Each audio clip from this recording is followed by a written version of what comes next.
Hello! Video games! Am I right, gamers? What's up, people? I need to get these Gardettos out of the way.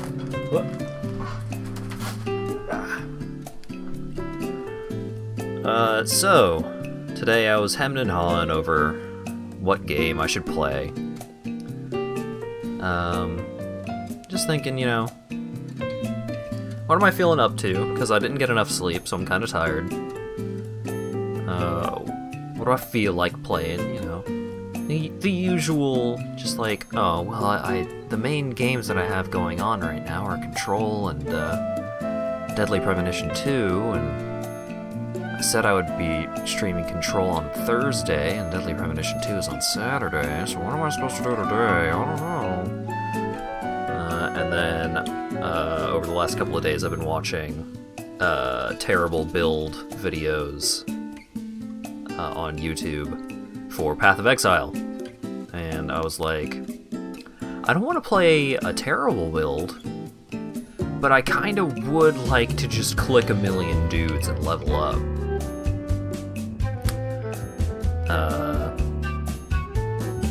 So I think that's what we're doing today. I'm gonna play some Path of Exile. Not particularly inspired, but I did give you forewarning when I posted the link. I'm just gonna hop into it. I found a build. On the forum.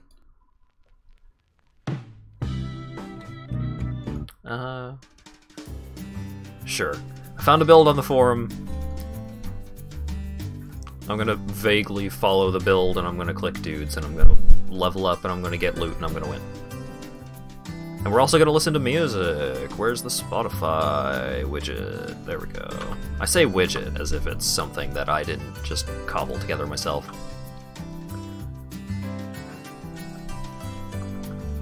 Ba-ba-ba. So this is gonna be a good stream for chat. Just you know, hey, tell me what's going on with you guys. What's up in the world? I mean, well, okay, no, not what's up in the world. I don't need to know what's up in the world. I know it's bad. I look at Twitter.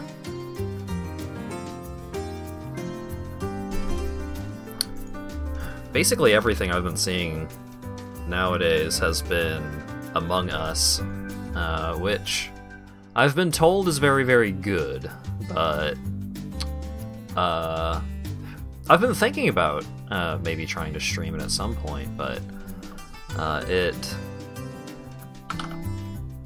it requires a little more brain power than I'm able to put forward today, and the rest of the week is kind of spoken for, so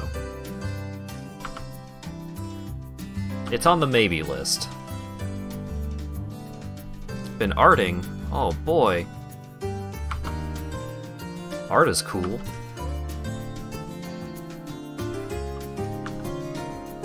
Clearing out a truckload of tabs, as you do. Sure. Oh, hell yeah, my dude looks super cool now. Looks like a rugby player. Da-da-da. So I should probably make sure that the build window is clickable so I can easily go... Where am I going? Over here? Bam. Got it. Perfect. And then close it. Well, not close it. Put another window on top of it. What do we want for... Splitting steel. Consume a steel shard to fire a single projectile that splits on impact at the target location, dealing area damage when it splits and splits again. Requires sword or axe. Steel shards are gained with the Call of Steel skill. I don't know about that. Perforate.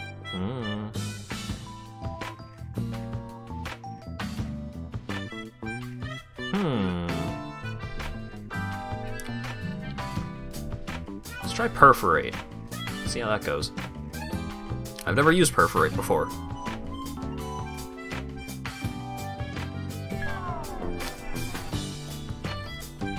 So, Acker, how do you actually get as many art tabs as you do? Because it seems like you always have a lot.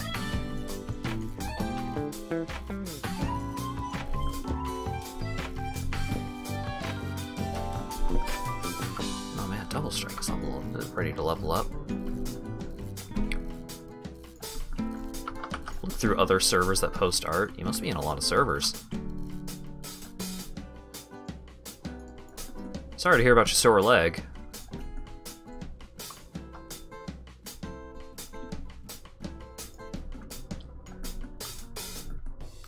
Make the mistake of looking at your timeline? I mean, the timeline is there for looking at.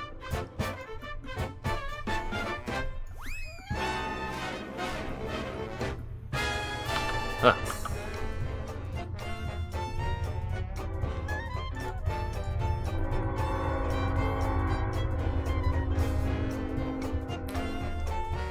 It's all art. Keep drowning in images. I mean, I guess that makes sense. I feel you.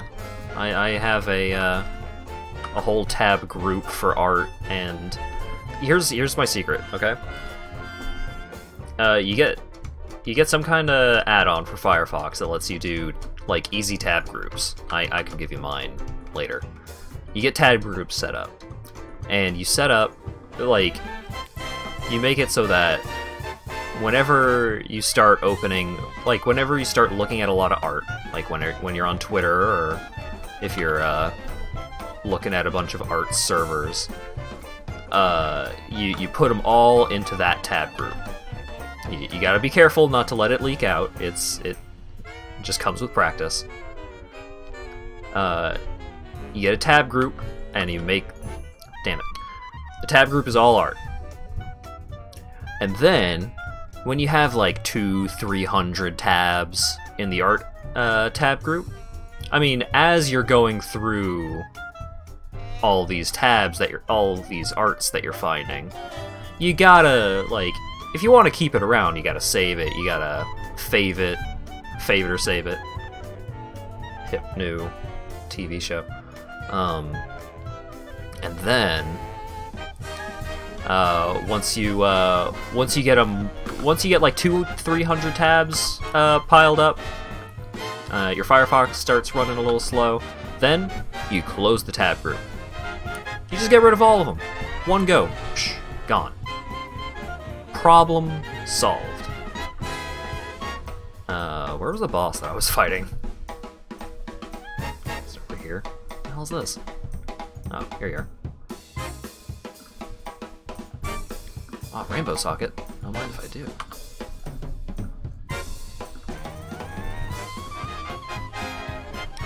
Use Chrome? Ah, I can't help you. Because Chrome handles having a shitload of tabs even worse than Firefox does. Whoa! Contract. Heist target, tusked hominid skull. Requires engineering level 1. What the fuck is this? Monsters have increased critical strike chance. Increased crit modifier. Give this contract to Adia in the Rogue Harbor to embark on the heist. What? Rogue's Marker. Creates a portal to the Rogue Harbor from a town or hideout. Uses currency for services in the Rogue Harbor. Huh. I guess this is the new League mechanic? Yeah. Get that out of here.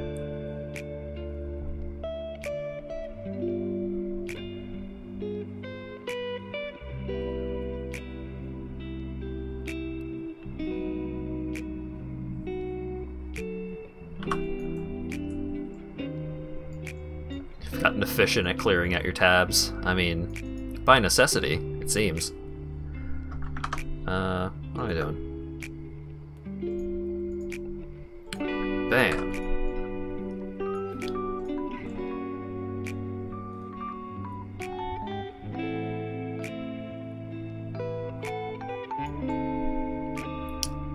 it's I mean, there's a lot of cool art out there, man. You gotta keep yourself under control. Otherwise you end up with a quadrillion tabs. I think one of my bigger problems is because I rewatch YouTube videos so often that a lot of the time I don't end up, like, because I have learned to concentrate my art tabs, the problem that I end up with is I end up with too many YouTube videos. So I have to go back through, and I'll end up seeing the same YouTube video open like 4 or 5 times over the span of like 100 tabs. It's like, because I'll want to rewatch it, but I won't know I want to rewatch it until I see it again. And if I've opened too many new tabs, then I don't see the tab open in my tabs. Like, I don't see it in the little tab bar at the top.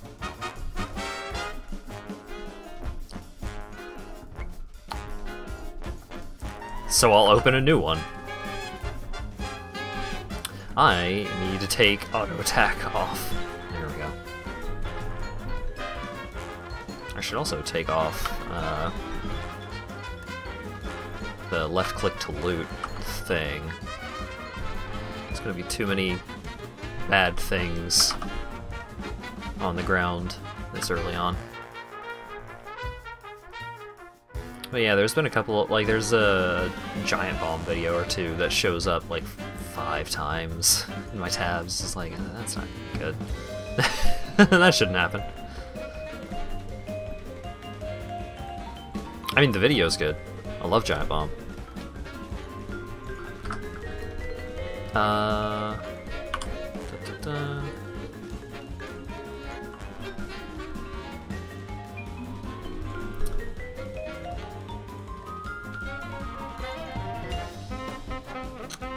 Just it takes some. It takes some. Ooh, ancestral call.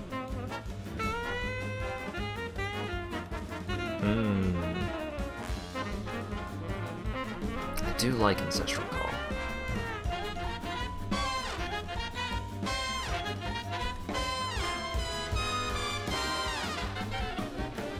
What? Do either clink of markers in your pockets claim from one of your victims, or perhaps from the victim of one of your victims? Is it possible to know how back that chain could unwind, but now they belong to you? It seems you're in good health. You're the victor, etc. It seems you'll be fine. Oh, they new characters just have a completely new dialogue system, it seems. That's crazy. It kind of seems like that's gonna be... That's like a little preview for some of the changes they're going to be making in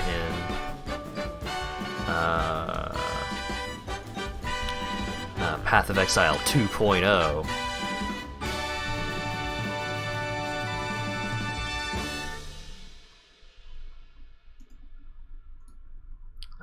Oh wait.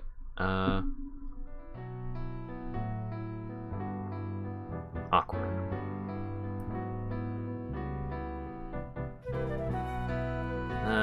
Yeah, we'll go with this. Keep these 2 on hand, just in case I change my mind. Sell this for a chromatic. Completed a challenge. Oh god, pop-ups. Oh, it keeps my tabs customized the way that I had them before? Oh, thank Jesus.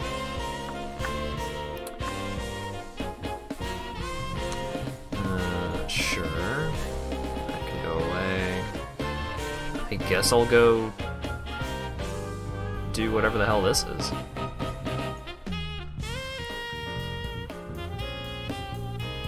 Been playing more Hades. Oh yeah, I should maybe check out Hades. I think I may be able to library share it off of Lago, because I think he has it. But I should give that another go. We haven't, like, I haven't played Hades since, oh god. you remember at the game event where Hades was announced, and it's like, hey, you could get in on the beta version right now. That's when I played it. I played a super early version of it.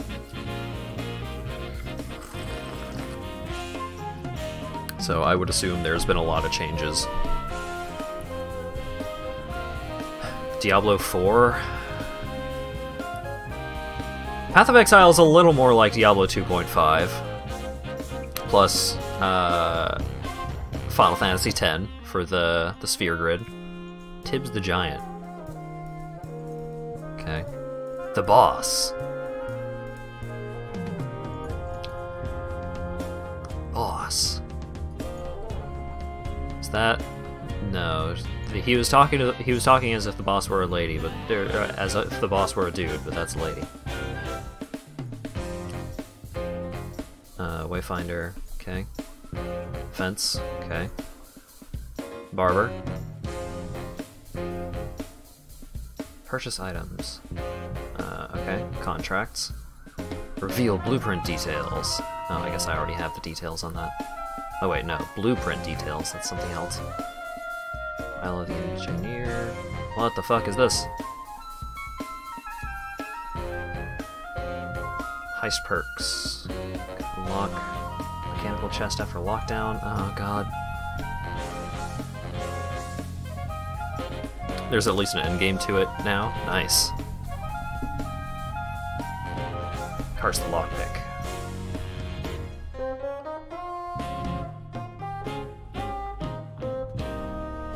Okay. I've talked to everyone. I still don't know how any of the mechanics work. Trial run. Sure. First job. Client wishes to utilize your services. The boss would like to offer the opportunity to assist member Karst on the job. There's room yet in the ring if you can handle the work. The details are in the contract. I suggest you review it before you set off. Speak to Idea when you're ready. She'll get you within range of the mark. Okay. Trial run, I guess.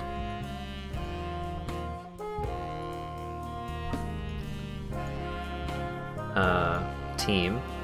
Okay. Guess I gotta bring Karst. My name's Hat. That's me. Travel fee 2, hiring fee, rings cut. Okay. So it's gonna cost 8 of these markers to do this. I need to find the urn of Fand? Foud. Something.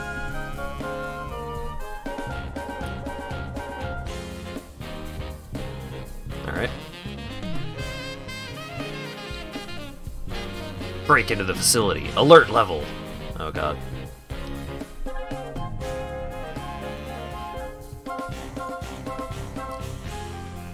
Steal the urn of Farood.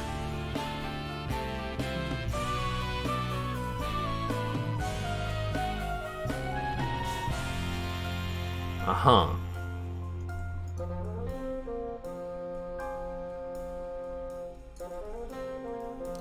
Okay, so killing dudes increases the alert level a little. I did read in the patch notes that they were going to change that, but...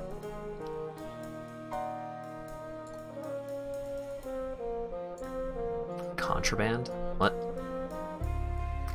Hey guys! Oh, there's a lot of you. Oh, my healing potions are not good yet. Goat-hide buckler. That increases my movement speed. Okay.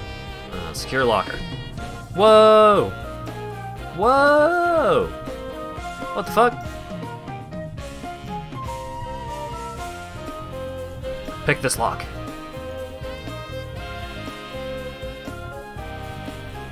I just got a life sprig out of this random ass chest. That's nuts.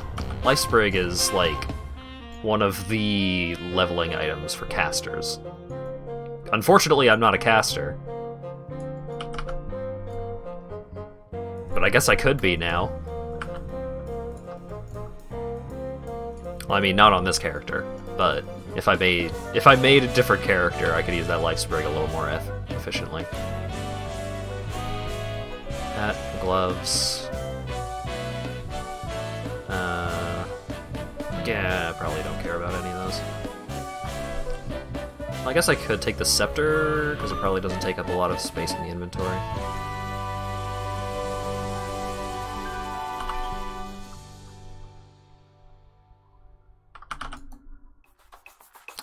My alert level's going up.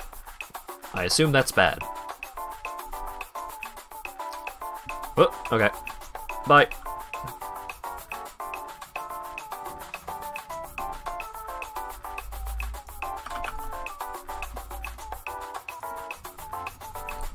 How are these scrolls of wisdom contraband? They're scrolls of wisdom. I could shake a tree and 4 scrolls of wisdom will fall out.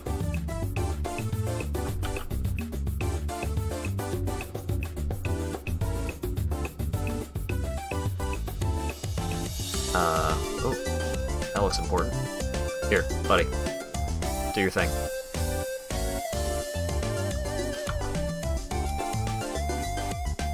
Consider your actions. We don't want too much attention. Well, we kinda got a lot of attention so far, but maybe it's fine.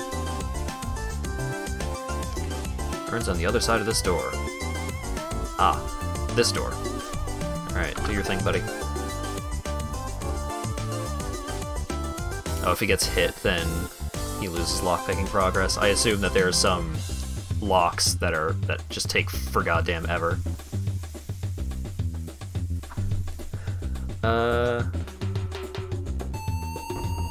Whoa.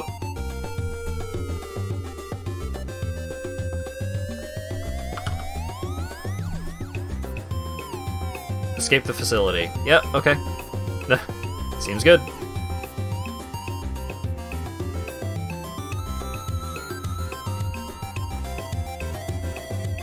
Uh-oh. Yep, I'll be leaving.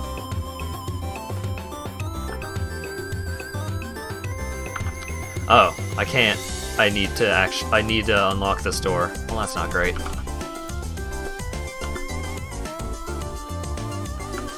I'll just kinda... Yep. Oh god. Yeah, I've died. Yeah, that seems about right. Yikes.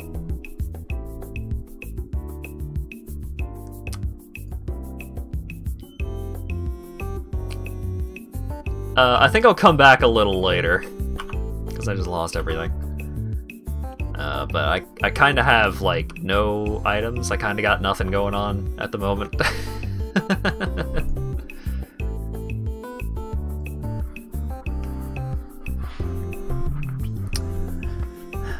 Well, that sure was a thing that happened.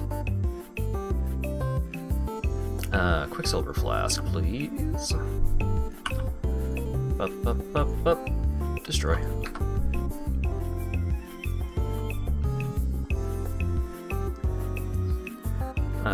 So going back to the topic of Hades. Where am I going?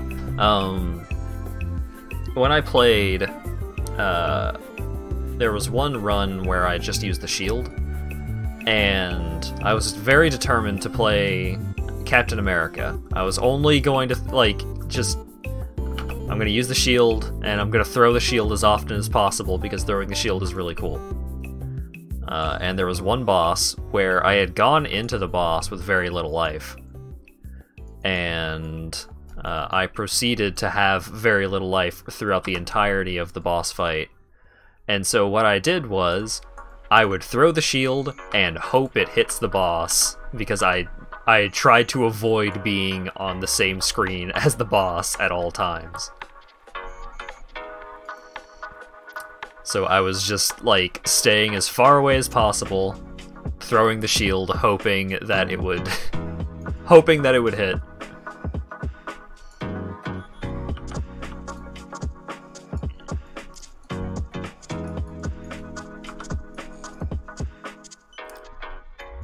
It took like 10 minutes. I did beat the boss. I did die immediately afterwards.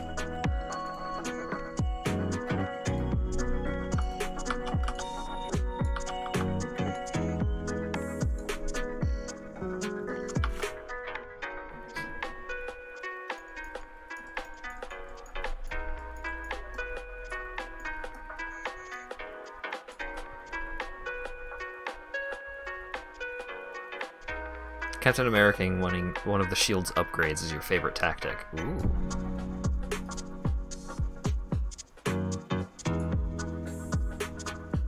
I don't mind spoilers, no.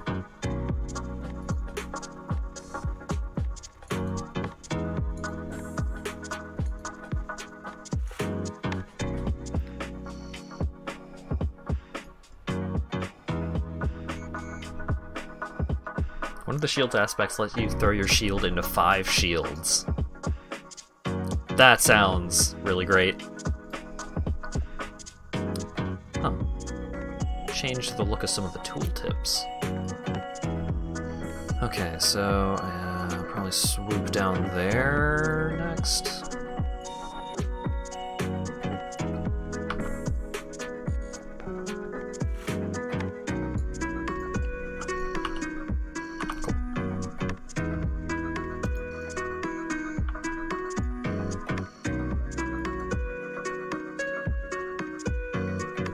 That's how you win the majority of your runs. Nice.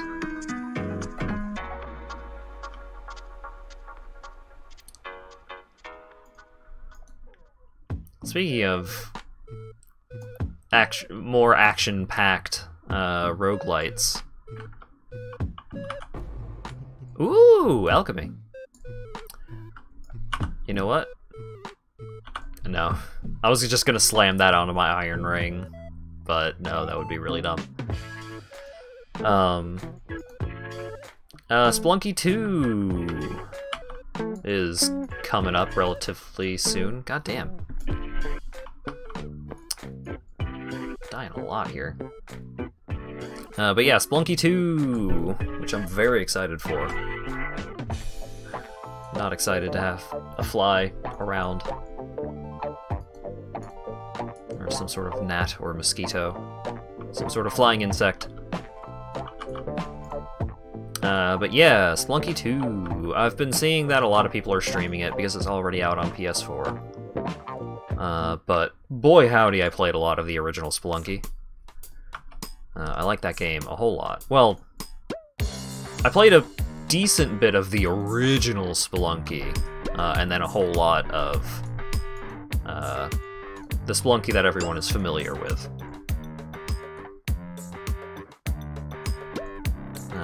Because, in case you didn't know, there's a freeware version of Spelunky. It doesn't have nearly as much content, but that is a thing that exists. It has, like, super pixelated art. It's really cute, actually. It's still mostly the same game, it's just there's not as much of it. Still hopping around, hanging off ledges, getting killed by spike traps, the huge.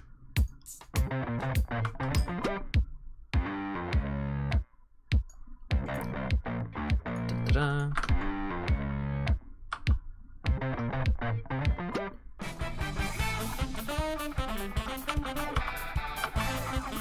Oh god.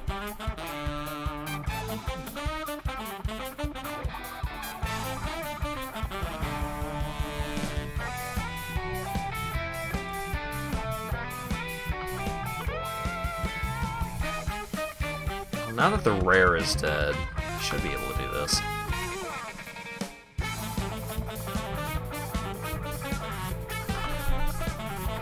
Uh-oh. Oh, they're all getting fucking frenzy charges. That's why I was suddenly taking a whole lot more damage. There we go.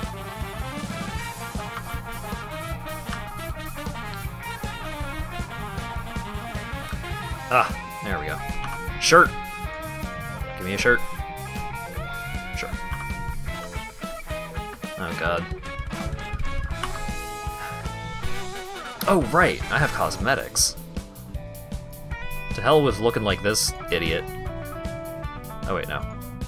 Don't purchase microtransactions. What am I, an idiot? Or this big stupid hat. Then just become golden. Bring this bird with me, I guess. Purple portals. Hey. Purple footsteps. main hand, and I'll make my weapon purple. Whoa! All these goofy purple enhancements are because I linked my Twitch account, I linked my Twitch account. Alright. This hat is actually kind of obtrusive. Oh right, I have the deer hat. Why the hell would I use anything with the deer face? Deer face, no space. Okay.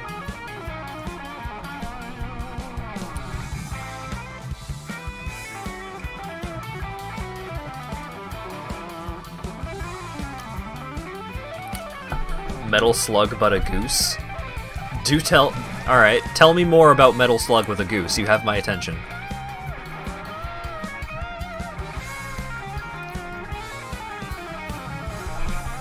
Ba-ba-ba.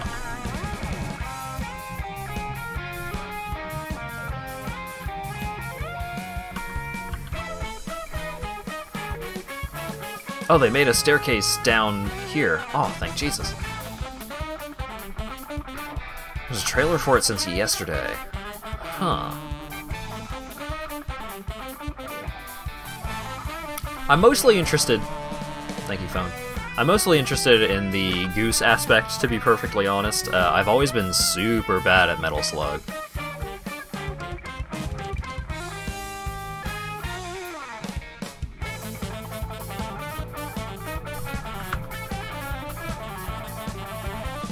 Hold at your pace. Hang on. This is a chill stream, so I'm gonna try and just show it off on stream. We can share in it. Live reactions. I'm gonna do this edit, or this capture in... Okay. In theater mode, so you guys can't see what I'm doing. Capture method. Not that one. Ba-ba-ba. Ba-ba-ba. Wait, what? That's the wrong window. I guess I'll use this one. Zoop. I know you guys can't see anything, that's by design. Zoop.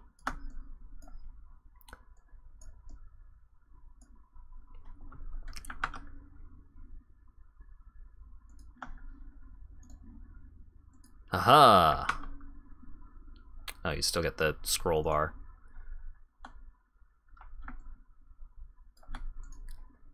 There we go. Bup, bup.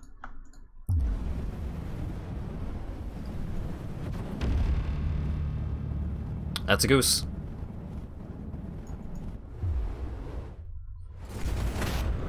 Uh-huh. Uh-huh. Alright. What? Oh, he's got like a Mega Man gun arm and he's got punches? Alright.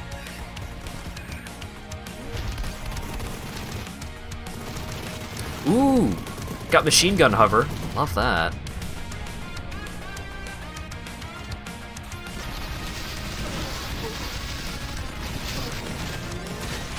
Alright. Pretty good variety of weaponry.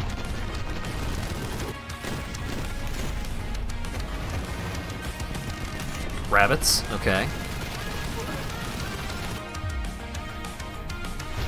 Okay, so you can, like, bring along NPC friends?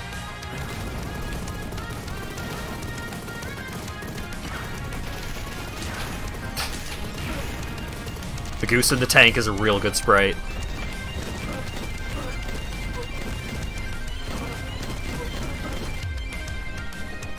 Huh.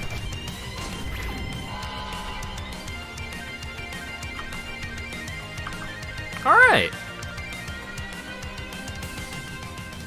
That seems pretty sick.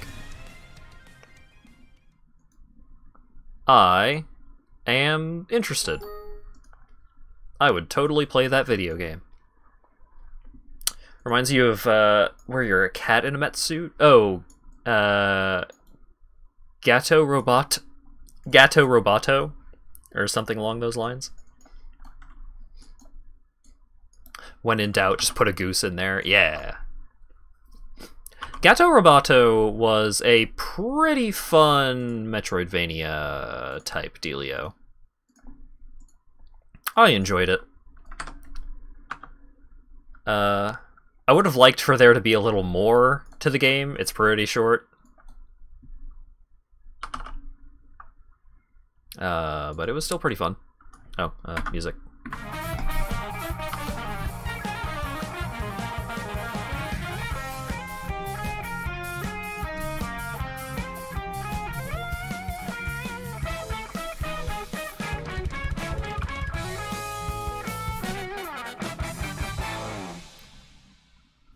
Goose is the new meme. I mean, geese are just bastards, so they're such a good animal to put into your game as a harbinger of destruction.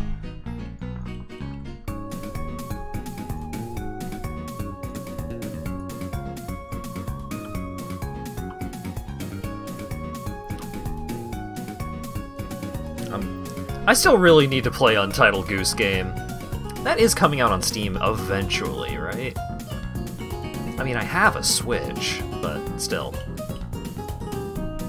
It's easier to stream things from my computer.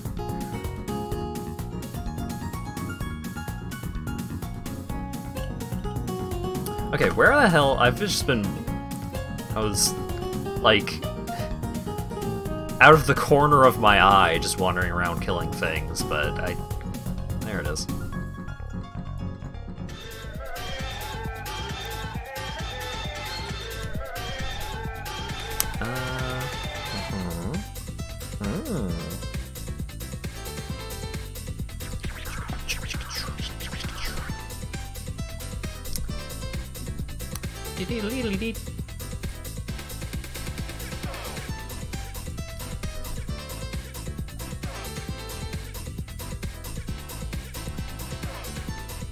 Oh yeah, so I guess I could talk a little bit about the game, I guess, if I have to. The goal of this character is that I'm going to be eventually building into Cyclone, and then after that I'm going to be building into... Well, Cyclone is just spin to win. Cyclone is exactly what it says on the tin. But after that, the build transitions into Flicker Strike. And Flicker Strike is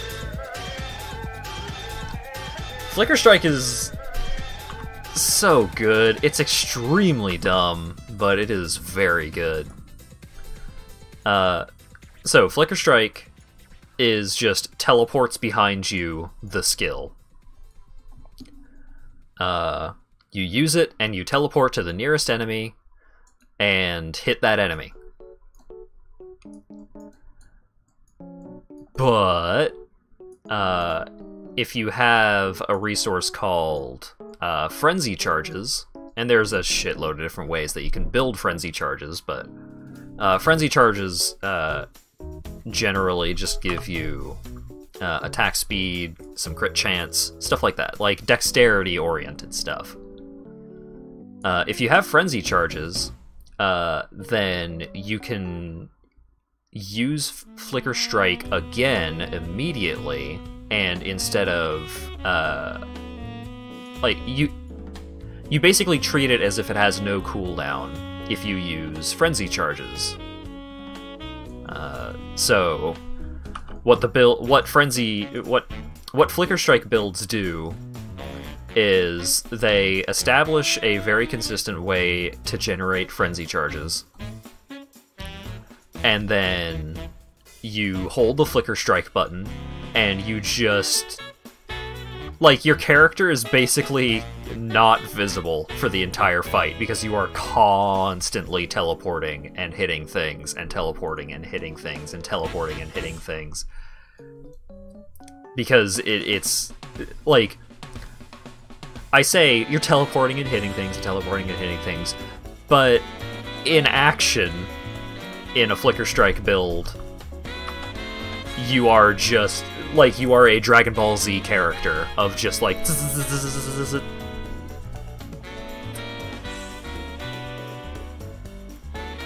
Definitely not gonna get to that point on this stream. But I might get to Cyclone at least. That'd be nice.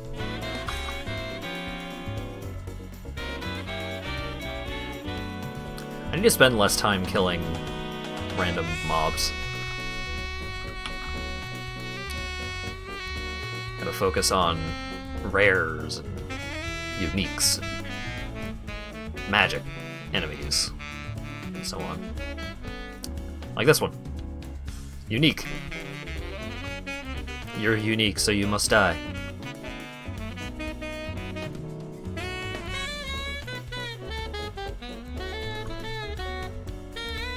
Oh yeah, also if you're wondering what I'm currently doing in terms of this character, I'm using Double Strike, which is just you attack twice. Does what it says on the tin. But I have it being supported by a gem called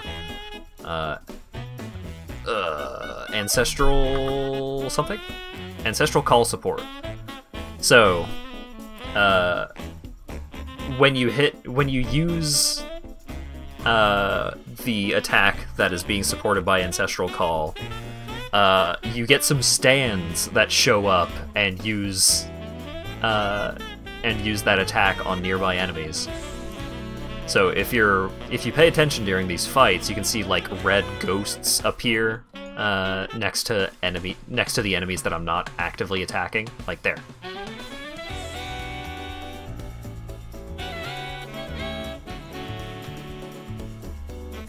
So, despite Double Strike being a single target attack, I can still clear out crowds of dudes because I have my ghost stand friends. One of my favorite builds that I've ever made, actually, was it was a totem build, and totems are, you know, you summon a totem and then it it has some kind of area of effect or it uses some kind of ability. The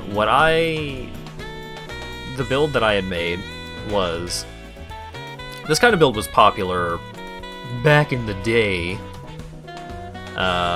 but I would basically just summon a bunch of totems that punch people.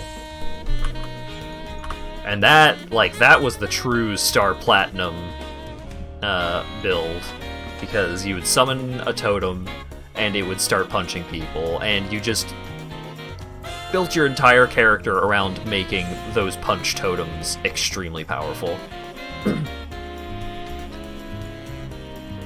And so I enjoyed that character a whole lot. Because one of the things about totem builds is that one of the big ways that you make a totem build work is you get an ability on the passive tree that says, you can't deal any damage. Or rather, you can't deal any damage. So, like, not only do you, like, it makes your totems way stronger, but you just don't attack. It's all about summoning your totems.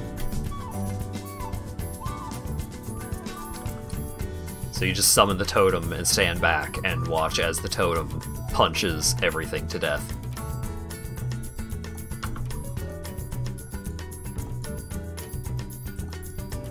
Good times.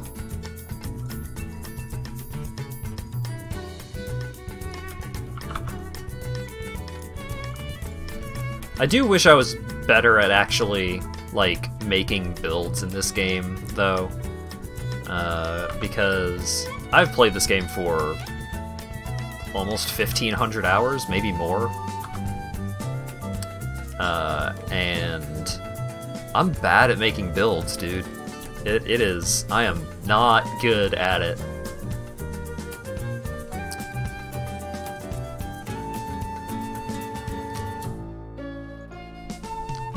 I usually just follow a build, and that, I mean, it's a valid way of playing the game.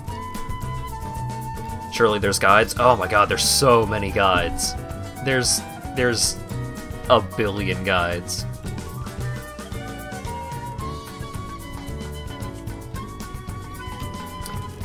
So that's what I do. I just follow builds and guides and such.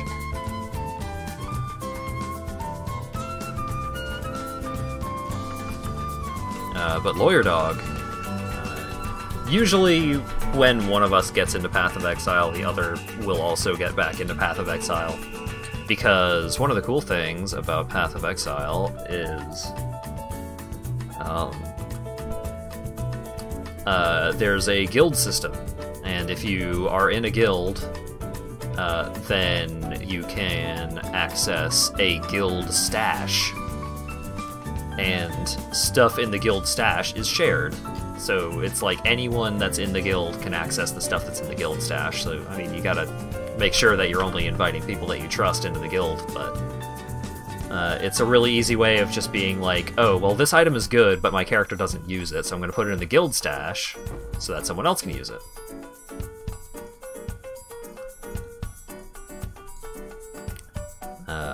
And so usually what that ends up meaning is all of us, like, everyone gets a lot stronger, because especially if people aren't doing a lot of trading, just like selling items, then it ends up being like, oh, I have all of these really powerful items that I'm not using, so rather than going through the trouble of trying to trade them to other players, which is a whole thing, it's just, oh, I'm gonna put this in the guild stash, and then my friends can use it.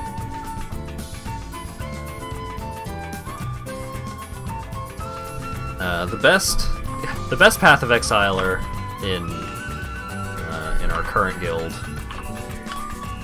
What's the guild button? The social guild. Rand. Rand is incredibly good at Path of Exile. And so last time the lot of us got really into it, he basically just bankrolled everyone else's builds, because he would just be like, he would be so good and so efficient at like grinding out loot that he would just be like, oh yeah, I have like entire builds, like entire endgame builds worth of items that I'm just not using.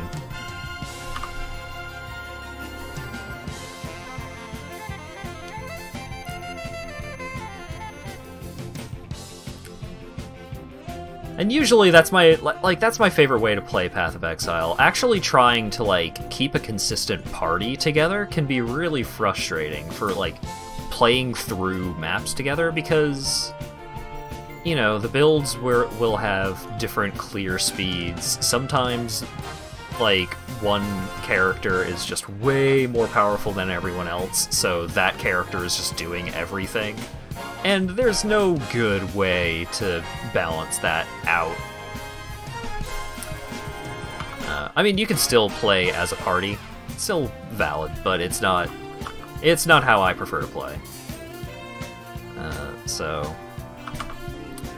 I like just having a guild, having a bunch of people that are playing Path of Exile in parallel. So it's just like, oh, what kind of build are you putting together this league? Oh, I'm doing Flicker Strike. Oh, Flicker Strike, okay, cool.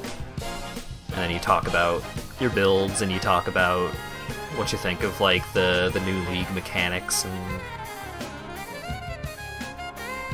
kind of like leveling in World of Warcraft. Like, leveling in World of Warcraft, usually you don't do that in a party. Usually when you're playing in a party, you're doing like dungeons or more endgame stuff, or, you know, whatever. It's just like, I want to do this at my own pace, but I do want to do it as a social thing.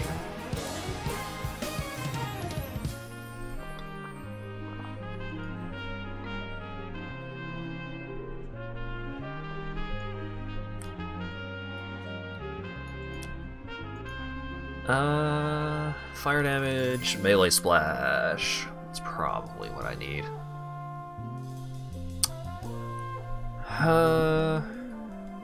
Let's see. Let's do a quick looky-loo. Da-da-da.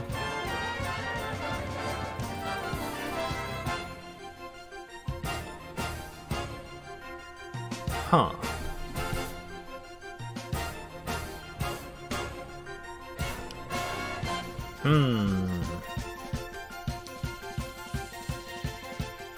Deal more physical damage, have 30% chance to maim on hit.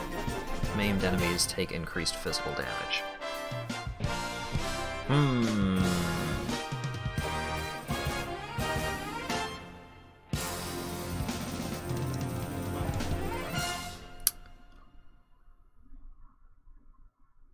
Let's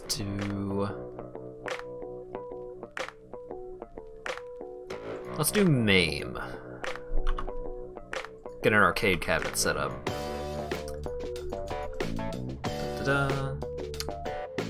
Ancestral Protector. Oh, Ancestral Protector is the punch totem that I used. It's very good. Alright, War Banner. Oh wait. Oh, this build uses Dread Banner, not War Banner. Okay. So, Blood and Sand. Dash. Ooh.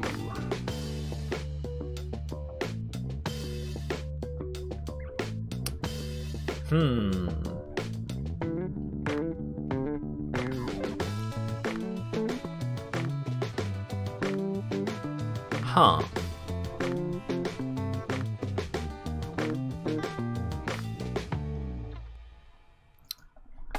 I guess I'll use dash. Oh wait, I can't use it yet. I don't have enough dexterity. I'm too much of a weenie. That doesn't give dexterity. Need to use that. Destroy. Transmutation. Damn it. Transmutation. Max life, cold resist. Mana gained on kill. My mana's pretty well covered by that thing. Evasion. Damn it. Alt. I mean, that gives life now. That's nice. Sash. No dexterity. Let's try that. The coin needs to be put into my inventory. I don't even know why I have that. Essence of Woe gives spell damage.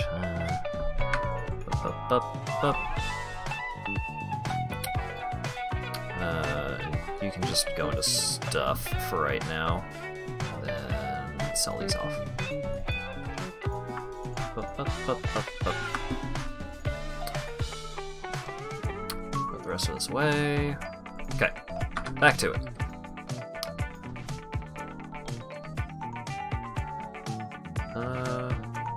Oh, did I not do the Flooded Depths? Ah, damn it. I need to go back and do that.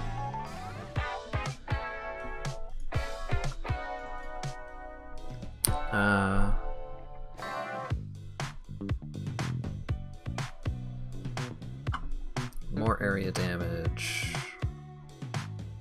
Oh, wait. Ancestral Call. Oh, that's why I should have taken Melee Splash. Ancestral Call is not.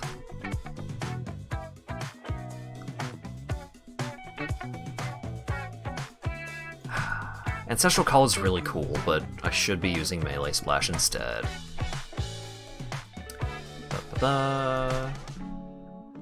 Purchase.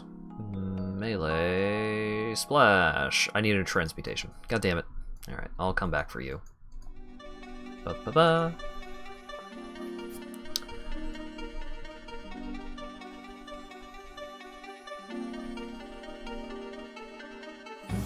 Man, I just still have World of Warcraft on the mind. Once Shadowlands comes out, that's gonna be some streams, I can guarantee you that much. I don't know if I'm gonna, like, do a thing where it's just like, oh, I'm gonna play only this character while I'm gonna play this character only while I'm streaming. I'm probably gonna be playing off-stream a fair bit, but...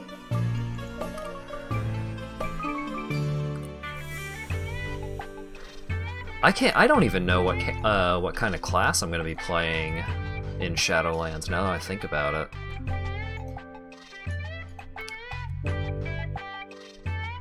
And it may end up being a situation where the first character that I make is not even the character that I stick with, because I still need to unlock Volpera.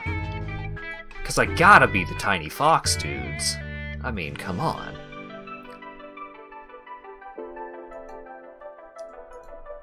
Who am I, even, if I'm not gonna play the Tiny Fox dudes? But... it's, they are a race that you have to unlock, which is annoying, but thematically appropriate, I suppose. So maybe I'll do it like my first character is a Tauren warrior or something. And then that guy exists to unlock Volpera.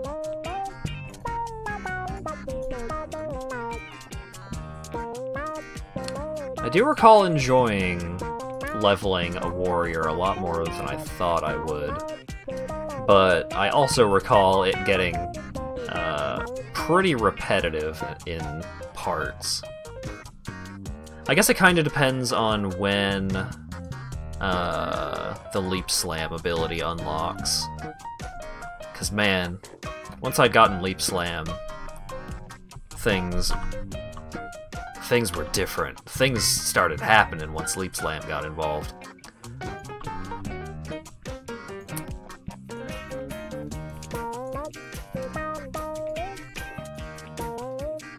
I guess I am a maned wolf instead of a tiny fox man, but still. But, yeah, last time I played a bunch of WoW was during Legion, which allegedly was one of the good times to get into World of Warcraft, which is a running theme. So I've played a lot of World of Warcraft in my time,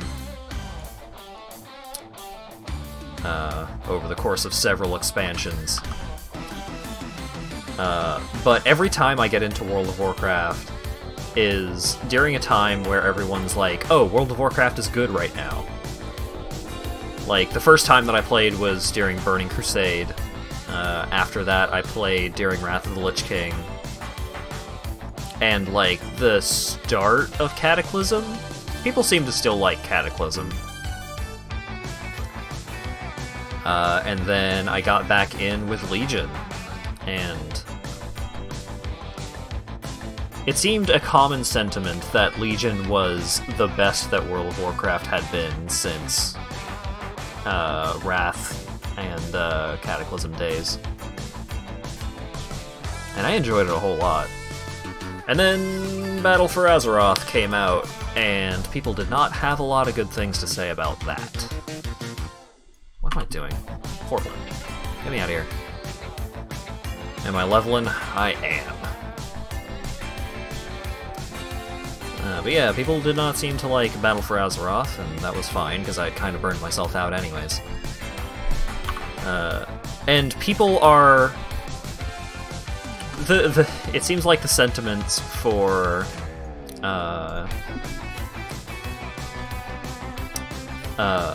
Shadowlands are anywhere from moderately pessimistic, which is pretty good considering how much everyone hates Battle for Azeroth, like moderately pessimistic to cautiously optimistic. And considering that, you know, the kind of person that is going to be putting out that kind of opinion, just in general, are likely the kind of people to have strong opinions, one of which I'm not that kind of person. I don't know. Hopefully, like, I'm hoping it's good, because I'm probably going to play a bunch of it anyways. But the new leveling system seems really cool. I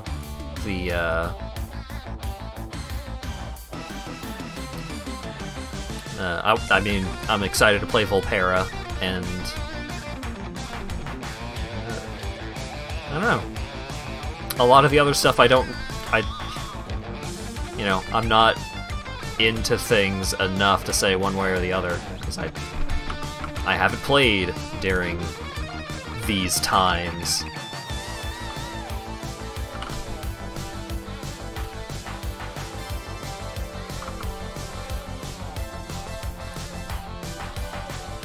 Plus, you know, even if people fucking hate Shadowlands, I'm probably gonna play a decent bit of it, and then if I also hate it, then I'll just ditch it after a while. And then everyone will go back to Classic, so they can bitch about that instead. Where is my next passive point going? Where do I want to go on the tree next? I should probably grab this set right here.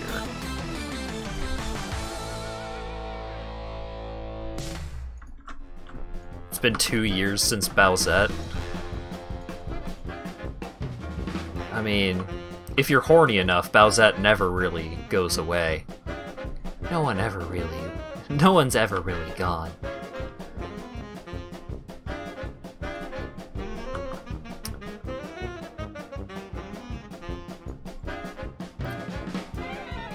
I mean, as a furry, I was more into Bowser than Bowsette. So, I mean, I don't even really like the Bara thing, but still.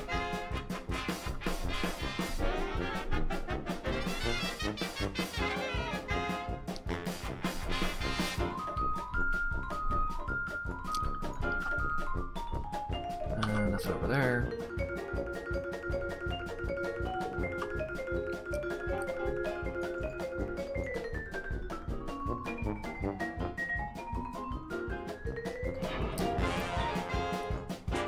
I think I'm still... Hat needs Bowsette to still be scaly. Yeah, kinda. I mean, I dig the outfit and the aesthetic. It's just like... I mean, she's just like a lady. It's just like a humanish lady now. I don't know.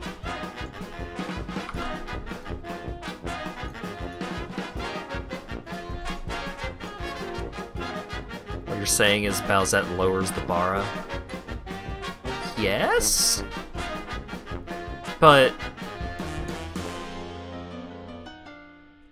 Oh!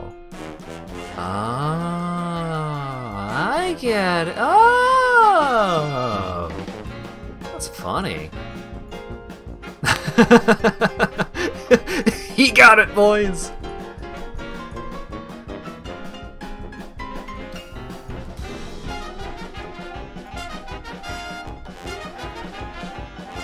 Completely lost my train of thought now, as if it hadn't already gone off the rails enough.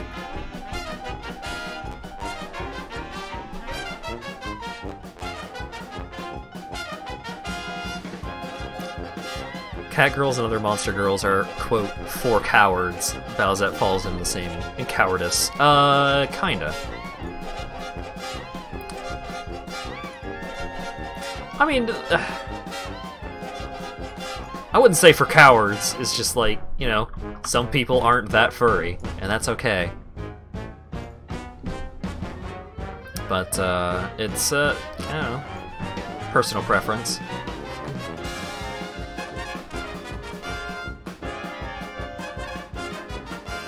I think the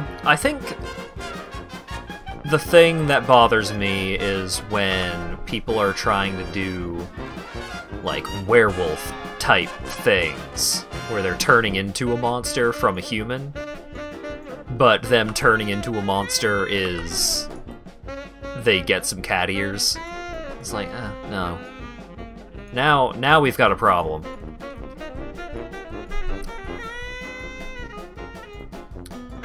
Like, I still need to finish watching Brand New Animal. It's not that long. I don't know why I didn't just finish it the day I started watching it. But BNA BNA has a pretty good look to it. In terms of, like,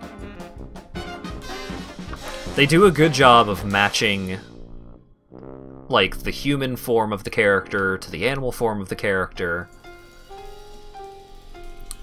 I mean, I'm not particularly horny for TF, so, you know, if I'm totally fine with, like, going from human mode to furry mode is just like, boip, done. Like, that's best case scenario for me.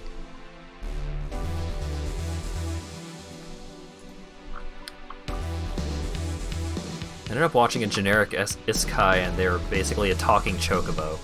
Wait, there was a talking chocobo. The character turned into human. Wait, what? What?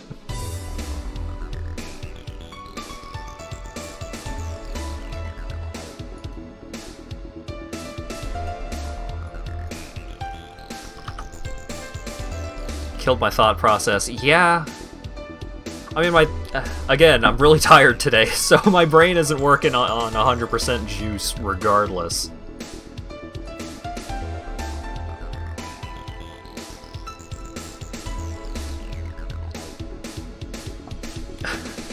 Success. I mean, if that's what you were going for, then who am I to fault you?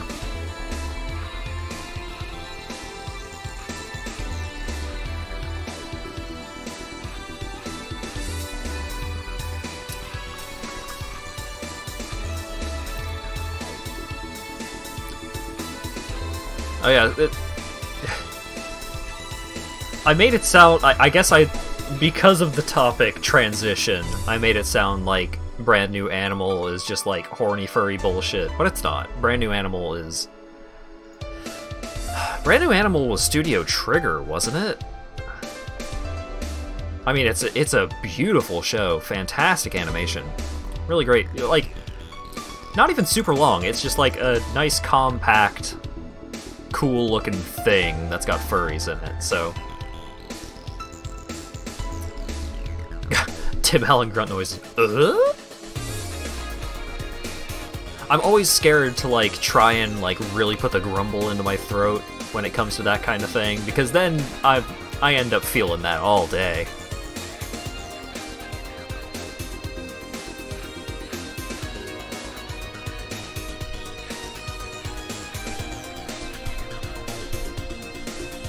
But yeah, Brand New Animal and Beastars are both great.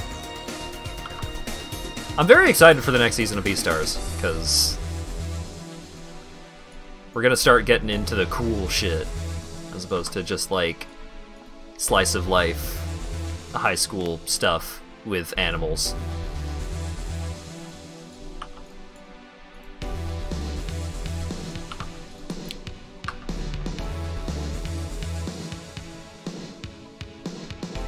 I'd forgotten, like, how little of the whole murder plot is just, like...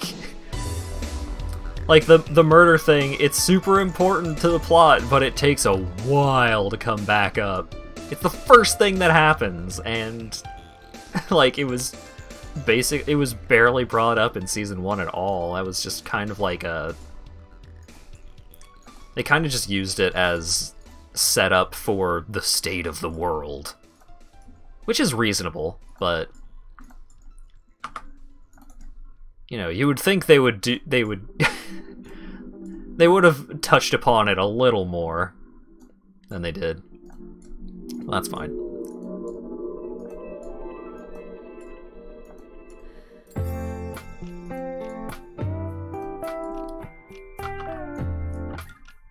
But even then, even as a huge furry who is extremely obligated to like Beastars a whole lot, I think the next season of My Hero Academia is the thing that I'm most looking forward to when it comes to anime.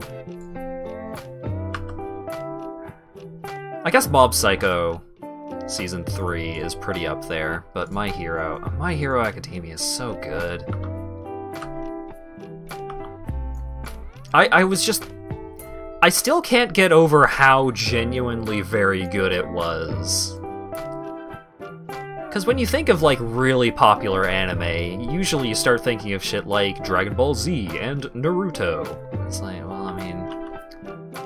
they're probably good, but why should I care? But then My Hero is just like, oh... because it fucking rules, and the fights are the fights are extremely cool, and the characters, most of the basically every character except for one is great.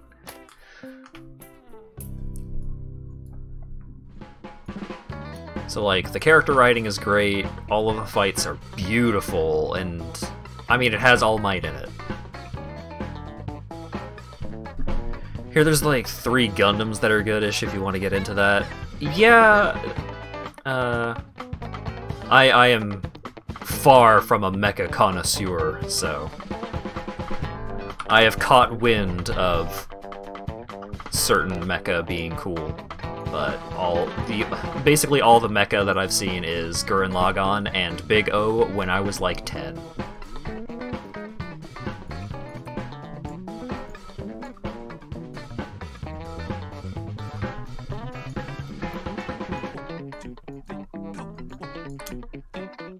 Dragon Ball Super Broly is kick-ass. I heard that that movie was indeed really cool. But I haven't watched, like, anything of Super. One of my roommates, Lygotrope. Free money!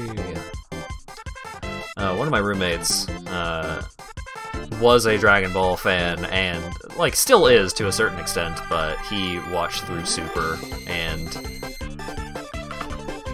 his grand review, his overview for the state of Super was, it wasn't bad, but it wasn't worth it. Like, it just wasn't worth the time to watch it, even though it wasn't bad.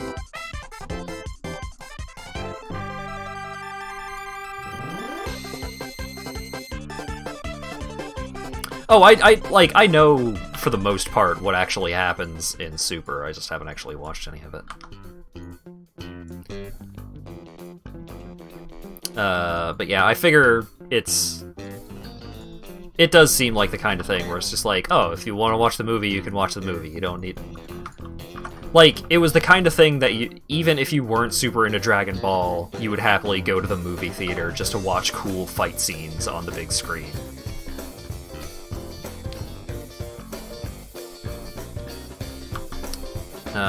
Which I feel was kind of the same case as the most recent My Hero movie.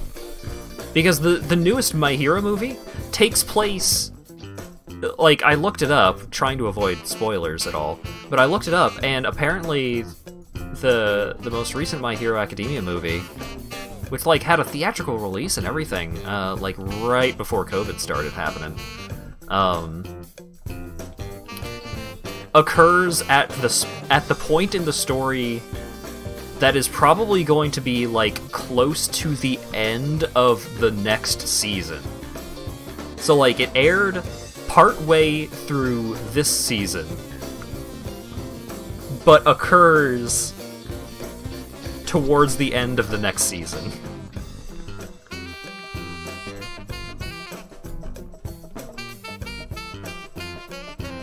Oh right, you did see it, didn't you?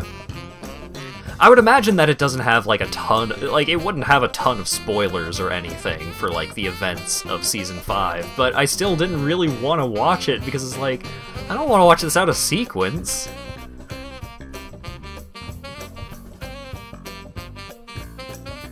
In fact, I'm kind of glad that I ended up watching the first movie as late as I did. Because I feel like I may have... I feel like if I watched the first movie at the point in the story where it actually occurs, I would have thought, like, oh man, that cool glove is gonna come back for sure, right? No. Definitely not.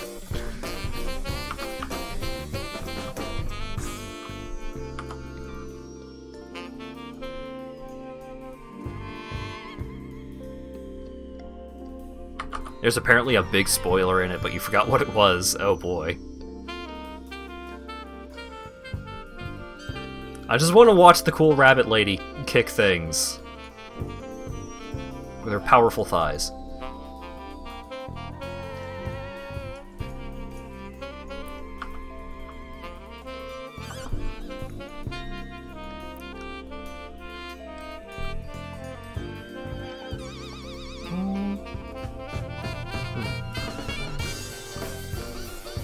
Want to see more of Hawks? Oh, yeah! As I was catching up, my sister... I was talking to my sister about, like, hey, I've been watching through My Hero. I know she's a big My Hero fan. And she's actually been reading the manga and everything. I need to put this sword on, but I need... Come on, one time, no whammy. Oh wait, do I have a better item that I can do this on? On this? Oh wait, I need 2 reds and a green. Oh wow. Well, that went as poorly as it possibly could have. Welp. Yeah, now I have like... Oh, well... God damn it.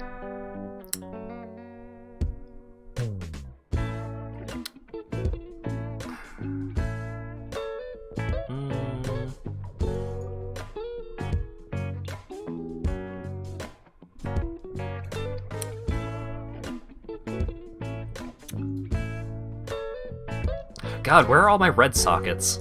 What a pain. Okay. Bup. Hold on to that for now, I guess.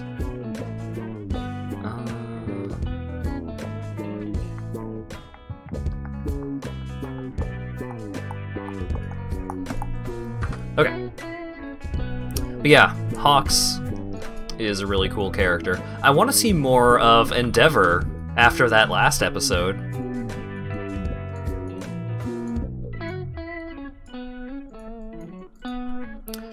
So that's one of my favorite things about My Hero Academia, is that it does such a good job of making you care about all of the characters, especially the protagonist. Like, it's so easy to make a, like, standard shonen anime protagonist, where it's just like, oh, I need to become super powerful so I can help all of the people that are already powerful fight the bad guys. Like, it's so easy to make a character for that role that sucks, but My Hero, oh my god, Deku is so goddamn lovable. Like, you really root for him, because he's not just, like, it's not just like, oh, I'm suddenly super powerful, and I have to deal with the responsibility of that. No, he works really, really fucking hard, and you really, you feel for him, like, you're rooting him on. You really want Deku to succeed.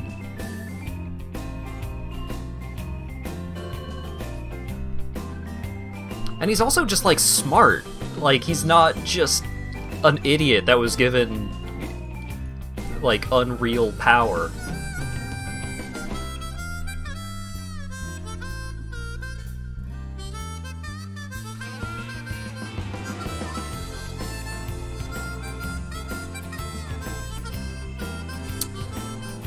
Acker, do you remember what episode the Nomu fight happens? The first Nomu fight. Because to anyone that hasn't watched My Hero Academia, that is the point that I would recommend they watch up to. Because I know it's always super difficult to be like, oh, hey, you should watch this anime. It's 5 seasons long. It's near the end of Season 1, right. Episode 12, yes. Because Season 1 was a shorter season, wasn't it? But yeah, like, that is the point where it's like, yeah, like, watch season 1 is what I would recommend. And I know, like, that's so many episodes of anime to see if I like it, but there's a really good hook very early on.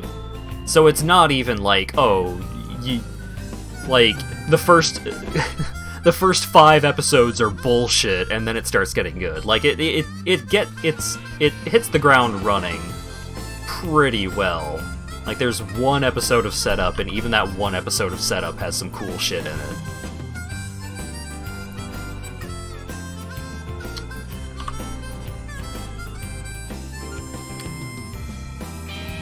They played the budget safe for season 1, and from then on it looks great. I mean, like,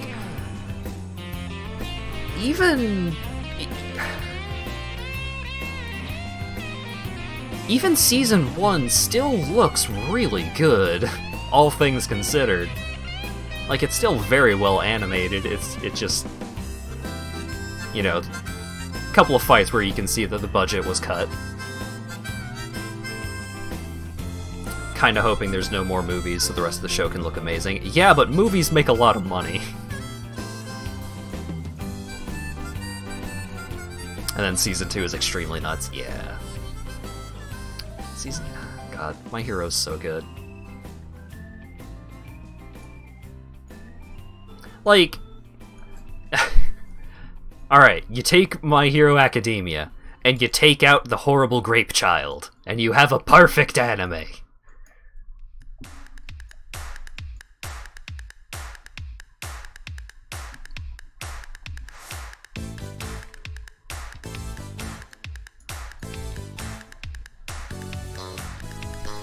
Supposedly, Studio Bones has a department dedicated to My Hero. I mean, yeah! My Hero really took off. Because even... It makes a lot of sense for them to, like, really invest into, like, the My Hero brand. Especially because... Like, oh... we ran out of manga to adapt to the anime. What are we gonna do? Well, here's this other manga. The, what's it called? Vigilantes? Like, you've got the side series that you can work on instead. Like, it set itself up really, really well to be, like, this huge media franchise.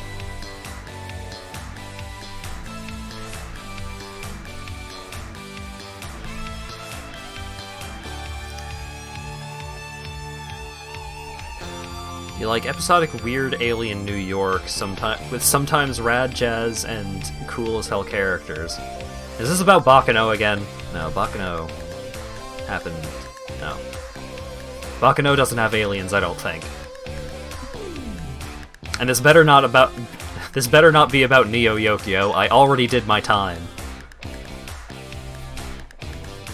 I witnessed the huge Toblerone.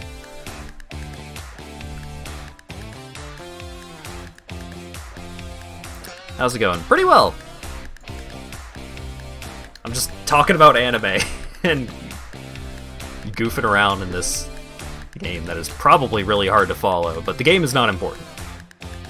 If you want to know anything about what's going on in the game, feel free to ask, but I'm using this attack that hits twice to kill enemies. That's pretty much it.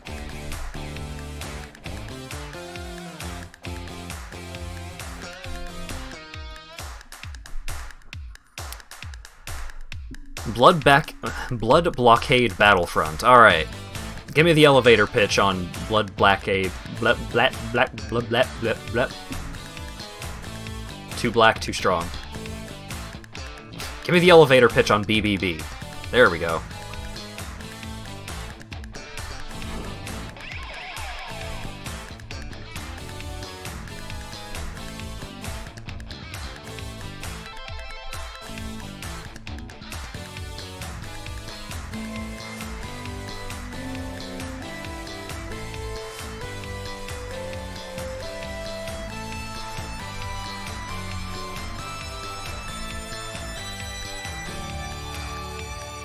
Oh yeah, can I turn down the map opacity? Is that a thing I can do?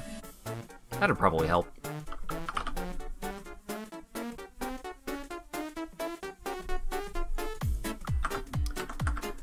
Options, UI, chat box, map transparency. Ah, there we go. Make things a little more visible. What? Yo.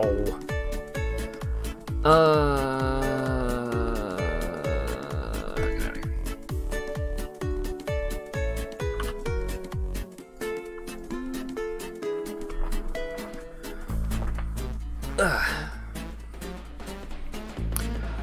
Supernatural invades New York. Main character joins a Black Ops team dedicated to fending off the bad supernatural stuff. Despite this, the overall tone is light and lightly chaotic in feel. So it's like a less gritty Dorohedoro?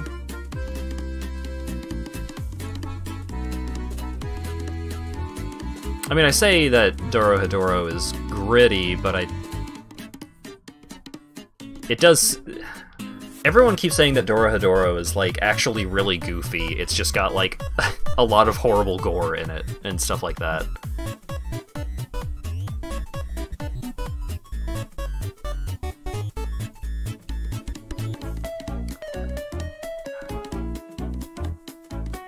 But it does have the shirt that says I Heart Whole on it.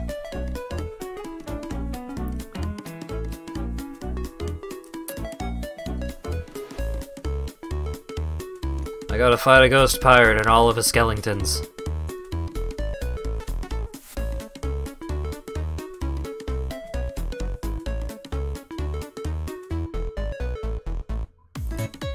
Bye, Captain Fairgraves. See you in Act 3. Up.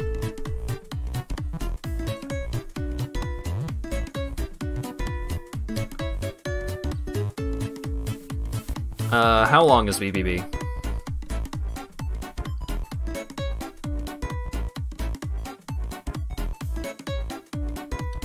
One Punch Mama. What? Haven't heard about that. I still need to watch One Punch Man Season 3. Or Season 2. Season 3 doesn't exist yet. 2 seasons, 12 episodes each. That seems doable.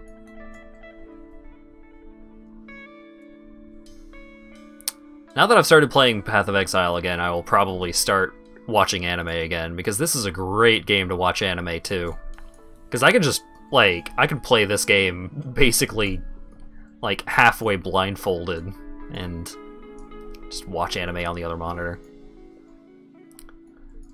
It's technically a finished adaptation, but there's currently an ongoing sequel manga. Ooh. Anime stream. I don't want to get banned.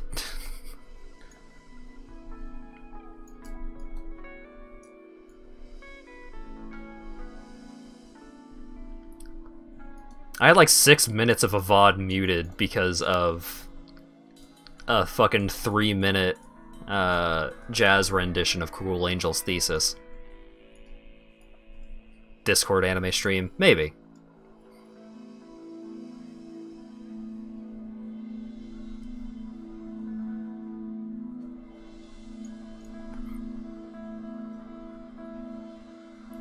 Yeah, anime studios don't like you using their stuff. At all.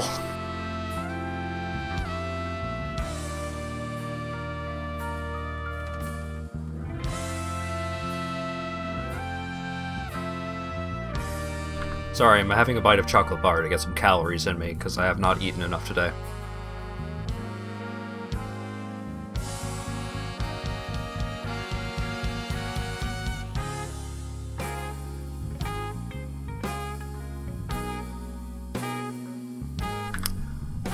I'd still rather avoid getting VOD muted, so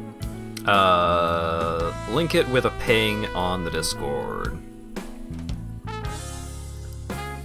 Shattering Steel, no. Lacerate?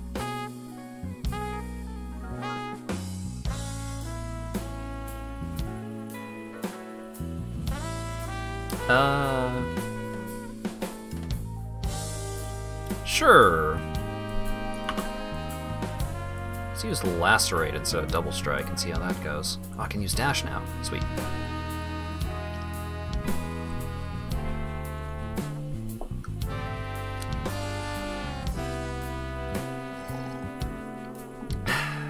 I'll be back. Ba-ba-ba.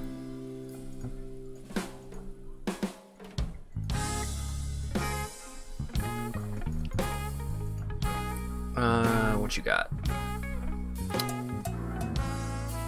Whirling Blades. Ooh, I forgot Whirling Blades is a thing. Oh, I should probably use Leap Slam. Yeah, I should probably just take Leap Slam. Leap Slam is the superior movement skill. As disappointing as that may be. Okay, I need to put some of these contracts away. Ba-ba-ba-ba. These essences away. What do these do? Add cold damage.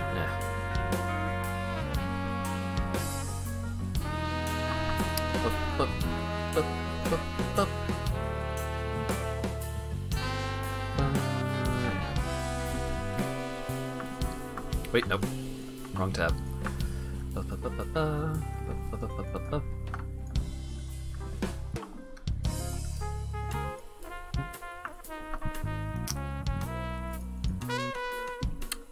I need some red sockets. Here. You. Goat-hide Buckler. You're rare now. Cool. Seems good. Green, green, red. Can we get a red, red, green, maybe? Hey! Perfect. Okay. So, Lacerate. I do have the Transmutation Orbs to get Melee Splash, so let's take Melee Splash.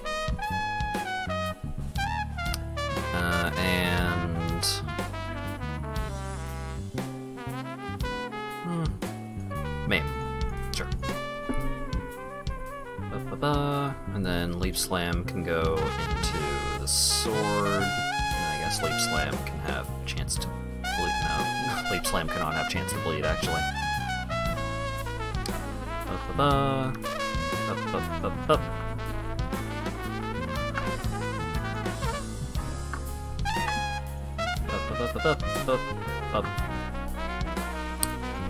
Passive point. Where am I going?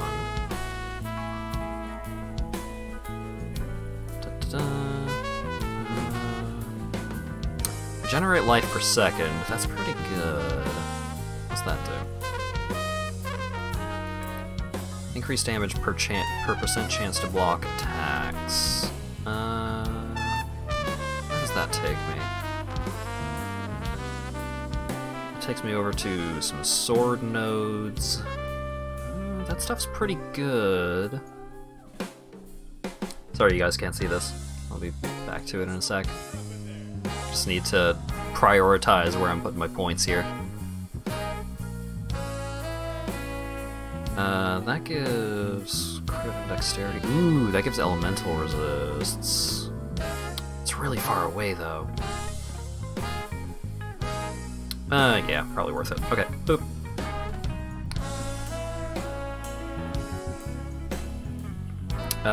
Actually, let's... No, let's finish Act 1, and then we'll continue... We'll go back and check out what's going on with the heists.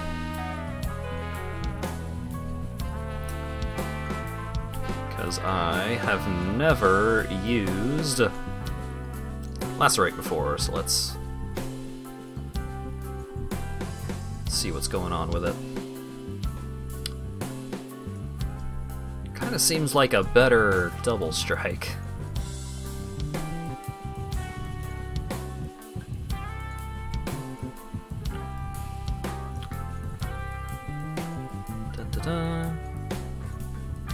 So, my plan is I'm going to come over here, grab these nodes, because this one gives dexterity and intelligence and attack speed and accuracy rating. This node is just really good. And then over here, this node gives elemental resistances while holding a shield, and I'm basically always going to be holding a shield. Because in this game, sword and board... Oh god, do I want to get this deep into mechanics right now? Sure. I got nothing else. I got nothing better to do at the moment. Okay. So, one of the big things about Path of Exile is that they try and make as many different forms of gameplay viable as they can. Right? Oh, wait. Oh, this is already an AoE.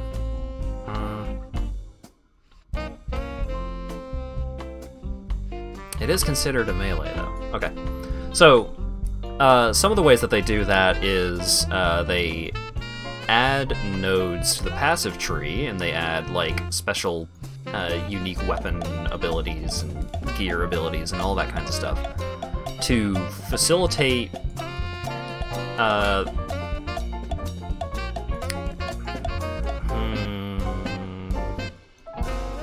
so they try and facilitate they try and facilitate as many types of gameplay as possible so that, you know, if you want to go sword and shield, that's totally viable. If you want to do two-handed weapons, if you want to dual wield, if you want to cast spells, if you want to set up super complicated, like, I'm going to use this attack, and this attack, I'll spec so that this attack has a really high crit chance, and then I'll use this other gem that casts spells when I get critical hits. And then, so my entire build is about trying to get critical hits, except the critical hits aren't the thing that's dealing damage, it is the spells that are being cast from me getting critical hits. So, you know, it's... the level of complexity escalates a whole lot depending on how in-depth you're willing to go. But the name of the game in a lot of situations when it comes to this kind of, you know, Diablo-like, is meeting a minimum threshold of survivability and from that point maximizing your clear speed. So how good your build is determined by how efficiently you can go through areas and, you know, kill everything in those areas in order to get as much loot as possible. And then you can use the loot to make yourself more powerful so you can clear faster and so on and so forth. And that's like that's the end game of any game of this sort. So, how do you make... Whoa, buddy. How do you make gameplay styles that are traditionally seen as, you know, more defensive-oriented viable in that kind of environment, where it's not about, you know... Having a tanky build is good, but you don't really want to have a tank build, because a tank build doesn't do as much damage as you want, because the whole goal is to kill things as fast as possible. So one thing that they've done to mitigate the issues with that kind of thing is they have... What am I doing? Whoa!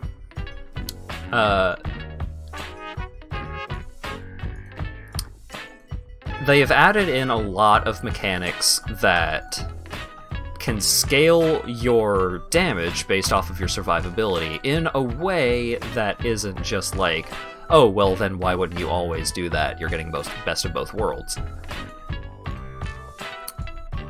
In a lot of cases, it's a situation where you select what kind of survivability you want. So, do you want, like, to prevent as much damage as possible? Do you want to have a shitload of life? Do you want to have a shitload of energy shield?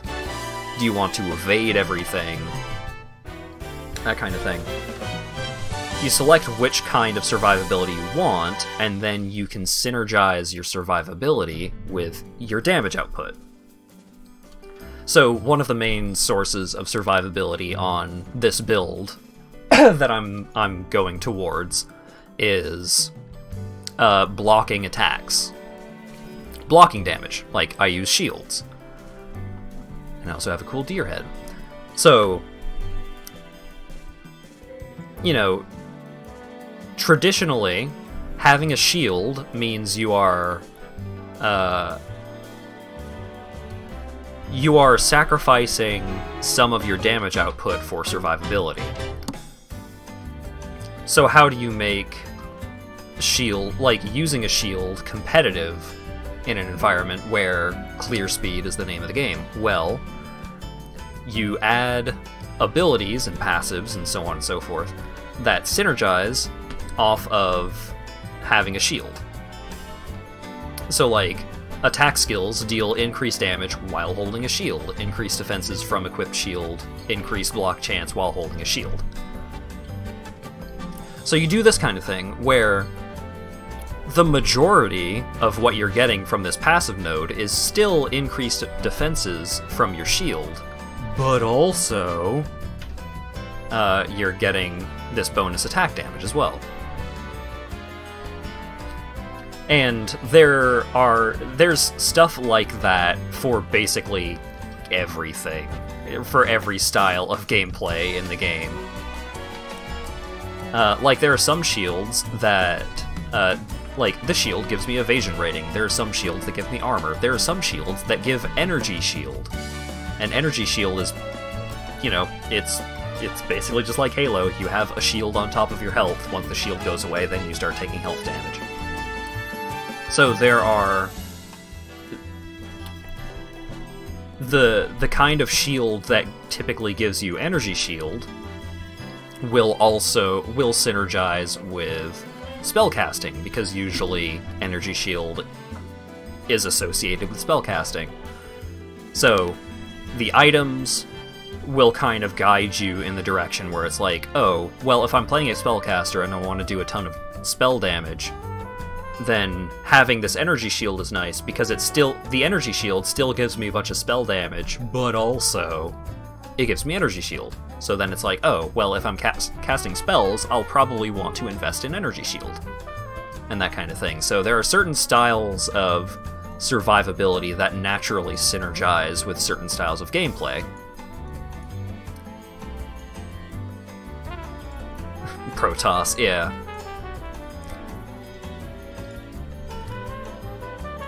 So there's just so much going on with how you build a build. You know, hey, if energy shield goes away before life, energy shield seems pretty good. Why would I not get energy shield on, like, any character? Well, how likely are you to get items that synergize with, like, melee attacking and energy shield? The answer is pretty low. Like, those don't synergize naturally. And the natural synergies are, like... Okay. Everyone shares this passive tree. I'm getting attacked by a monkey. Everyone shares this passive tree. Your starting class just determines where you start on the passive tree, and some other stuff that comes up later. So, if you start as the witch, you can play a witch that is all about, like, using one-handed weapons and shields. But the problem with doing that is that the witch starts here, and all of the nodes at the start of where the witch starts is about maximum energy shield, mana regeneration, spell damage, and that kind of thing. So in order to access a lot of the best passives for, like, using shields and one-handed weapons and stuff, you would have to come all the way down these nodes, all the way down, and then come down here. So, most builds will end up, like, branching pretty far on the passive tree. But it's all about, like, what is the most efficient way to get the kinds of things that I need to make this build work. So this build, I'm using one-handed weapons and a shield. So, alright, well, right off the bat, I have access to these nodes right here, which synergize with using a shield. But then, if I come over here, there's some other nodes that synergize with using a shield, so I'll probably want to kind of like slide over here and grab this node, and then while I'm in the neighborhood, oh, this node is pretty good for me, this node is pretty good for me. It's like, okay, well, now I'm done over there for right now, where else can I find some one-handed... Like, where else can I find some one-handed synergies? Well, over here, there's more nodes that give you increased damage while holding a shield, increased defenses from having a shield, so on and so forth. So I'll probably want to slide over here and get these shield nodes, and then, oh, while I'm in the neighborhood, hey, I really like using swords. I'm finding a lot of good swords. Well, over here, there are some sword nodes, so then from over here, I can kind of just slide over here and get these sword nodes, and then, oh, while I'm in the neighborhood, oh, here's increased life, a chance to avoid getting stunned. Well, I mean, I can't rely entirely on my shield for all of my survivability. I'm probably going to want some other kind of survivability. I guess life makes sense, because I have access to this node that gives me life, I have access to these nodes that give me life, I have access to this node that gives me life. Like, a lot of it flows pretty naturally once you have a general idea of what to look for. But you still totally have the option of doing some bullshit.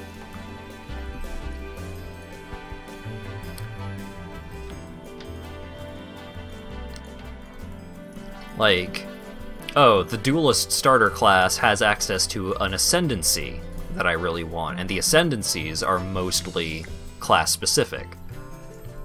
But I don't really care about any of the nodes in the part of the passive tree where the Duelist starts, so I kinda invest as few points into that part of the tree as possible, and then just, like, try and head off to a different part of the tree as quickly as possible, and then once I get to the part of the tree where I want to be, then I start getting a lot more value per point that I put in.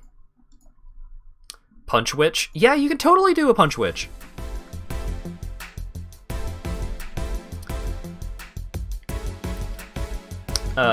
During the other stream, like, during the initial streams that I did of this game, one of the new gems that they had introduced into the game was Spellslinger, and Spellslinger is like, hey, whenever you use a wand attack, you will also cast this other spell for free. Having the spells available to cast for free, like, reserved a portion of your mana pool, but that was fine. So, despite being a witch, like, and I ended up still investing a lot into spell damage, but despite being a witch, I ended up investing a lot into physical damage, because I wanted to make the attack that was triggering the spells better, and then the spells that I was triggering were based off of physical damage. So I kinda ended up going into a part of the tree that I normally wouldn't have gone as a traditional witch, because, you know, normally if you're playing a witch, like a spellcaster, you're gonna be casting like lightning spells or fire spells or ice spells or something like that, but because I was casting physical spells, my build ended up kinda weird and interesting.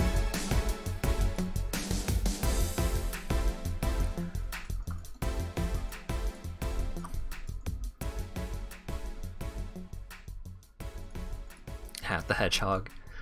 The that build was a lot of fun though, because it was I had set it up so that the spells that I was casting for free off of my wand attacks were Blade Fall and Blade Blast. And Blade Fall makes a bunch of knives fall from the sky and hit my enemies. And then Blade Blast makes those knives explode. And that was a lot of fun, because I would run up to a group of enemies, start, like, machine gunning them with a wand attack, and then a bunch of knives start falling from the sky, and all of the knives start exploding, and just everything just blows up. So, that kind of thing is something that I just really enjoy about Path of Exile. I mean, usually I end up playing pretty straightforward builds, but even the most straightforward build can end up being really entertaining because, you know, sometimes just being a whirling, like a whirlwind of sword and death, not that complicated, still a really good time.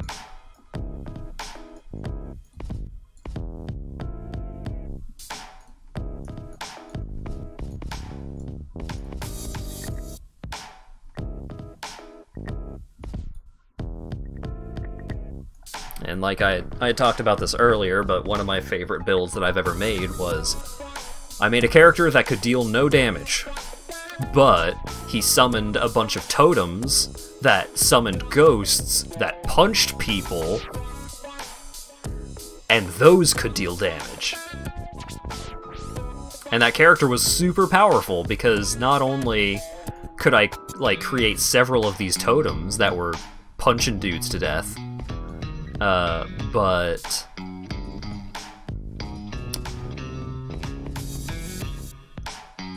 like I was creating so many of these totems that were punching dudes to death, and also I didn't have to get into punching range of my opponents.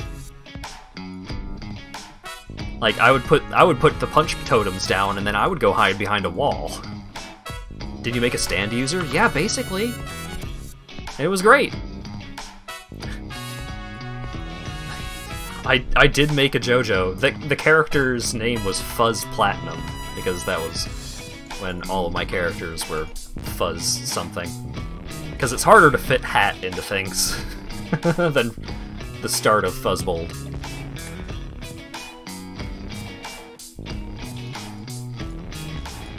Yeah, just imagine if Star Platinum could punch dudes to death while Jotaro was hiding in the next room. Oh, God damn it! Damn it!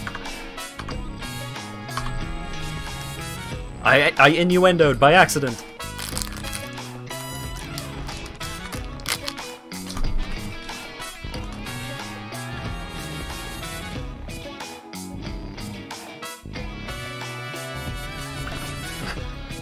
I can't kick your ass without getting closer. Actually, I can.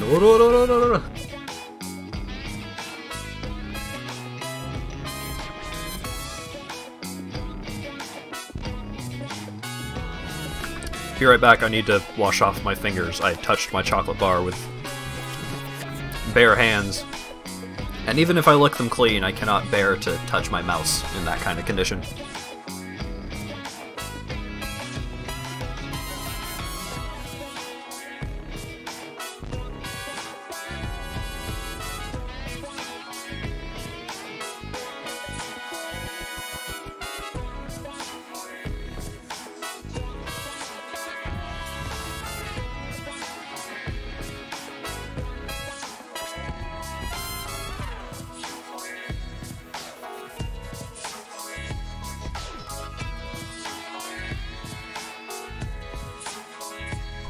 Okay, I'm back.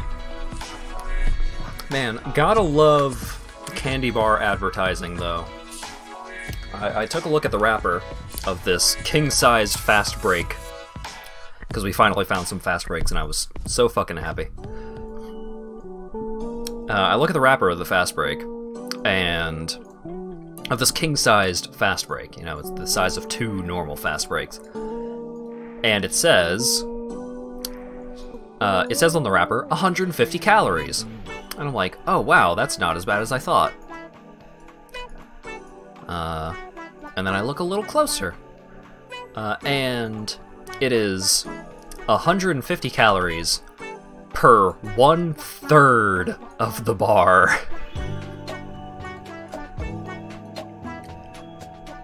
Whoops.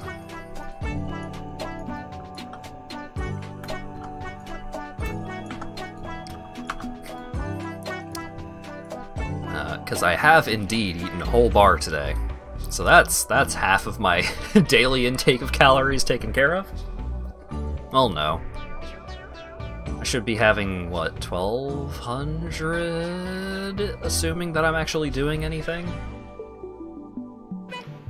I don't know.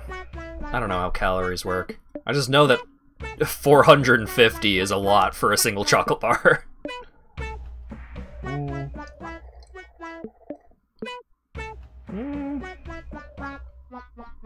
I mean, it's gonna be tough to beat this one, but let's see.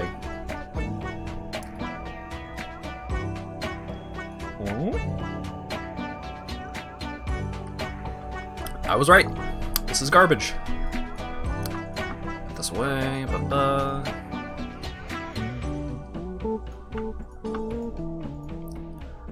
Ba.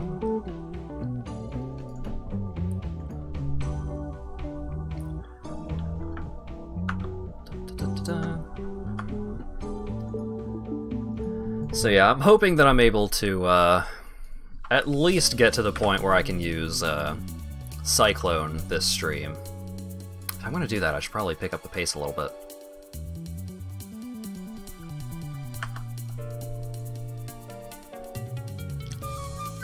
Savage Brittle Farmer. Okay. Oh, I'm level 17 already. Nice.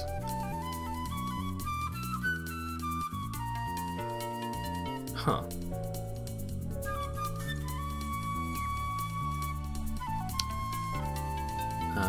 Right. Leap Slam, Maim Support, Melee Splash. I need to go back. Zoom. I need to get my Bleed gem, because I just remembered that Lacerate. I'm pretty sure Lacerate. Yeah, more damage with the bleeding. Increased angle on sand stance. Yeah, 25% chance to cause bleeding while in blood stance, 52% more damage with bleeding while in blood stance. So if I get the gem, chance to bleed. Supported attacks have 25% chance to cause bleeding. Supported attacks deal 13% more damage with bleeding. So if I use that instead of...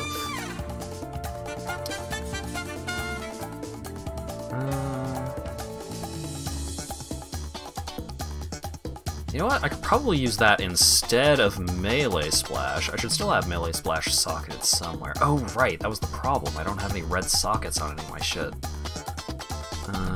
Here. Red? Red. Perfect. You can hang out in there for a while. So now... oh wait, what stance am I in? Sand? No. Blood? Yes. Kablooey!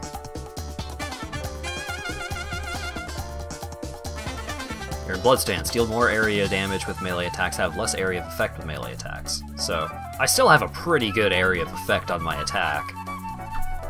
But now, I have a 50% chance to cause bleeding, and my bleeding does a lot of damage.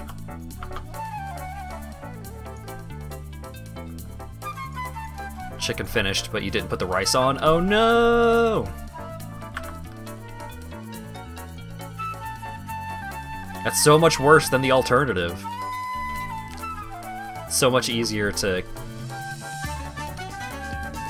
like just leave rice sitting around. Sapphire ring? No. Especially if you have a rice cooker.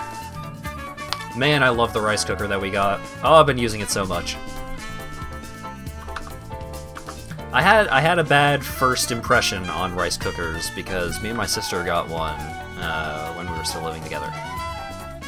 But the the rice cooker that we had gotten was way too small. It was so fucking tiny, you could barely cook anything in it.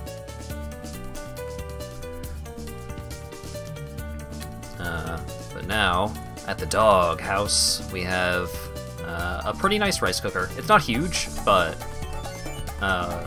usually I'll make like a cup of jasmine rice in it, and depending on how hungry I am, sometimes I'll eat the entire cup of rice with my food.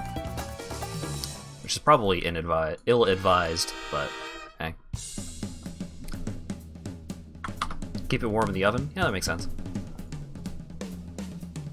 I wanna be your sledgehammer. Why don't you call my name? Okay, why am I killing normal enemies again? Magics and rares only. Or enemies that are literally in my way.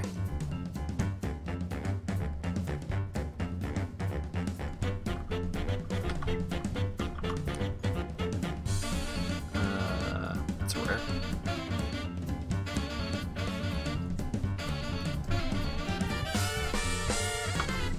Okay. Where is the path to the next level?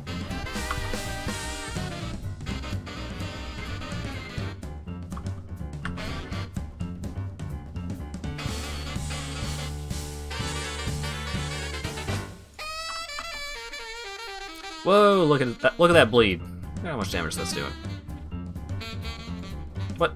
Oh, it ran out. I was like, he was gonna die to the bleed. Bleed went away. I do want to level up, but there are a million dudes around here. Get out of your pain drool. Bup.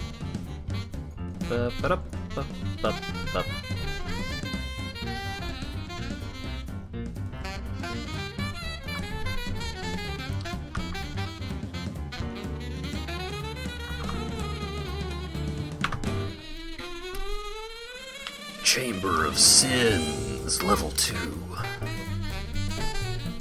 Oh, hi, Einhar. Gonna hunt some beasts. Seems good. Oh, what a hefty lad.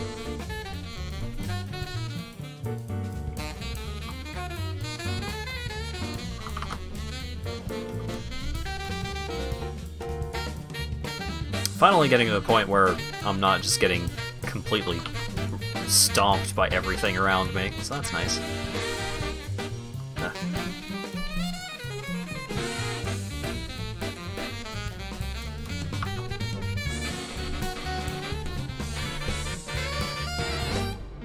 Ooh, Chaos Orb! We're rich, baby! Not actually rich, but there's one item. It's called Tabula Rasa that I'm really going to be on the lookout for. And that costs, depending on the league, costs anywhere from 12 to 25 chaos. So, you know, every chaos counts. But Tabula Rasa is very good. So it's a chest piece, and it has no defenses and doesn't give any stats. It does basically nothing, except it has 6 sockets in it, which is pretty good. All of the sockets are white, which means any color of gem can go into any of the sockets, which is very, very good. And most importantly, all of the sockets are linked.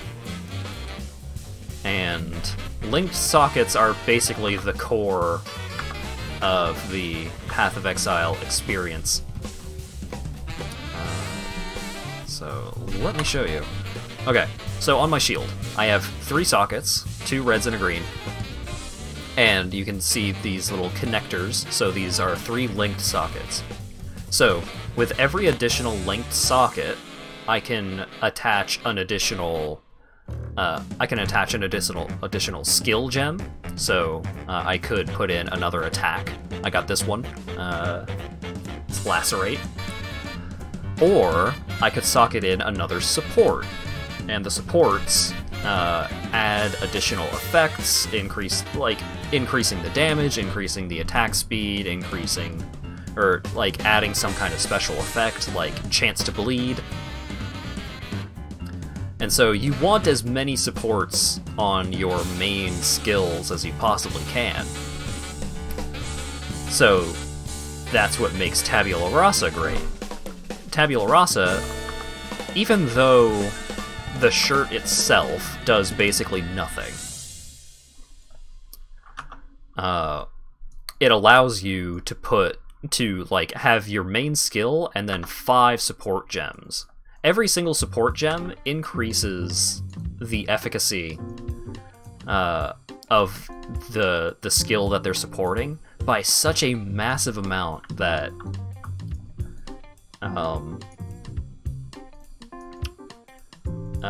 Tabula Rasa, if you manage to get a Tabula Rasa early on, that is basically all you will use until basically the end game. Like, maybe you're playing a build that's super squishy and you actually need the stats and defenses, or maybe you're playing a build that is based around having a specific unique chest piece because it's like it has an ability that enables your entire build, or something like that. But for the most part, the ability to have a bunch of extra supports on your gem will usually give you more mileage. Until you can get, like, a good unique that has, like, 5 link sockets. Because getting 6 linked sockets on an item naturally, very, very, very rare.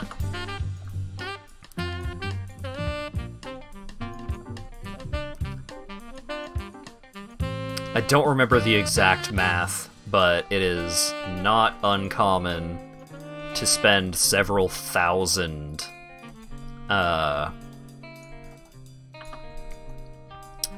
item that changes... Okay. So you may think, oh, well, why don't you just link the sockets on the item that you want? Basically, all item manipulation and crafting and stuff, well, not all, the majority of item manipulation and crafting and so on in Path of Exile is random. So, like, Chaos Orb. Chaos Orb's super important for crafting. What it does is, it reforges a rare item with new random modifiers. So, this copper sword of mine, the Miracle Edge. It has increased physical damage, increased attack speed, life gained for each enemy hit by attacks, and life gained on kill. If I used the Chaos Orb on this sword, the physical damage, attack speed, like all of those modifiers would go away and be replaced with the new ones. And the new ones are random. There's a huge pool of possible mods that could be applied instead.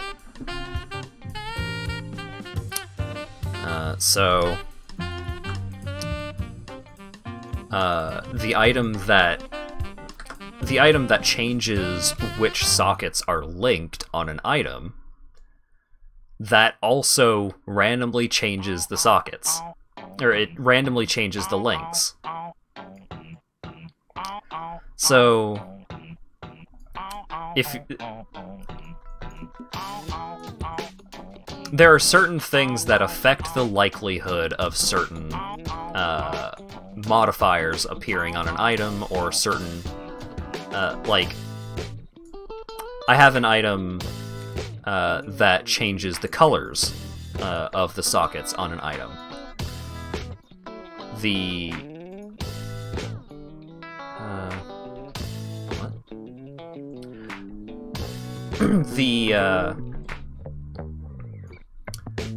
what? the likelihood of the colors that are going to show up in the sockets are determined by the stat requirements of the item.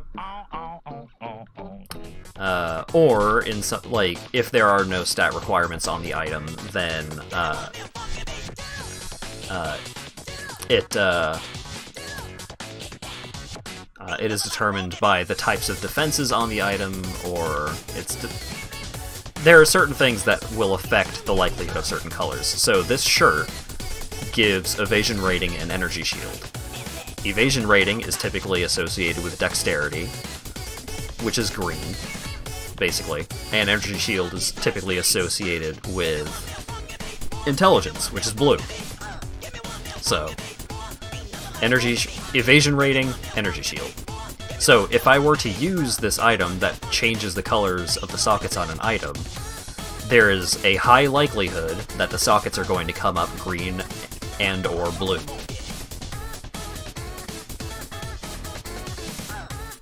So the randomness is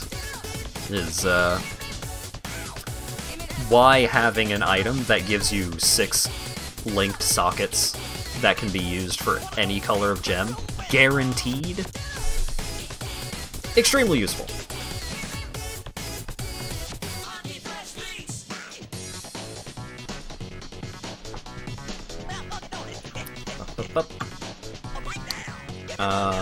Ooh, increased level of socket of melee gems. I don't want to spend resources on trying to change the sockets so that I can use my skill. Ooh, max life. Increased defenses. Don't mind if I do.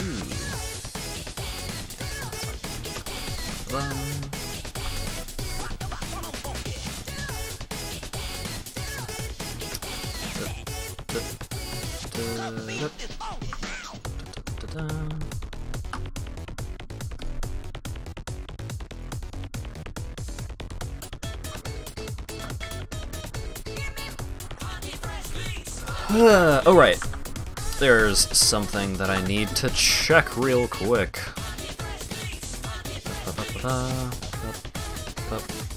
Which of these tabs was the tab that I need?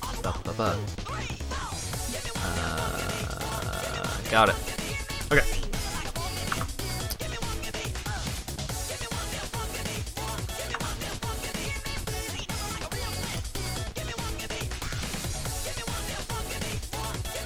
Live porn checking. I'm not checking my porn, I promise. I was checking the build. Besides, I'm pretty sure I managed to tuck away the porn into the dark tabs. Although you never know.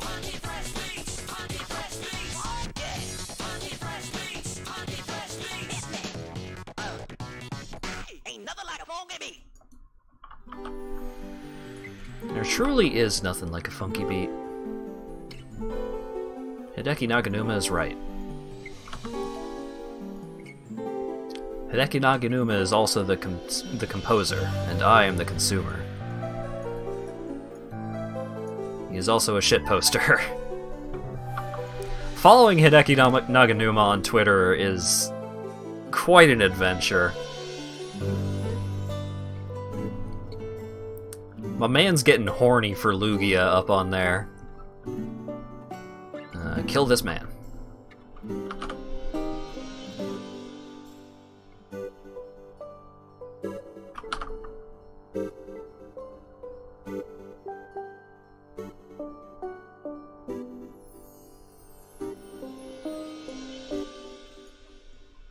He's a family man now. Is he a family man? I thought he just wanted to be a family man. But he was being a little sad about how he ain't got no waifu. Or rather, he doesn't have a wife.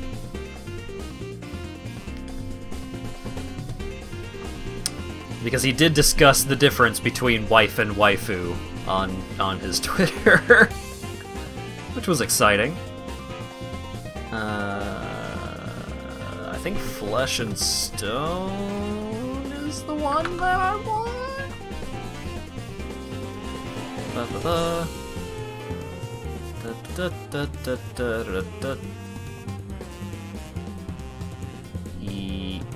Yes? Yes. Wait, no. Blackguard reward. Give me Flesh and Stone. Bam!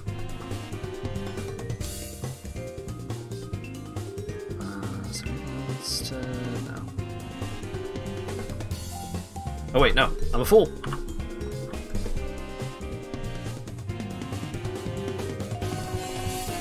back to the crossroads. A family guy.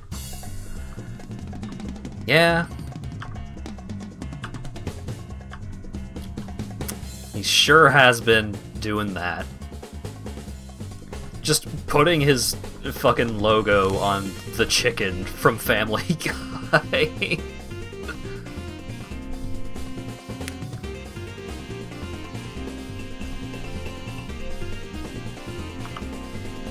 Just prolonged exchanges between random-ass people on his Twitter.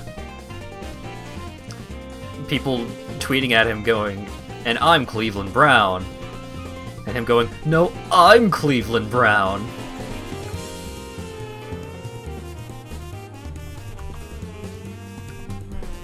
Like, it seems very childish, but in a fun way, I guess. He seems to be having a good time with it.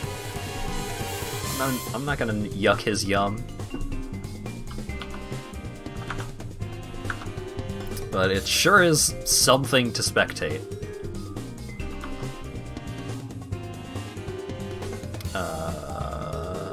Where am I going?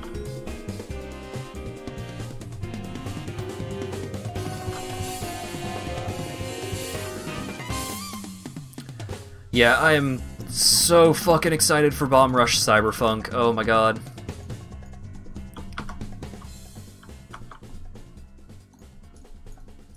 They haven't announced a release date for that, have they?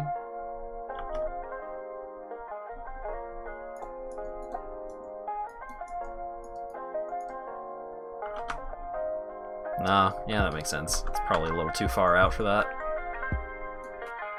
But, man.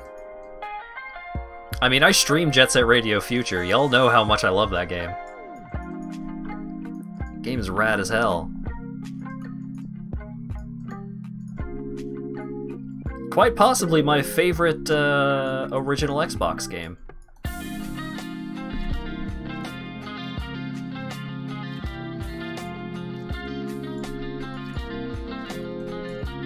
And I mean, don't get it twisted, I played me some Halo back in the day. I love Halo. I looked over at my shelf to try and remember what all original Xbox games I had, but I mostly played the PS2, so I didn't have that many Xbox games. But, the array of original Xbox games on my games that I care about Xbox shelf is the Sega GT Jet Set Radio Future disc, because they came on the same disc for some reason, Halo 1, Halo 2, and Simpsons Hit and Run for some reason. I don't know why we had originally gotten Simpsons Hit and Run, but man, that game's actually a lot of fun. Like, Simpsons Hit and Run is way better than it has any right to be.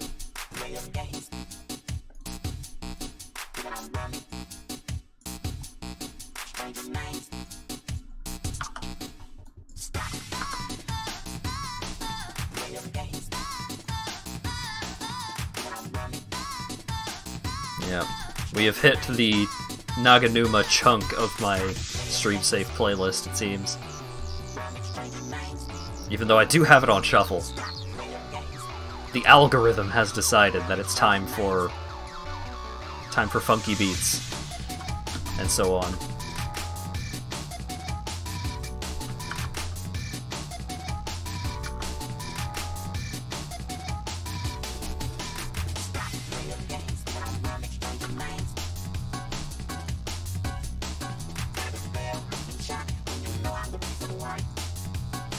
Ooh, rare Quicksilver Flask. Don't mind if I do.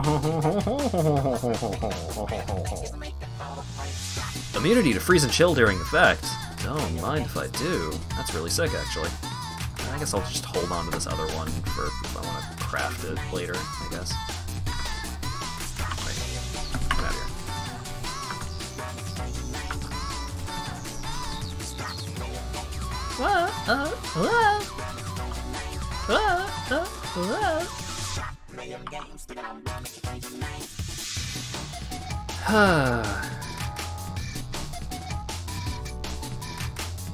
What is you guys' favorite original Xbox game? Hashtag engagement.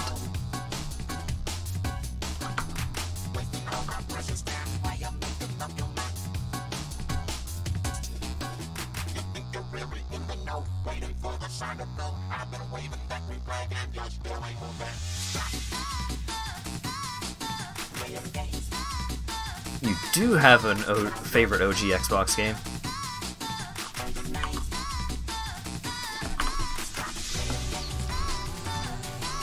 Is it Jet Set Radio Future?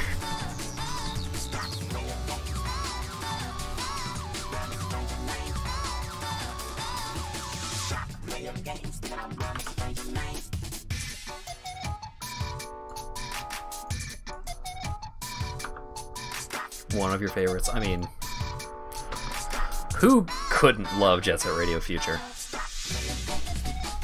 I guess people that picked characters that had really shitty handling stats. Because that game can get pretty frustrating if you don't just play gum. Or people that hate graffiti. And everyone that hates graffiti, I mean, they're just narcs. Crimson Skies. Oh man, Crimson Skies. It's been a long ass time since I've thought about that game. I did not play a lot of Crimson Skies myself, but one time, that was one of the few games that my dad had ever rented. Because usually if my dad wanted to play Xbox games, he would either just buy one of the NHL games, or we would play Halo together. But I'm pretty sure he did indeed rent one of the Crimson Skies games, and that was a really cool game. I've never been much of a plane guy. Makes me really stick out in one of the servers that I'm in. A lot of Ace Combat nerds around these days.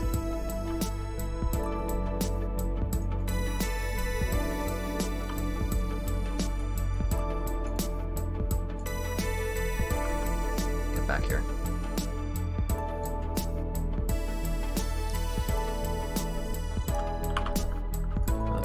Up.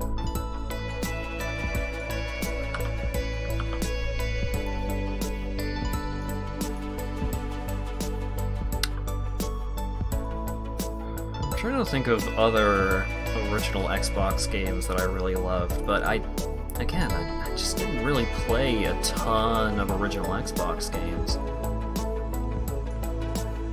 I mean, I say that I was a big PS2 player, but realistically, I was a big GameCube man. Played the frick out of my GameCube.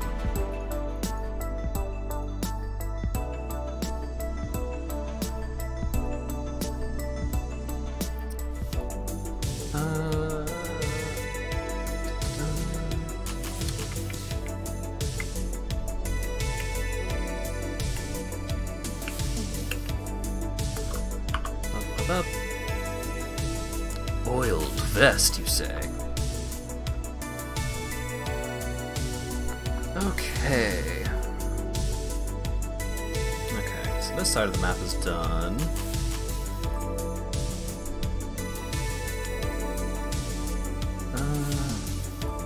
Oh, elemental resists, I guess. Passive respec points can be good. I don't know how much respecking this build does. Probably a decent bit, it seems like. A lot of the fancier builds do a decent bit of respecking over the course of getting to the final version of the build, the end game build.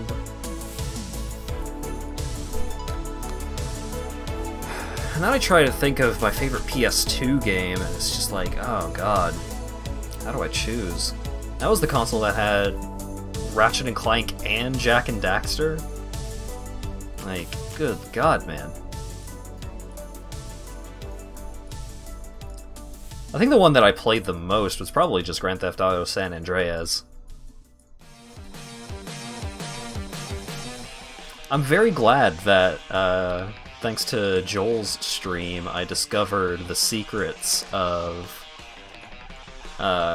using the downgrader downgrade thing for playing San Andreas on PC. If you just like get Grand Theft Auto San Andreas on Steam or something and just boot up and play that version of the game, oh my god, what a nightmare. It's so bad. But there are some ways of making that game actually playable and enjoyable on PC. I had, despite all the time that I played San Andreas as a youngster, I had never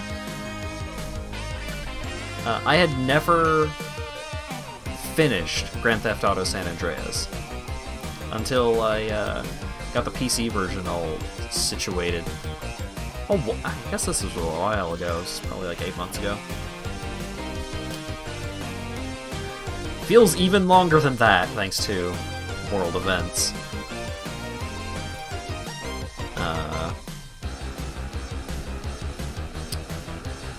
But yeah, I'm very, very glad that I played that game the whole way through, because man, some of those later missions get buck wild.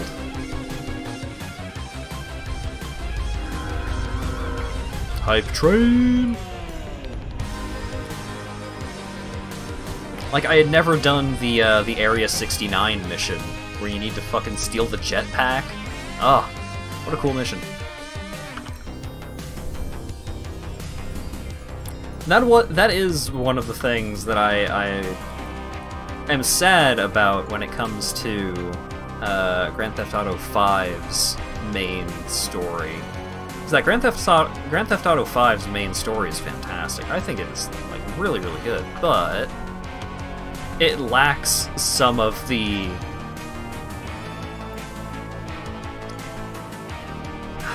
what's the term that I'm looking for? Because it's not just goofiness, because Grand Theft Auto 5 still has a lot of goofiness to it. There's just something. There's just something that 5 didn't have that San Andreas did.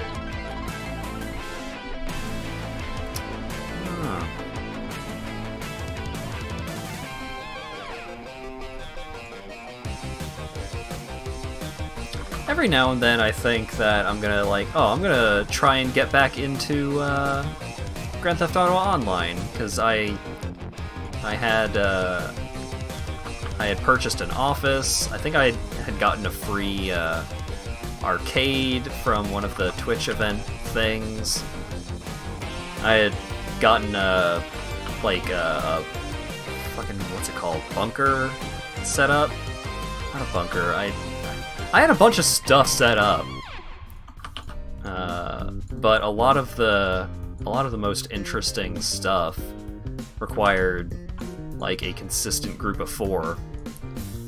Because the best content in Grand Theft Auto Online is still absolutely the heists.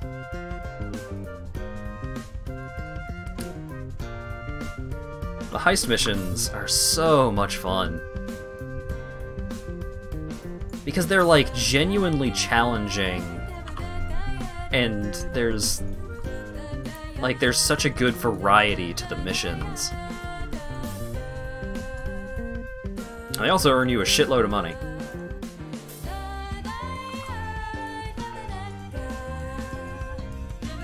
Maybe I could try and cobble together a group of folks to try and do the heists on stream with. That'd be fun.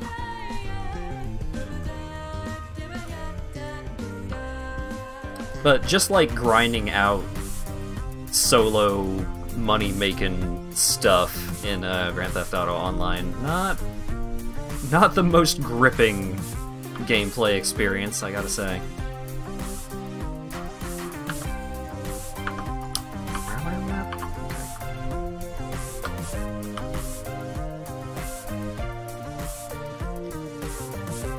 Waypoint, and then I gotta leave this zone before the waypoint in the previous zone, before the previous zone unloads.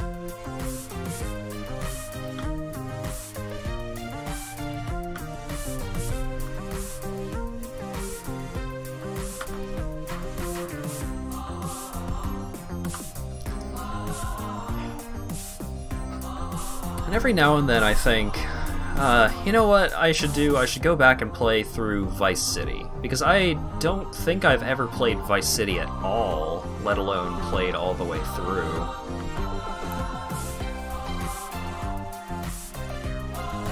Because so many people say, you know, oh, Vice City is the best. It's the best one. It had the best characters, it had the best story, and all that stuff. Just never got around to it, because when you start with San Andreas just... It's hard to go back to a game where you can't swim.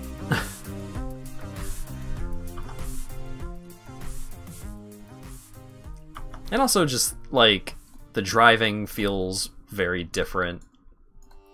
Especially once I had played Grand Theft Auto 4 a lot. That was one of the games that I played a ton of with my childhood friends. Tough to go back to.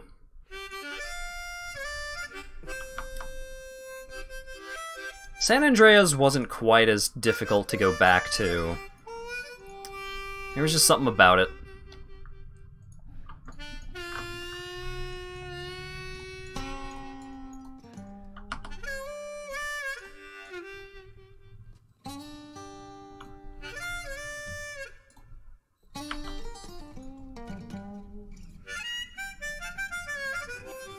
What the frick was that? Oh, it's this guy's ability. Stupid fly.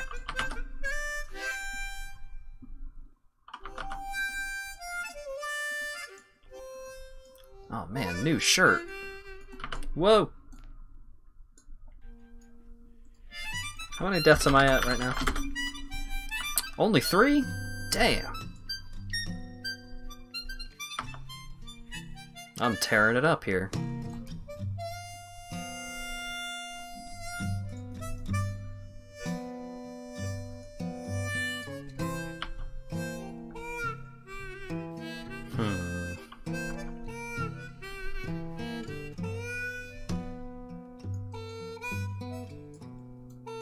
Man. I still haven't played, I got it, oh, I guess I may not be able to play it because I don't have PlayStation Plus anymore. I don't remember if I had gotten it through PlayStation Plus or something else. But, the Ratchet & Clank remake. I heard a lot of conflicting things about, the PS4 remake. But man, I've always really loved the Ratchet & Clank games, and not just because of the Lombaxes. Don't get it twisted. I enjoyed the heck out of those games. Where's Alira?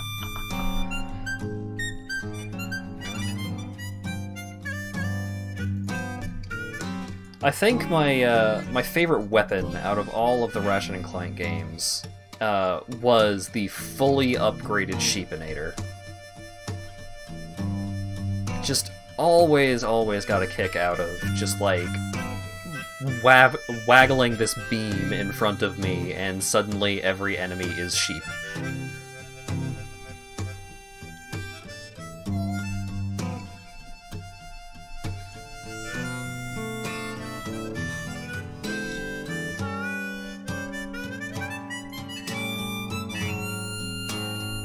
Oh wait, I didn't get Oak's thing, did I? I need to find the waypoint here.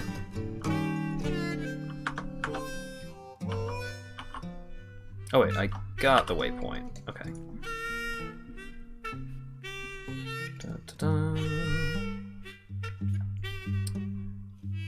I don't recall if I ever actually got the Rhino in any of the Ratchet & Clank games. I may have gotten it in one of the PS3 games?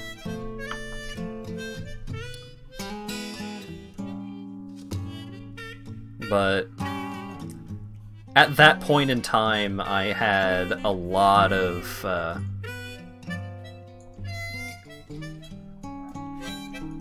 god, Dexter, it's going off.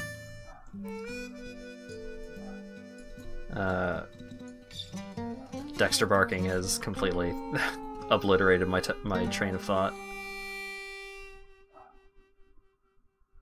Yeah, at that point in time, I had a lot of different games to play because I would, like, constantly be borrowing games from my friends. Like, we had this network of games. And sometimes I would have to go on a quest where I would go over to my friend's house and be like, hey, can I borrow, like, X game? And he was like, oh, sorry, other friend has it. And I would have to go over to other friend's house and be like, hey, are you done with X game? I want to borrow it. And they'd be like, oh yeah, I don't have any more. Yeah, I loaned it to blank. And I was like, wait, but isn't it blank's game? And he was like, well, yeah, but I thought it would be fine. And I have to go to blank's place and try and get X game. It would be a whole quest just to try and borrow a game. But I did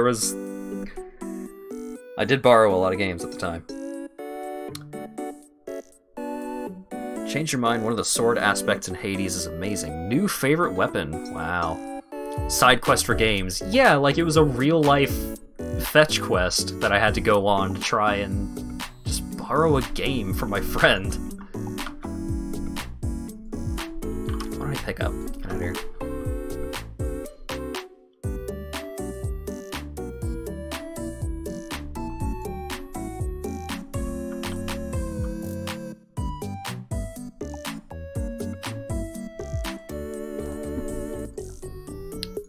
Helpolira, give me the apex. Okay, Dexter is not gonna calm down. I need to go deal with that. I'll be right back.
Okay, I'm back. She was barking at nothing!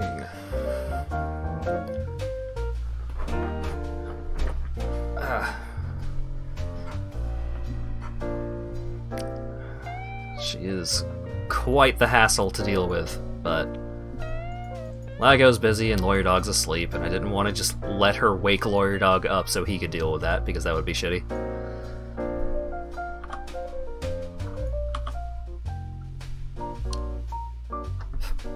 Fly, get the fuck out of here.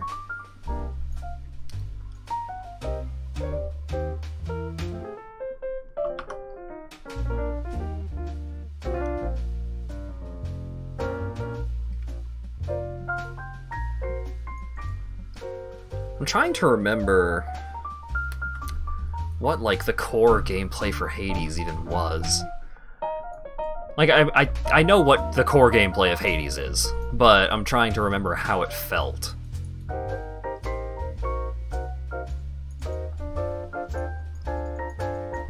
I recall a couple of instances where it had felt a little too slow in some ways, but I would imagine that they've probably, like, God, fucking right on my glasses, what the fuck? I would imagine even if they haven't just, like, outright sped the game up, they've made it so that it doesn't feel as slow.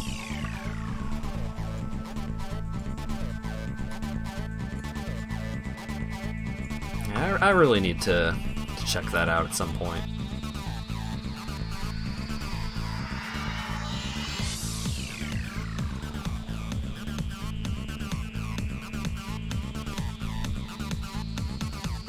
Been too long.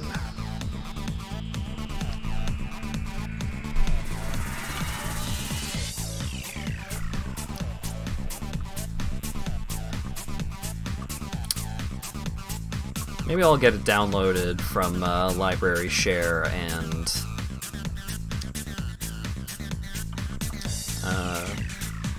maybe do a stream of it sometime next week, or maybe...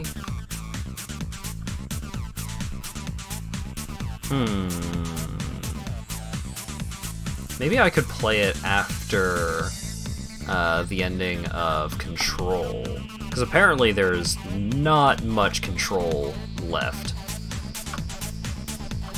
Like, I am right there at the end of the game.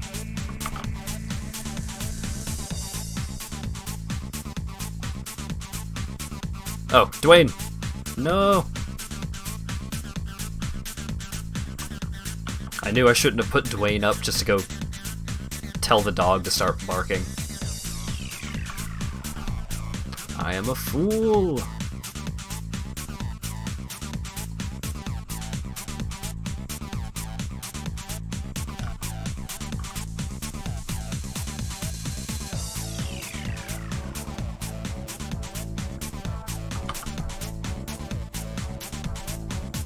To be honest, I wish I had more, like, new game stuff to talk about here, but a lot of what I've been playing recently has just been, like, completely zoning out to RimWorld or something. Which isn't the most exciting thing to go on about, because it's just like, yeah, I built some new walkways and expanded my storeroom. And everyone is fine, because I've been save scumming. So, whoops.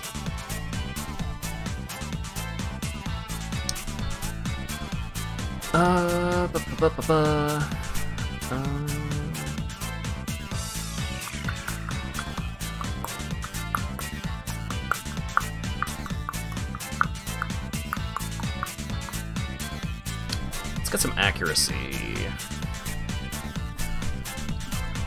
Get those two nodes, and then I think I will probably start expanding outwards to the right on the passive tree.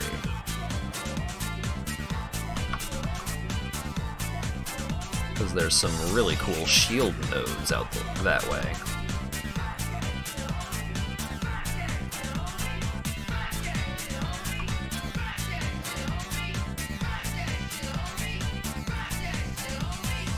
Why do I still have the screen shake? I thought I turned that off.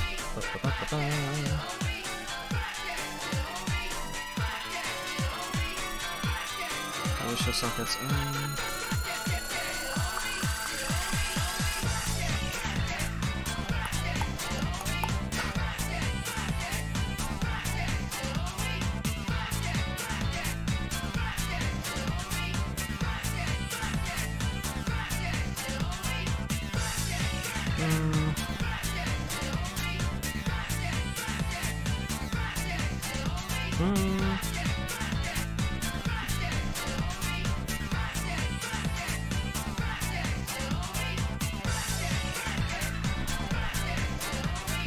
Screen shake. There it is.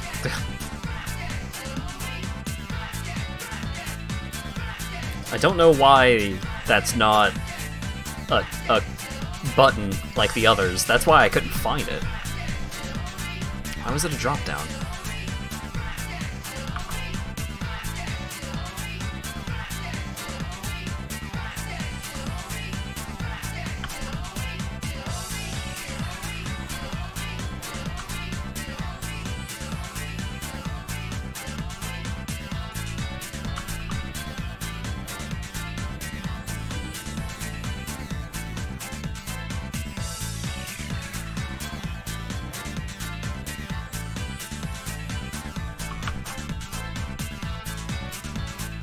Where's this big stupid spider? I mean, there's a lot of big stupid spiders in here, but the biggest stupid spider.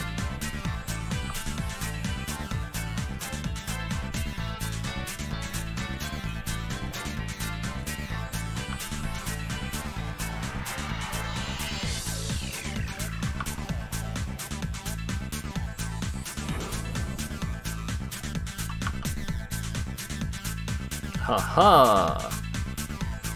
Found it.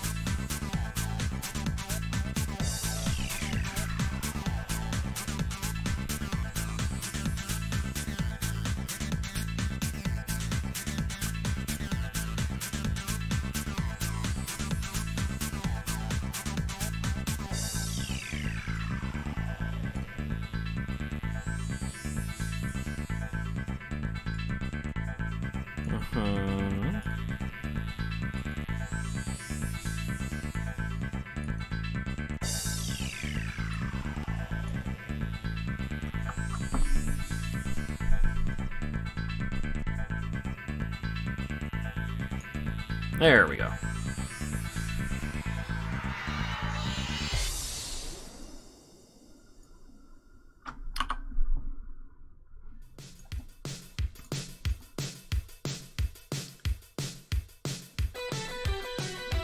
I'll have to come back for it.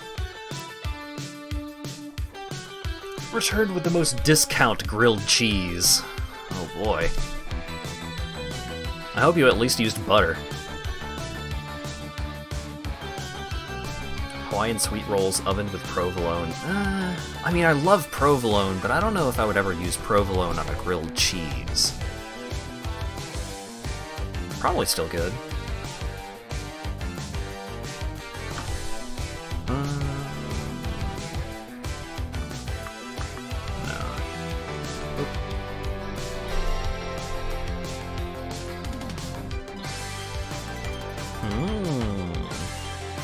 That's a lot of evasion rating. And triple resistances? Yeah, sure. Yes.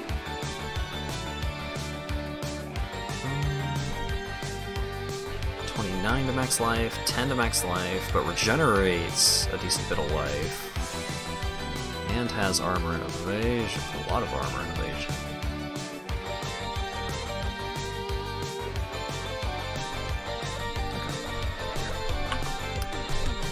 Cancel, switch these out, put this in here, I guess.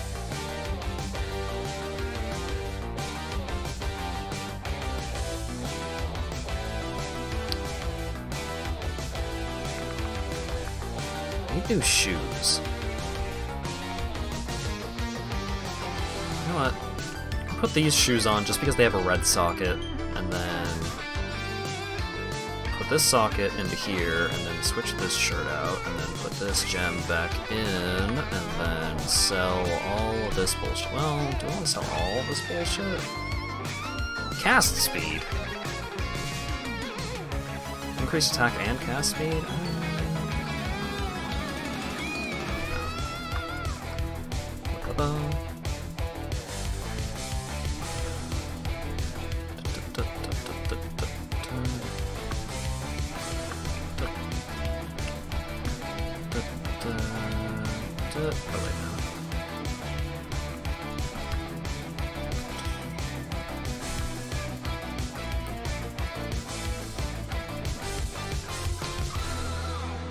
Should I use the Stibnite Flask?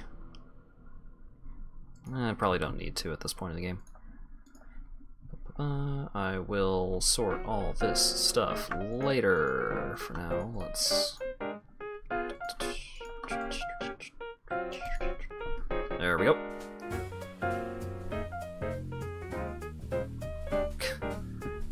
Yeah, that's a good point, Acker. You didn't make a grilled cheese, you made an ovened cheese. You made a baked cheese. Ovened isn't a word, I don't think.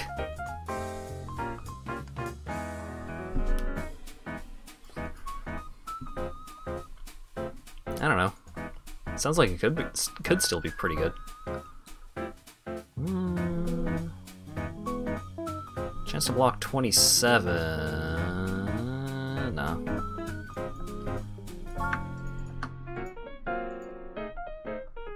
It should be. Sorry, I didn't mean to dunk on you like that. Close combat, versus projectiles, faster attacks, melee physical damage. I probably want melee physical damage, right? I do want melee physical damage. I also want faster attacks, though.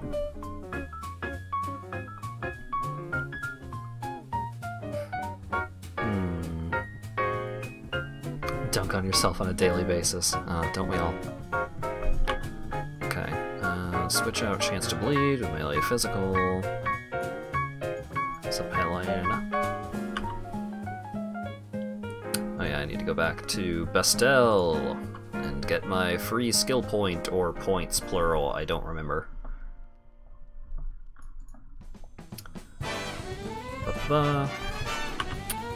Just the one. Okay, that's fine. And then next up, I'm probably gonna try and swoosh over here, so that way I can grab this bad boy and that bad boy. Right? I do want all that stuff, right? I'm pretty sure I want that stuff. I don't know why I wouldn't want that stuff. Oh wow, this build doesn't take Heart of Oak? Oh right, this build has other ways of getting stun immunity.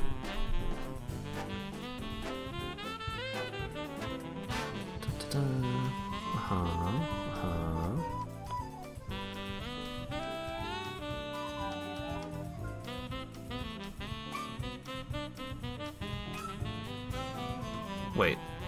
No, yeah. Wait. What the hell is this? Oh.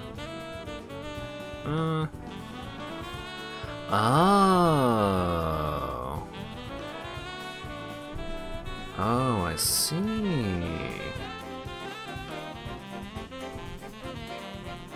Okay, so I think my game plan is still mostly the same, but there is some other stuff that I'm gonna need to grab that I did not expect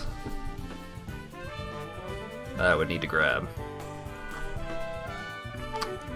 Or rather, it's stuff I didn't know existed, for the to be real. You would think that with over 1,000 hours in this game, I would at least have a general idea of where shit is on the passive tree, but you would be wrong.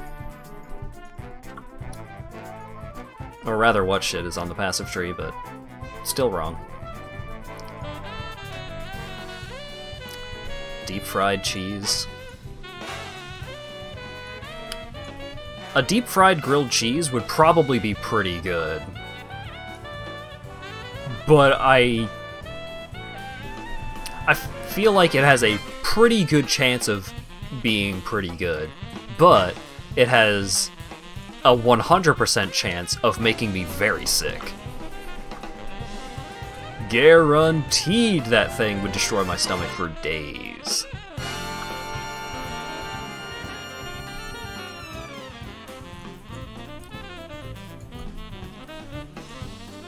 Hey, let's take pizza and, like, crank up the greasiness. I would die.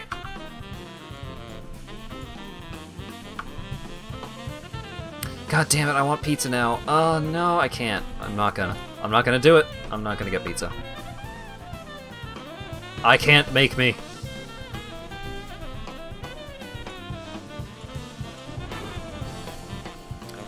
Deep fried lard? That is not surprising. That's not surprising at all.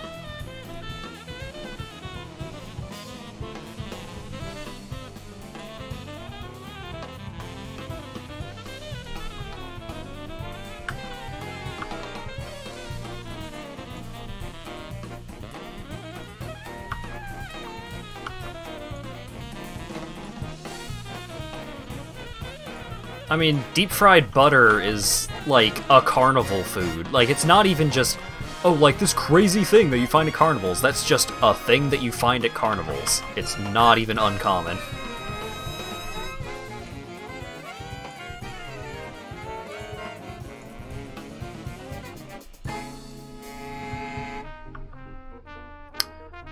Oh god, what was that? What was that, like, insanely unhealthy sandwich that made everyone at the Toronto Expo really sick one year? The croissantwich? Or something like that.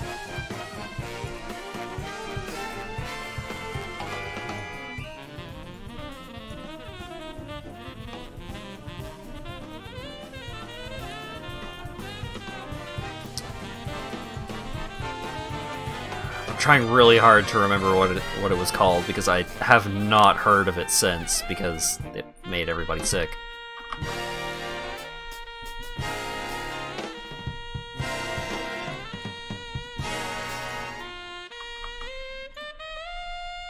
I'm not calling it to mind. All I can call to mind on that topic is the Luther Burger.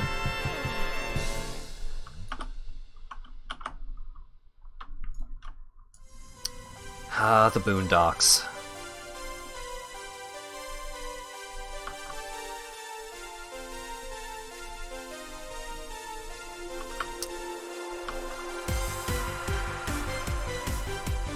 The Cronut Burger, yes! Yes! That is exactly what it was. A beef patty between two donut croissant pastries topped with maple bacon jam. Yep, that was the thing that made everyone sick.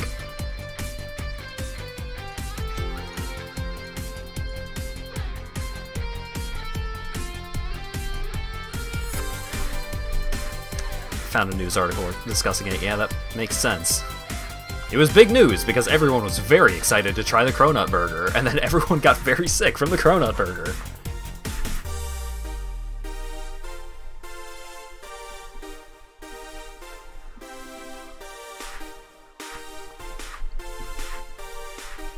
I remember I was going to Fan Expo at the time, and my mom was like, "Oh, you should go to the fair and try and get one of the Cronut Burgers."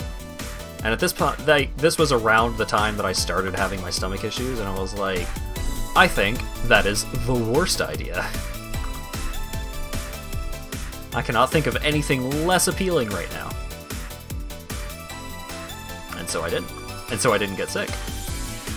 That may have been the year that I had the hiccups for like 2 days straight, though. So I mean, I still fell victim to God's wrath, as he was just kind of laying siege to the whole town for their gluttony.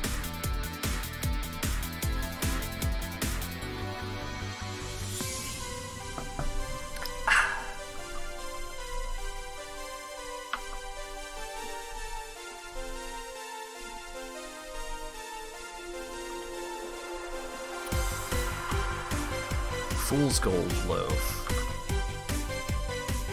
Oh, that's the sandwich that killed Elvis, isn't it? Or no, Elvis really liked peanut butter banana sandwiches, didn't he?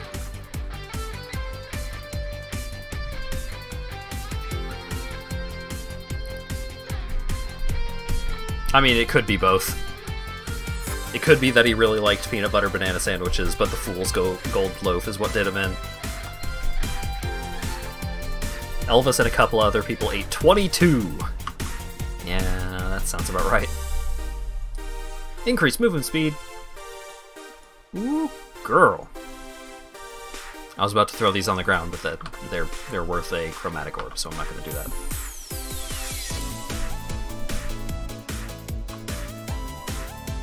They flew to Denver, ate 22 of them, and then left without ever leaving Denver Airport. What a vacation! I've never been to Denver. I've heard it's nice.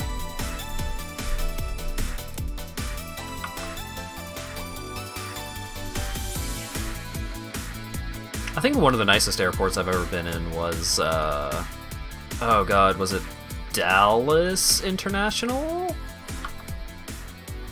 I don't recall exactly.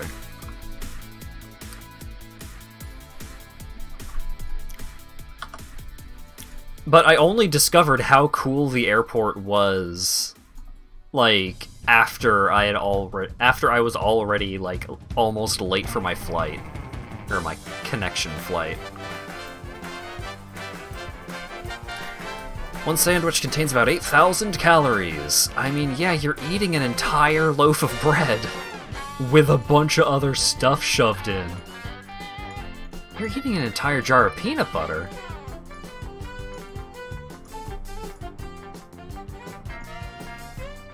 You're eating a pound of bacon. Oh, God. I mean, everything about it is just like, oh, Jesus Christ.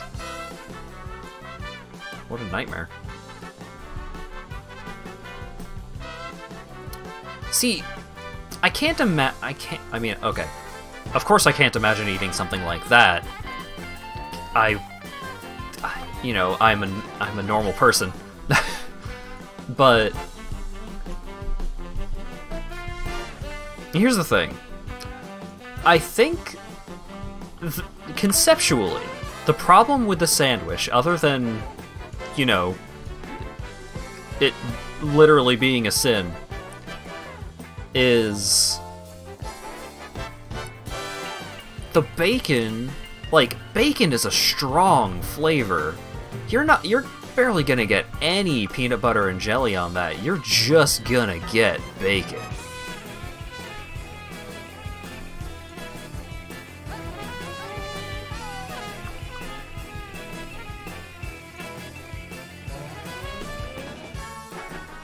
I had gone to Subway before the Rona, and this one time I was just like, oh, I've been getting, you know, I was getting my normal turkey and provolone sandwich, and I was like, oh, here, I'm gonna treat myself. I'm gonna get bacon on it this time. I'm gonna mix it up. And it was like I was just eating bacon on bread. I could not taste anything but the bacon. It was so overpowering, and I didn't even get like double order of bacon or anything. I was just like, I want bacon on it. The person put a normal amount of bacon on it, and the flavor of the sandwich was entirely bacon.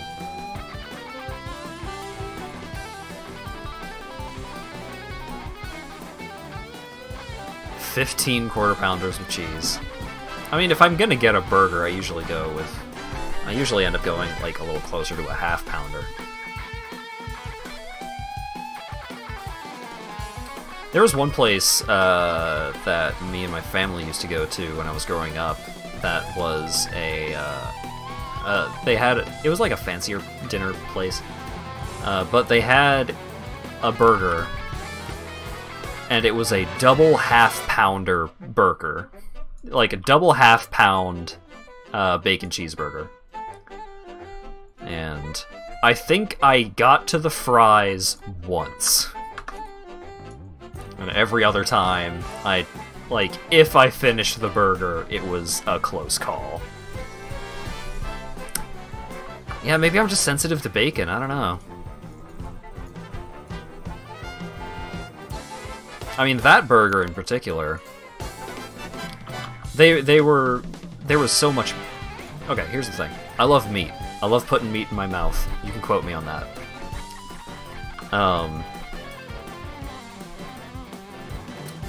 So usually the problem that I have with things that are like really heavy on the bacon is that I can't get any of the meat. Like it's just all bacon. But because the double half pounder burger, like it was almost like a garnish of bacon. It wasn't like really heavy on the bacon. So it was a good balance. Like, I got a whole lot of meat, I got a bit of the provolone, and I got the bacon. And sometimes I got some ketchup. Sometimes I just wouldn't even put ketchup on it. Sometimes I would just have the burger as it was.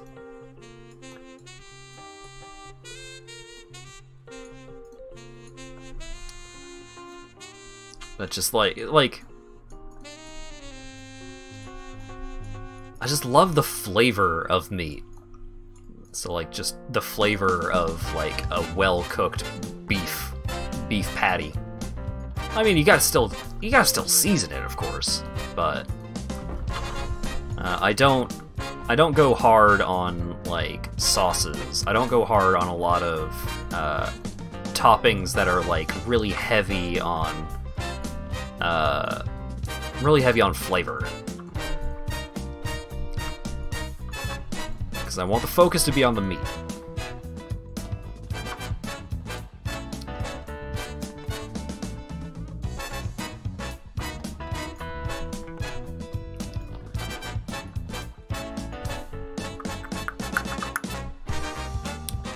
I'm trying to decide whether I want to get this now or later. Because this node's pretty good. Increased damage per % chance to block attack damage.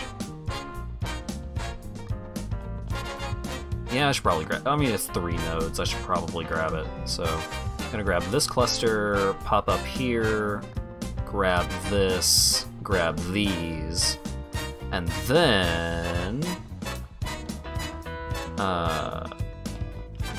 I'm gonna come up here...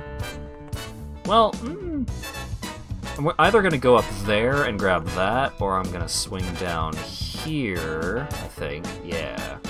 Down here and grab this.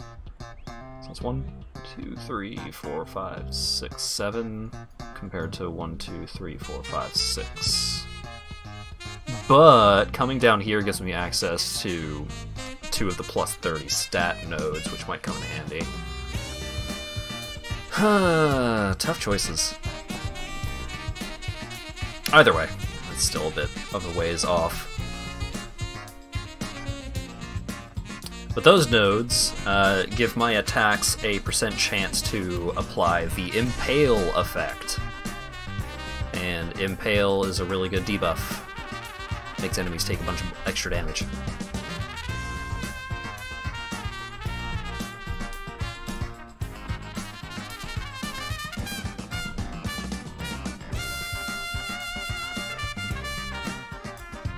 Ah, there's a rare over there.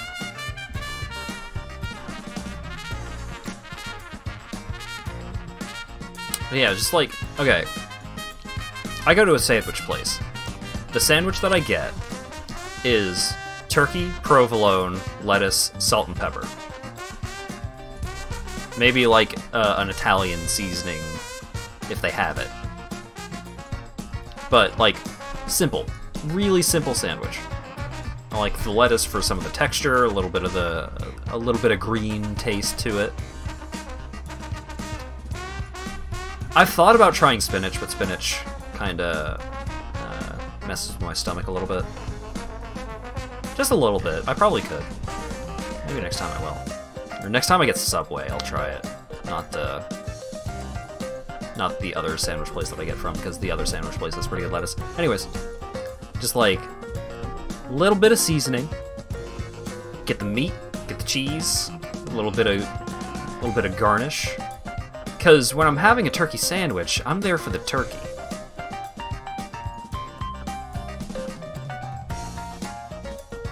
Subway orders of choice? Yeah, sure. What do you guys get from Subway?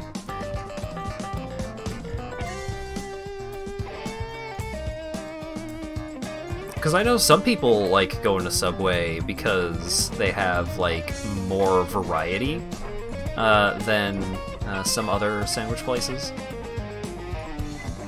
I mean, they have pizza, for God's sake.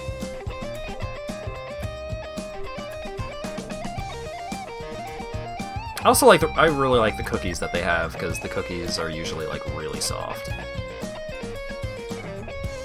I'm not a crunchy cookie man.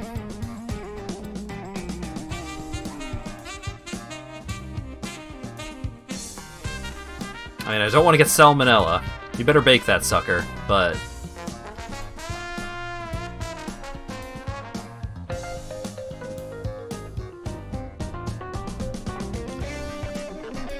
Footlong of chicken strips, bacon, spinach, and ranch, then it's toasted. Huh. Sometimes I'll get a little bit of vinegar, or maybe a little bit of oil. A little bit of olive oil. I don't think it's olive oil. But sometimes I'll get a little bit of something. Yeah, I've never been huge on ranch dressing. Even when I get a salad, I get Caesar.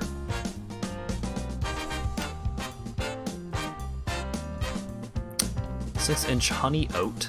Honey oat? Is that a bread they have? Oh. Cold cut combo. Spinach, red onions, cucumbers, green peppers, and vinaigrette. Huh. That sounds like a really green sandwich.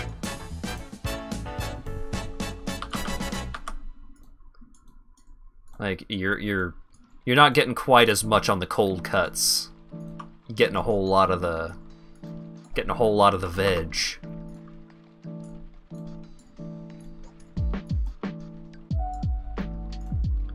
Now you want Subway? Yeah, I could go for a sandwich. What time is it? Oh, I have the time on my screen. Oh, the sandwich place is closed. Well, I think Subway is closed too. Subway closes super early. Or at least the Subway that's like less than a minute from my house.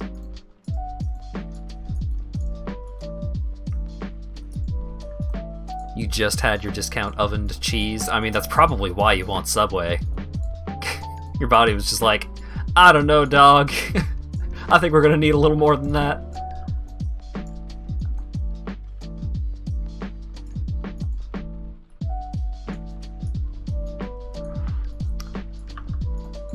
I don't know what Lawyer Dog has planned for food tonight.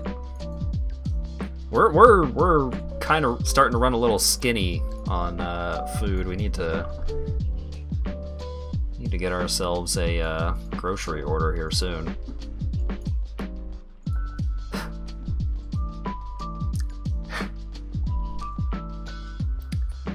Is it very green? Oh, you've got the...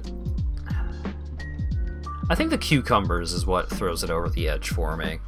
Because, like, cucumbers and green peppers and the spinach, like, that's 3 greens.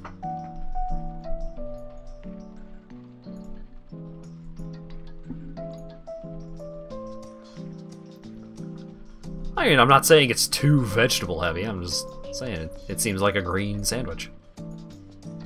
To me. But I mean, the extent of my greens is typically just lettuce, so... I am a basic bitch in that regard.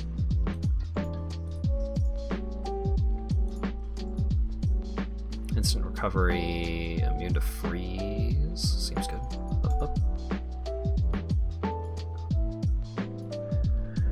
It's good eating.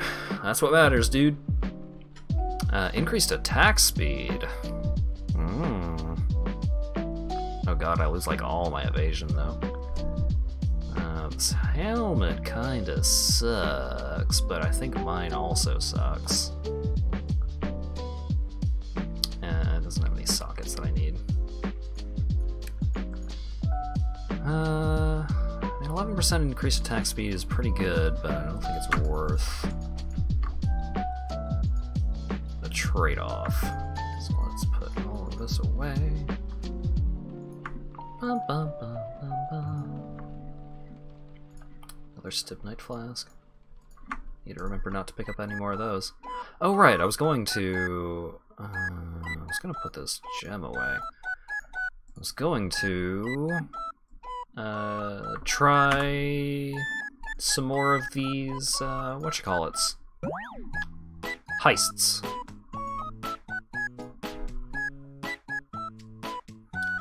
Vinaigrette and lots of pepper.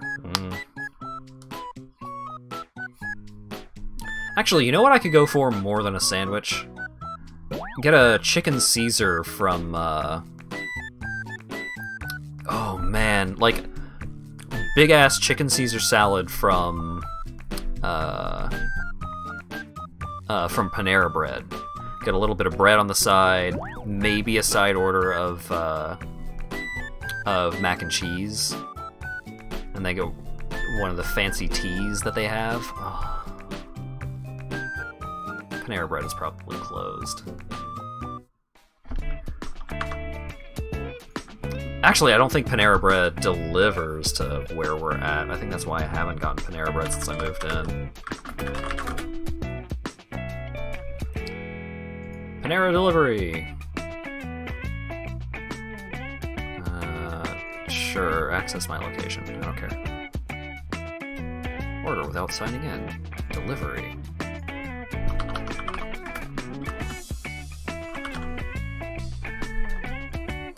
Check availability. Sorry, delivery is not available to your address. Alright, fuck off then. Should've known. Okay.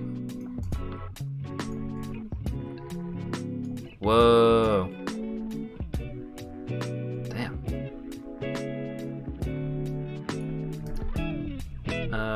Prepare a heist. Up. Sign contract.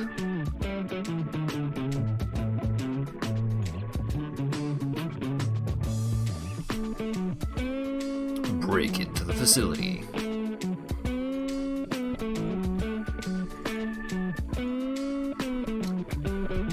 Alright. We're gonna get the urn this time. For sure. Especially because this zone is level 2.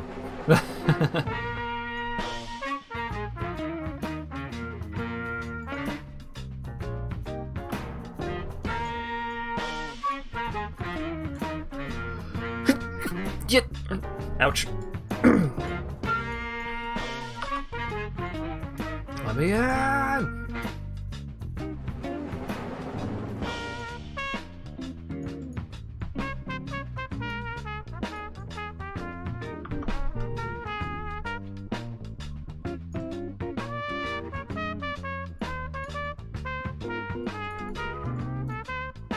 Concerned about the pain sneeze. That's fine. I just held it. I held it in a bad way. I held it in poorly.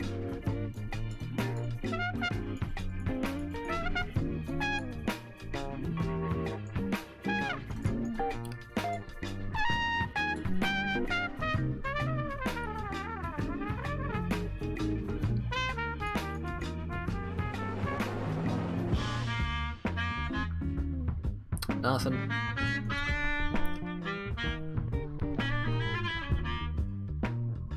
Scroller wisdom, sure. Alright. Let me out.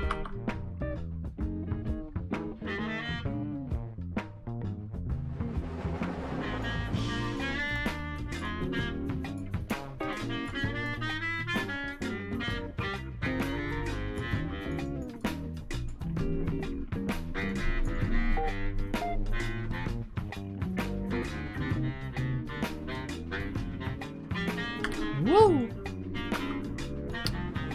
I think Jimmy John's does deliver to where I'm at, but Jimmy John's so fucking expensive. It's just not worth it. You are not getting what you pay for when you get Jimmy John's. They don't even give you the option of toasting. It's just like, you're getting it cold and you're gonna like it.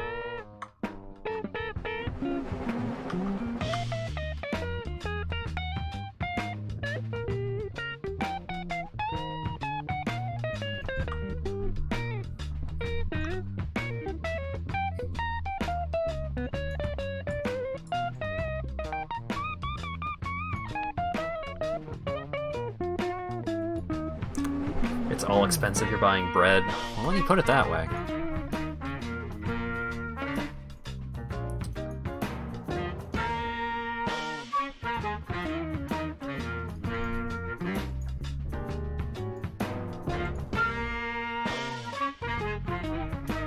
Here, have this. Oh, it gives me some markers. Okay. Talk to Kurai. Okay. So I assume now it's just like, oh hey, do contracts.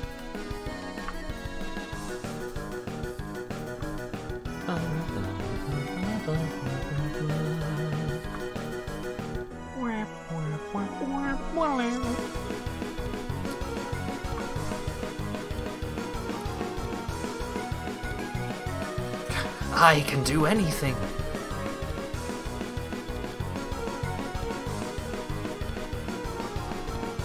Chaos, chaos. Deltarune is really good.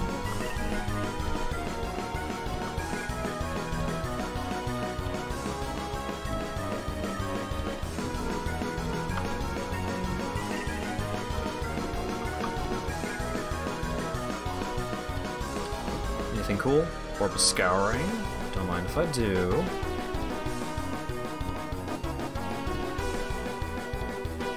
Ooh, that's neat.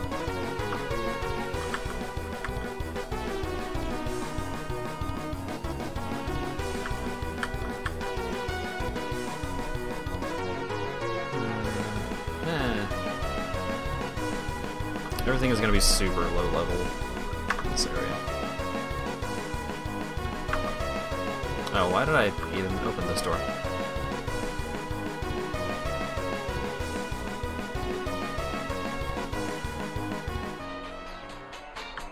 Yeah, there's no reason to go in there. Oh, wait. I guess I just got a lucky draw. Rewarded for my incorrect decisions.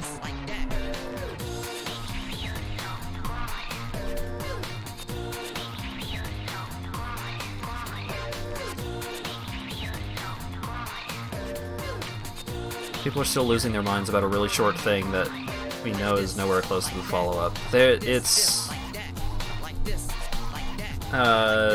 Toby had made an announcement that he expects that Deltarune Chapter 2 is going to be basically done by... what was it? By the end of the year?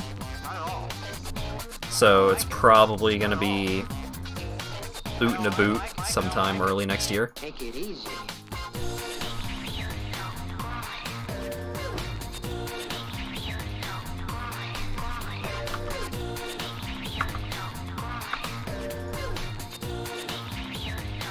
I mean, there's a reason why people are so into it and so excited for it. This is good. Toby Fox makes very high quality content.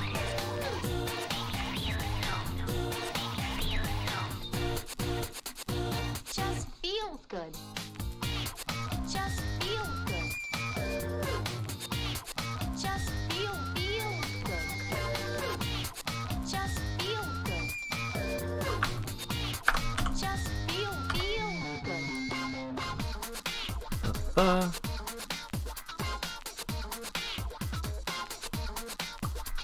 Like this, like that, like this, like that, like this, like that, like this. Yeah, back to the sandwich discussion. Jimmy John's doesn't have good variety. It doesn't have... Like, the ingredients aren't even that high quality. Fucking mosquito gnat thing, get the fuck out of here. But, train of thought.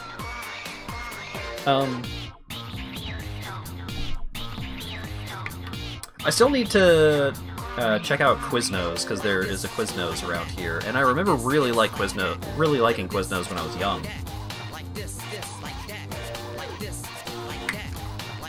My favorite sandwich place is Firehouse Subs, but they don't have any of those around here. I like it, I like it. Is the ooh in a boot actually like boot, or is it more like aow? About?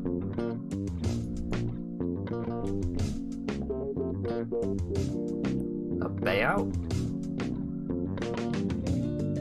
Oh, like about. Like Southerner influence. I mostly say oot and a boot because it's just fun to say. But usually when I say the word about, I say about.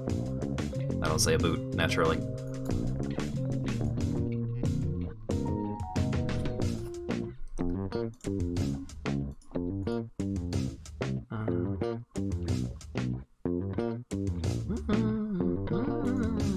Probably not. Also no. Here, buy this thing. The music just turns me on.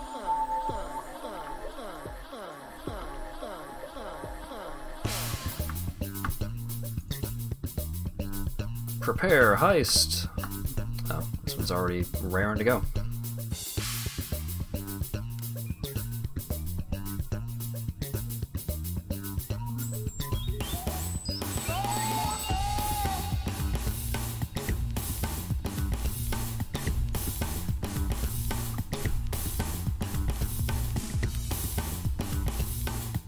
We started pronouncing minestrone as literally minestrone, and people in the rest of the house ended up doing it unintentionally. The music Yeah, that happens a lot.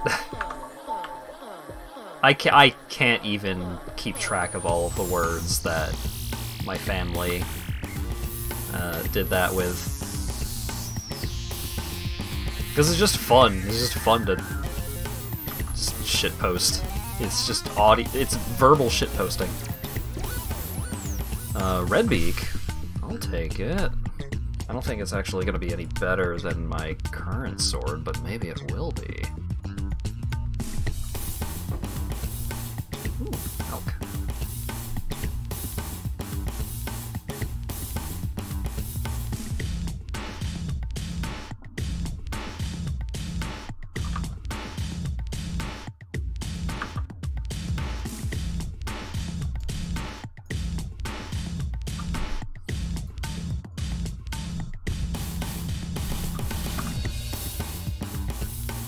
Zucchini. Or zucchini. Like a peppercini. What? The music just turns me on.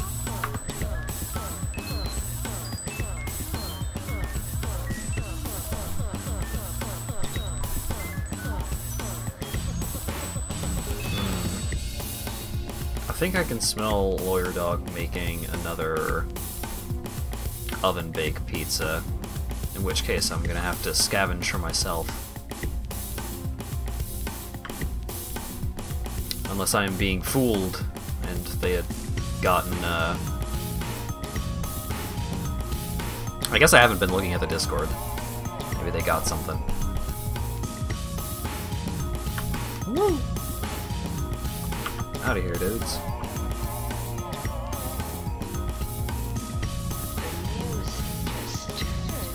There's a thousand fucking things I'd rather fucking do.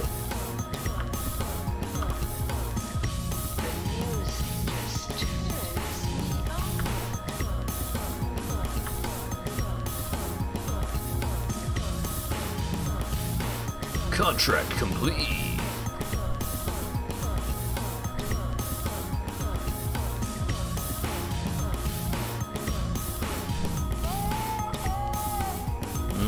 Chips and salsa. Been a while since I've had that. Up. Here, buy this skull, I guess. Prepare heist. Da-da-da.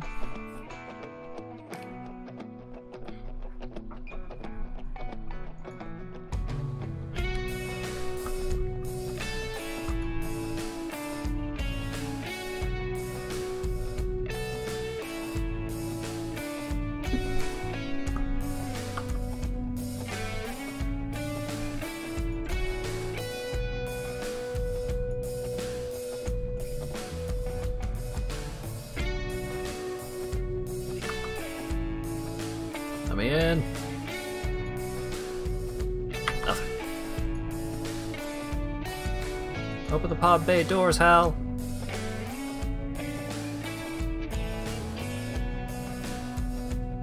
Zoom. Oh, this map is really tiny.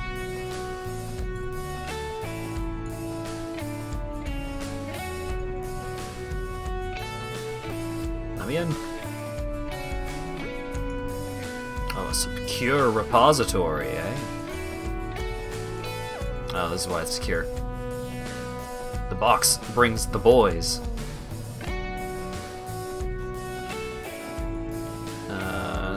I'll take a jeweler's.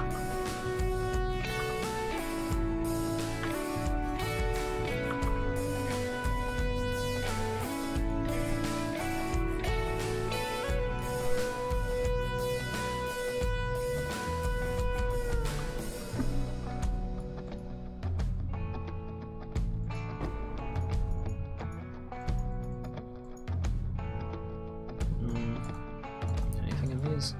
No. Alright, out of here.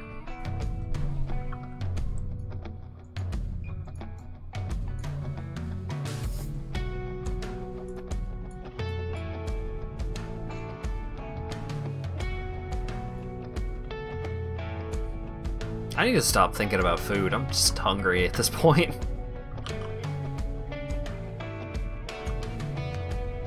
Oh wait, that's probably not anything being cooked in the oven. That's probably reheated spaghetti.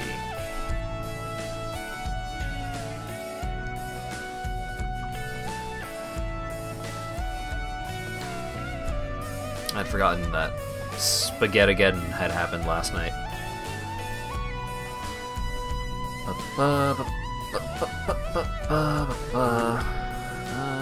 Let's see. Oh, right, low life. I mean, it does give max life. 1.71. Yeah, it is better. I just need to find a place for this gem. Oh, perfect. Oh, wait, no. That goes there. That goes there. 7 life, no. Nothing. No, no. Nope. Nope.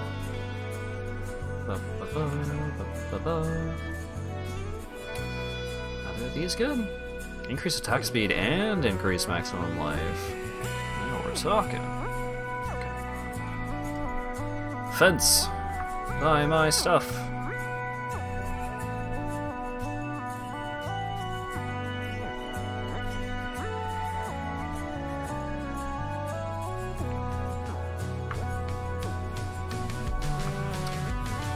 Okay.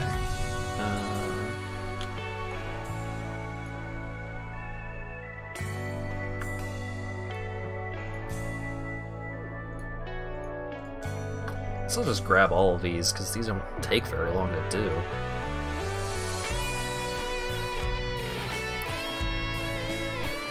Sign the contract!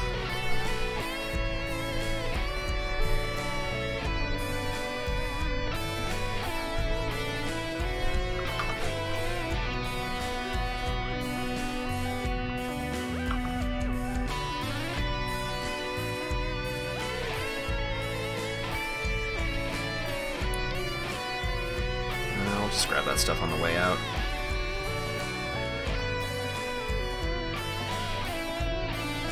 If it's any good.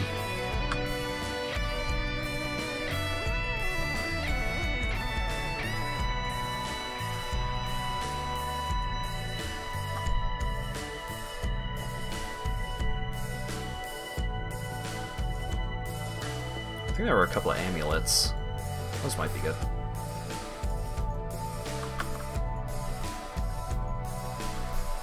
Open.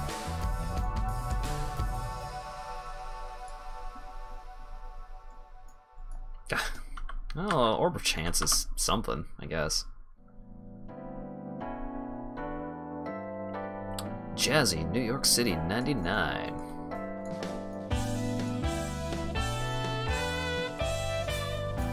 I don't think I've ever really played Third Strike.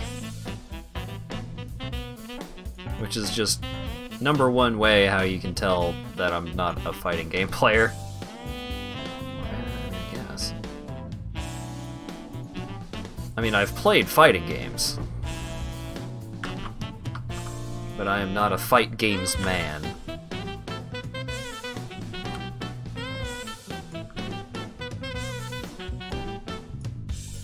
But, I mean, I've heard many, many good things about how good Third Strike is. Skullgirls lobby. I don't know how many people actually have Skullgirls that would actually want to participate, but I'd be down. My biggest concern is how much noise my fight stick would actually accrue. The fight stick that I had gotten back when I was actually pretty into Skullgirls. I also don't think there's a good way to play Third Strike online. Because I remember there's the that Street Fighter collection thing on Steam, I think, but I had heard that some of the ports were not good.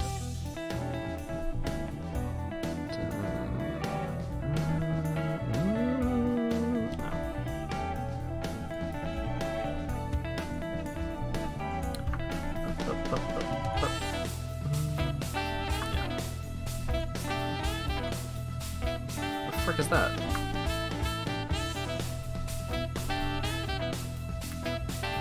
Okay. Fightcade? I am unfamiliar.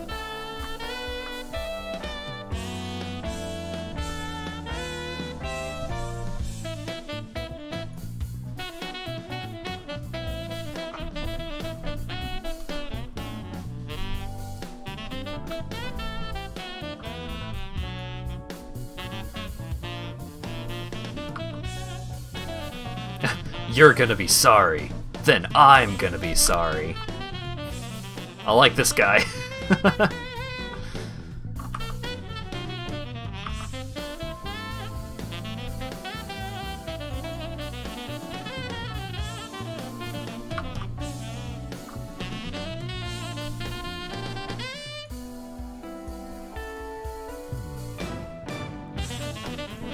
Man, I like this guy a hell of a lot more than the other two. Whoa! Uniques! I can't actually use either of them, because one of them was a dagger and the other was a bow, but pretty neat.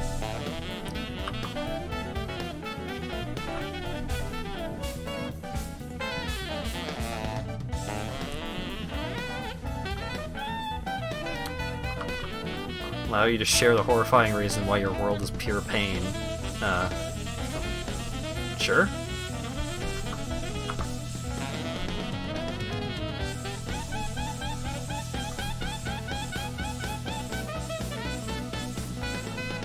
Oh yeah, no, that's terrible.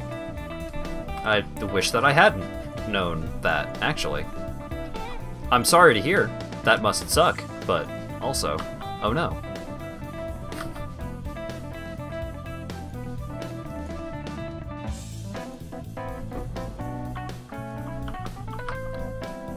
You know, well, yeah, for better and for worse. Mostly just worse, really.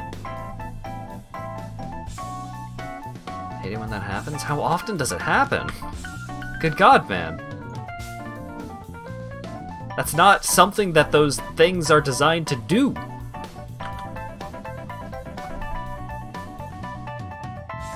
Too often. Jesus. What are you doing, man?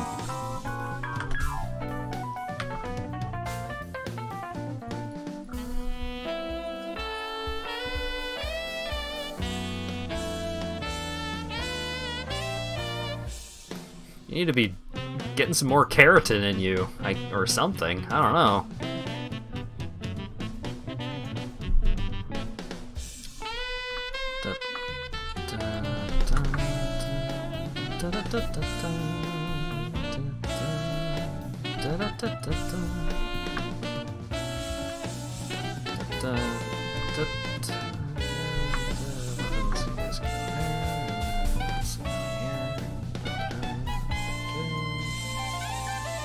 Heist. Brute force, Tibbs, yep.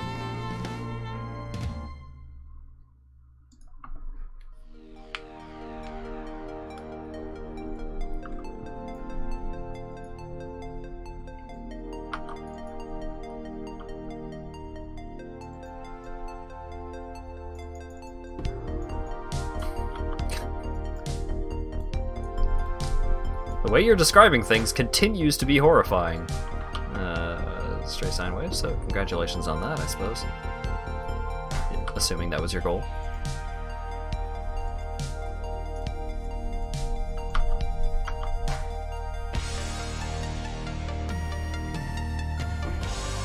Regal Orb, hey!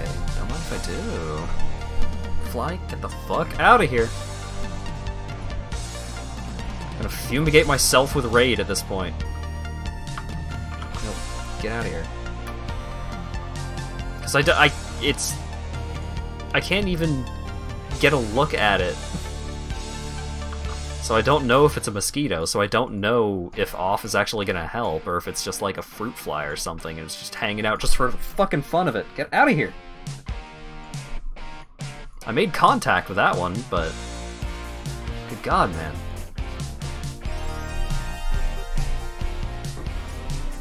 Hey, Blessed Orb.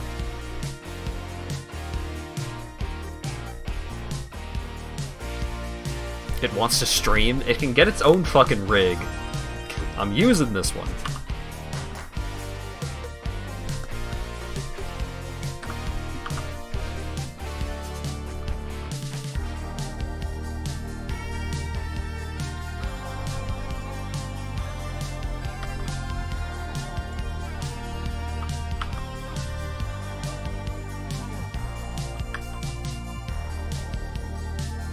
What level am I? 26. Oh, that's why I'm gaining, like, no experience from all these.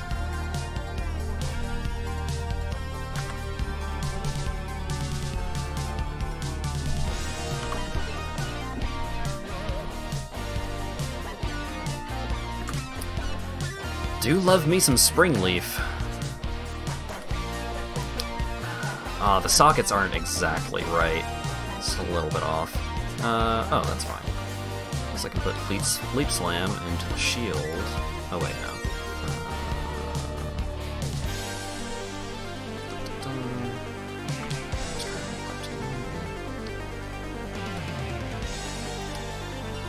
Come on, 2 reds and a green. Hey! So, Lacerate, main, physical damage, Spring Leaf in.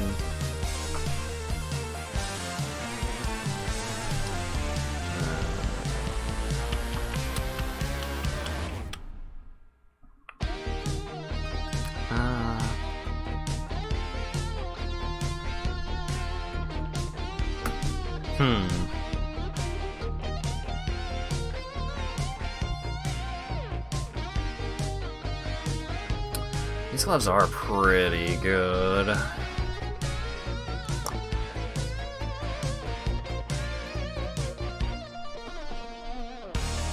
Can't actually wear them right now. Because I need... Well, actually... Oh wait, no, this is 2 greens and a red. What a hassle. This is why I need to get myself a Tabula Rasa. So, put you away. I'll put you guys in here, just so I know you're around.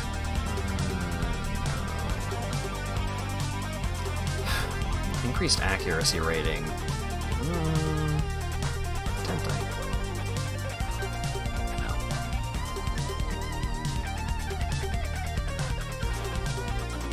Welcome to Flycraft.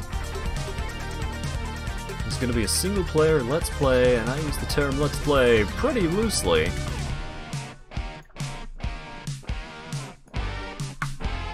There's a couple of Germa streams that I need to catch up on.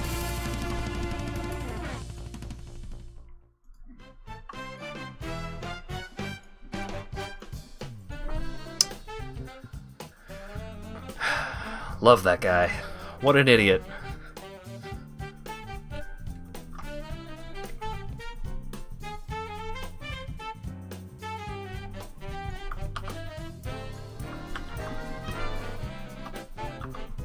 Oh, that's why I couldn't go that way. Because there was no ground.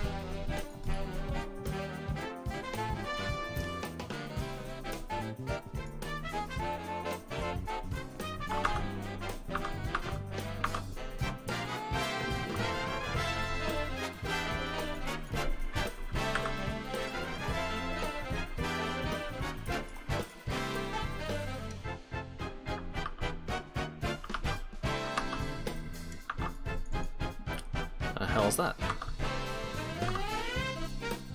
Begin engineering.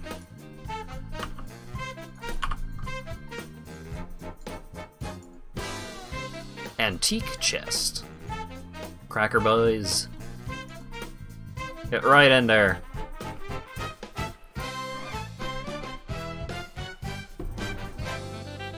Shiver Sting. God damn it. Couldn't even give me an interesting bad unique. Gotta be Shiver Sting. Whoop.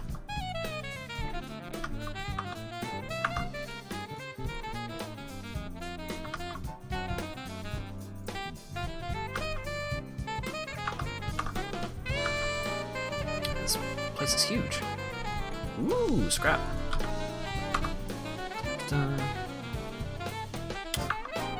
I may actually need to stop opening chests. There's so many in this place. I guess that's the upside to this map being ginormous.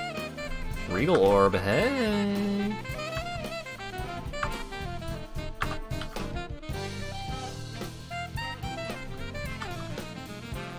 Wait, what? Oh, this is only level 12.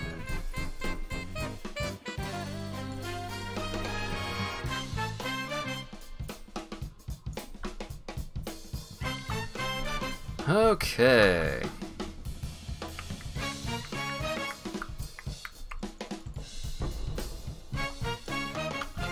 Escape the facility! Whoa!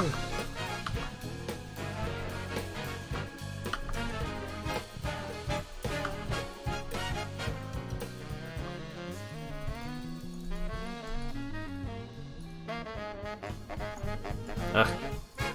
Stop getting hit!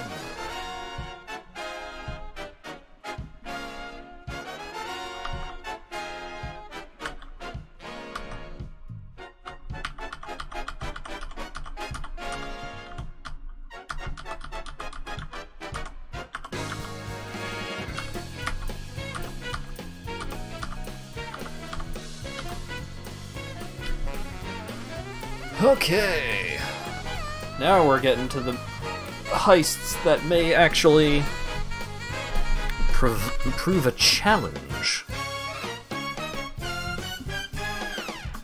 Alright.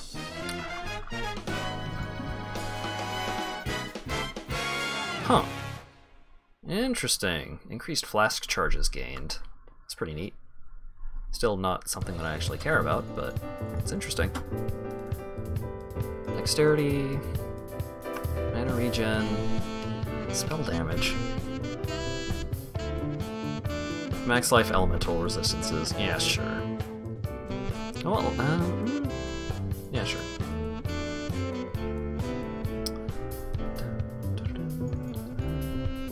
Okay.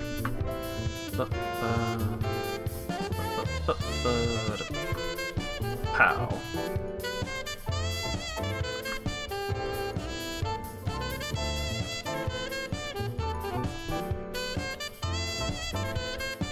Prepare, heist. Tibbs, sign contract. Open the portal. Ooh.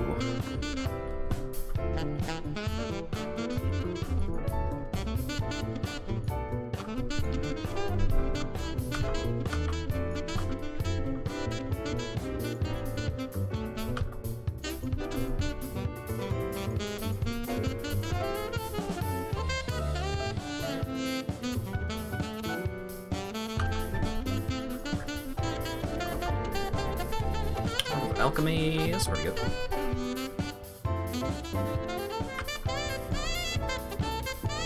Did the minimap opacity change back? Oh, it's just, it seems like it's just a heist thing where they did not change it so certain map elements will actually have opacity affect them. Well, I guess I'm just kinda blind half the time.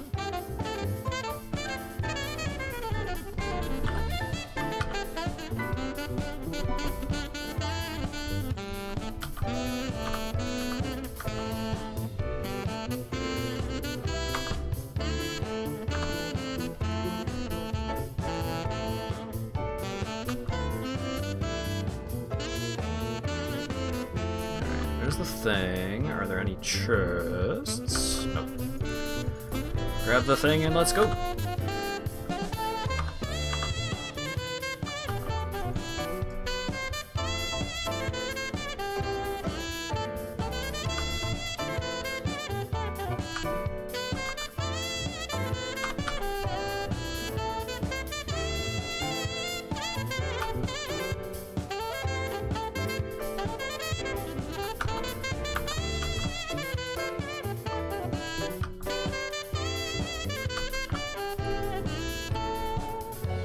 Oh boy. Oh boy, oh boy, oh boy. What time?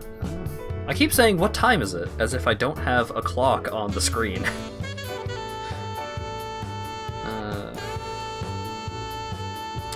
Check something real quick.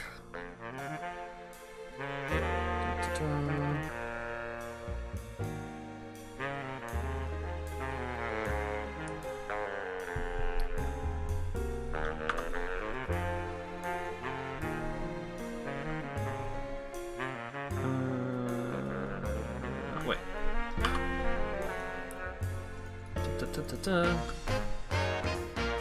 Huh. Interesting. That, like, brown modifier there, that seems to be a new thing with the Heist system. It seems like they have specific kinds of modifiers that they have going on.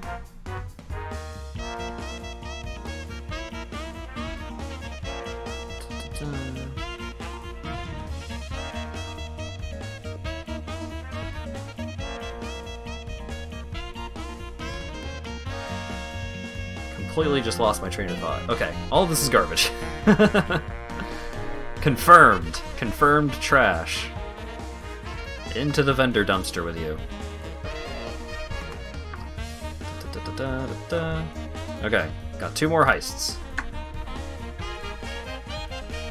Wait, pow.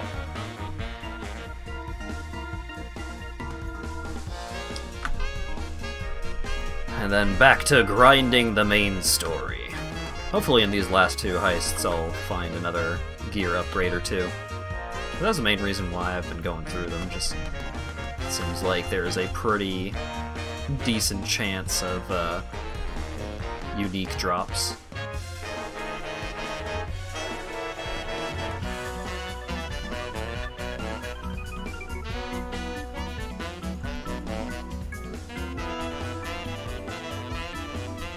Wait, those boots might actually be good. I forgot that I'm actually getting close to my level.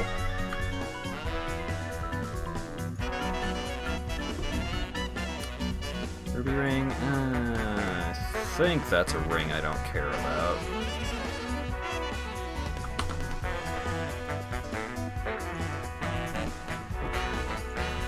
Scouring's pretty good.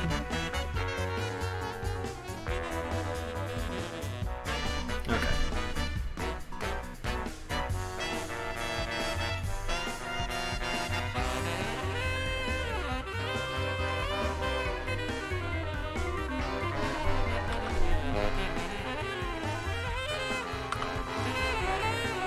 Open this box. Damn it.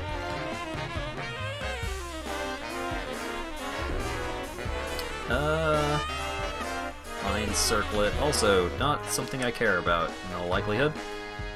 I don't immediately recognize that unique, but it's probably a bad sign. Ooh, gem cutter's prism. Those increase the quality of gems.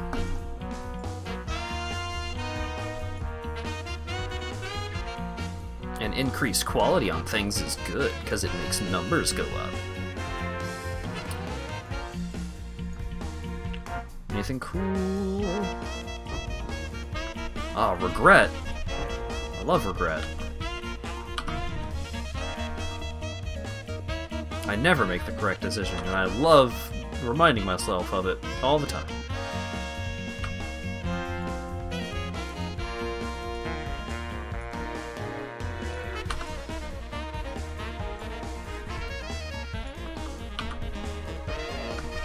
Whoa! Big old pile of dudes.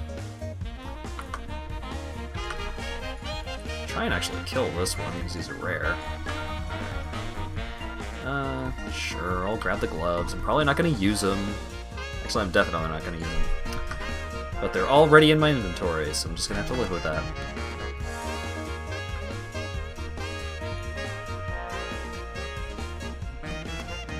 Oh, my engineer leveled up. Whoa!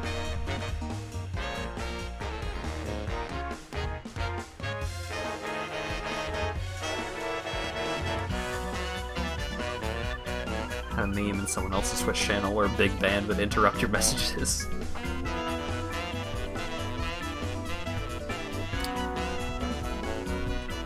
I never played as or against Big Band much. Huh. Increase cast speed while... Not something I care about, but something I will keep.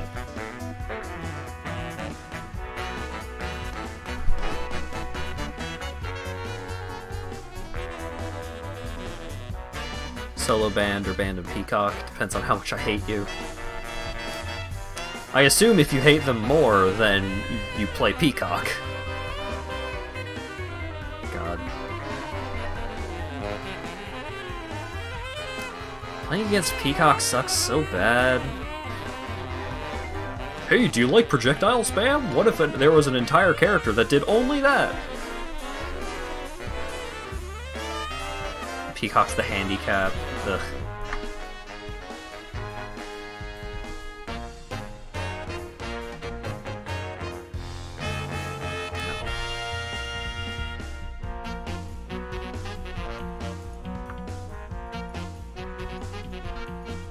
Oh wait, I didn't sell the thing. Buy my thing!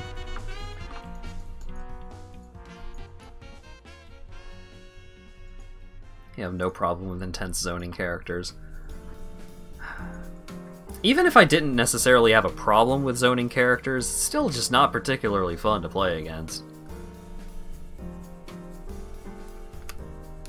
In my experience as a scrub.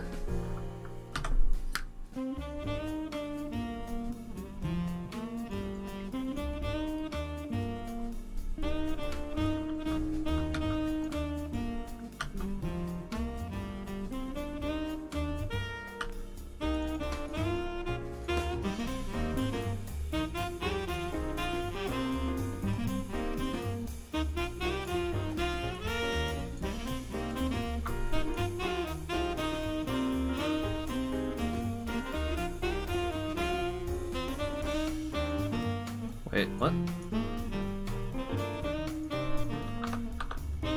What? Oh. I guess my friend just disappeared for a while.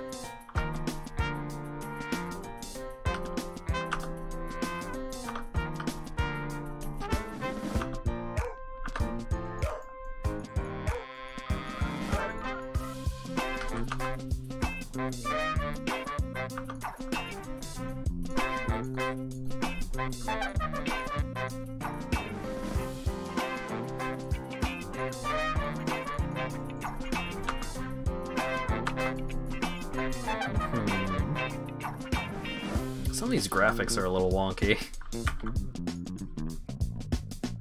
Oh, people, I did see a lot of complaints about this league having some bug issues.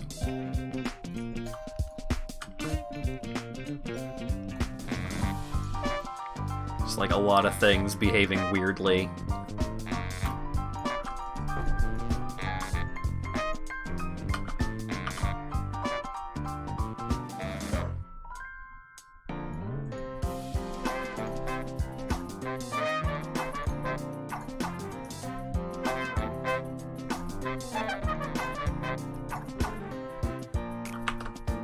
My friend disappeared. He got a little distracted. Friend, please open the door.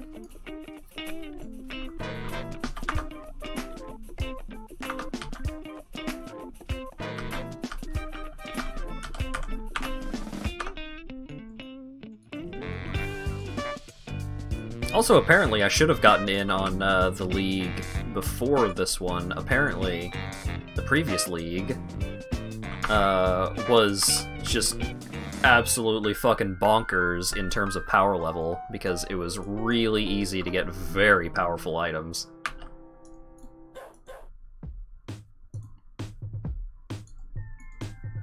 So clearly, I should have played then, so I could get myself to level 100 for the first time.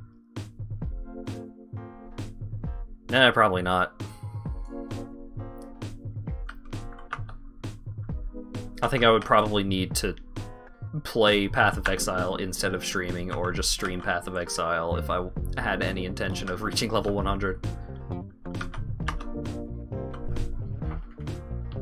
Especially considering I'm not particularly good.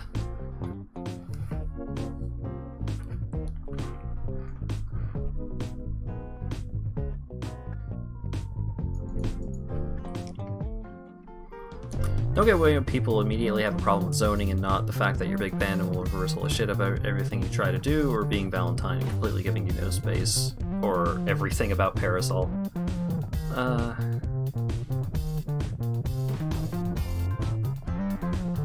It can be really hard to... Oh my god, this guy's schmovin'!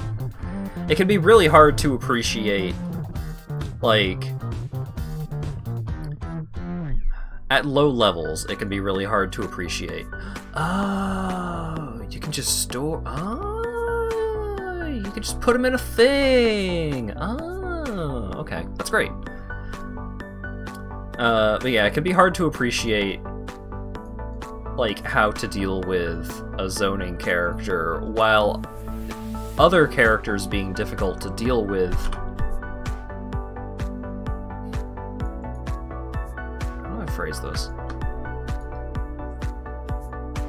Certain kinds of characters, it's more immediately apparent what you have to do in order to deal with it, while people who are just starting to get into fighting games,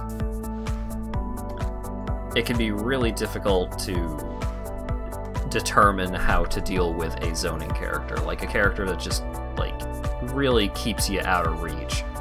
So, against a lot of other types of characters, you can generally still get a hit in. Meanwhile, against zoning characters, sometimes you'll have these games where you literally do not get a single hit in, like you get perfected from across the entire screen. And that's not fun.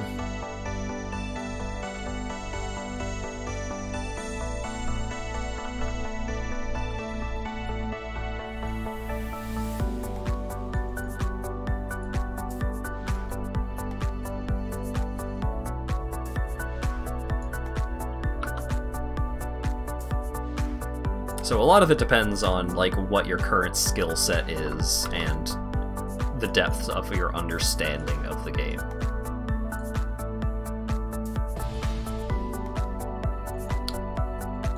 That's something I care about. Apparently it's at least a little valuable. It doesn't necessarily mean I care about it. Oh well, yeah. I don't get to know. Oh wait, Scroll of Wisdom. Perfect. Just in time. What is it? Shaper's Seed. Increased mana regen, regenerate life per second, nearby allies. That's pretty good. I'll wear that.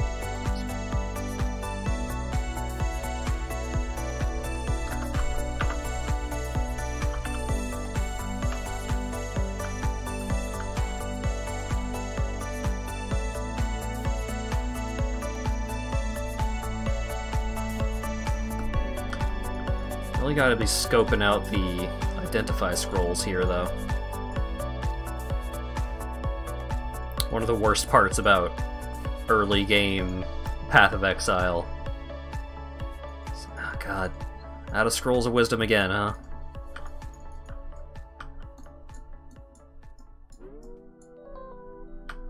Especially if you're, like, getting stuff from vendors, there's, like, costs, Scrolls of Wisdom.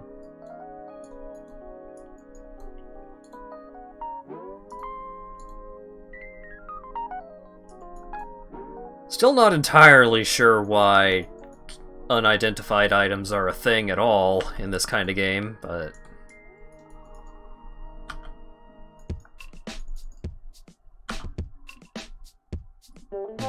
some folks love the classics.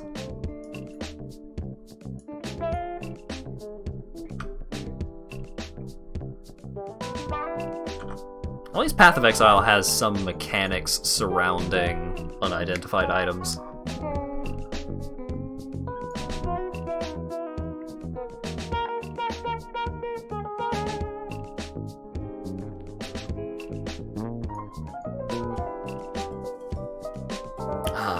Act 3. This used to be the end of the game, or rather the final, like, stretch of the game. And then they added Act 4. And then they added Acts 5 through 10.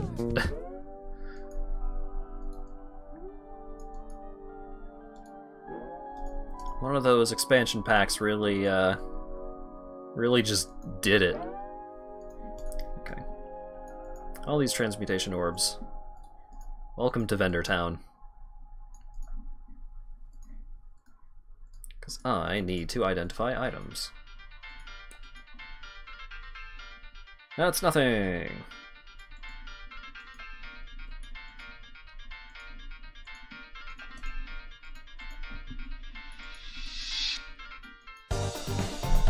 Town does still feel a little empty. There used to be more NPCs that would hang out in this town.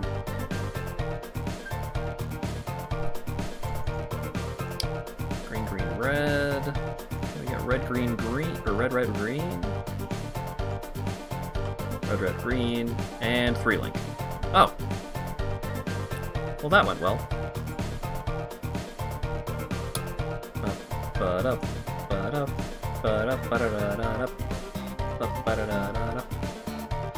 You can't level up this gem because you don't meet the requirements.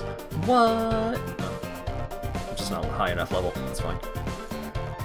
You can go in here. Okay. No. I'm just gonna destroy it. Get out of here.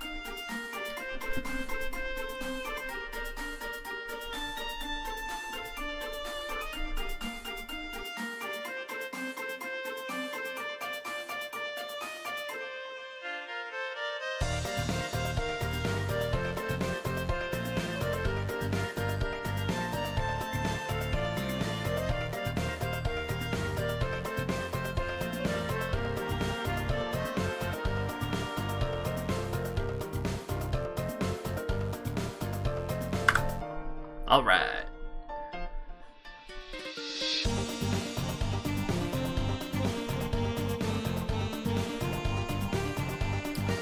This, 26? So this should be the act that I get access to Cyclone, at least. I may need to do a little bit of crafting in order to be able to use Cyclone without just completely obliterating my mana.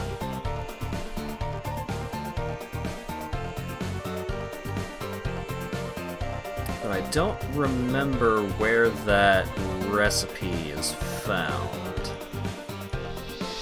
I need to look that up. Oh wait, no. The crafting bench says where those kinds of where you can find recipes. Use intelligence to reveal additional wings and rooms by talking to certain NPCs in Rogue Harbor. Give this blueprint to Adia to embark on the grand heist. Interesting.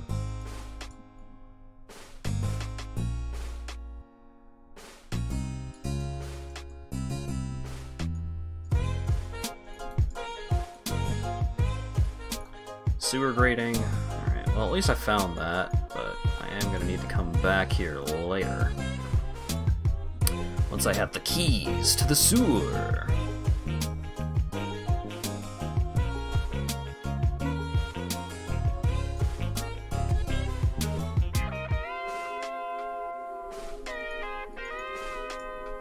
I think the fighting game that I mean, some people may not consider it a fighting game. I think the fighting game that I had actually gotten best at was Project M. Rip in peace, Project M. You were too cool to exist.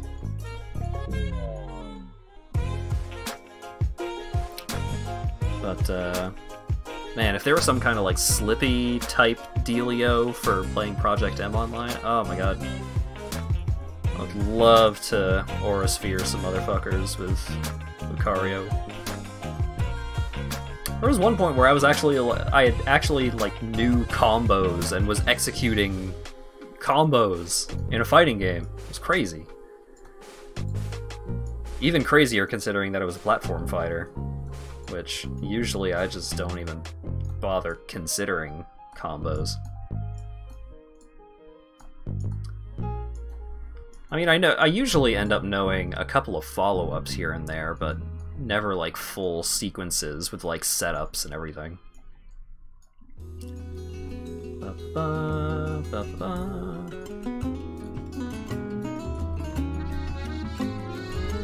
What?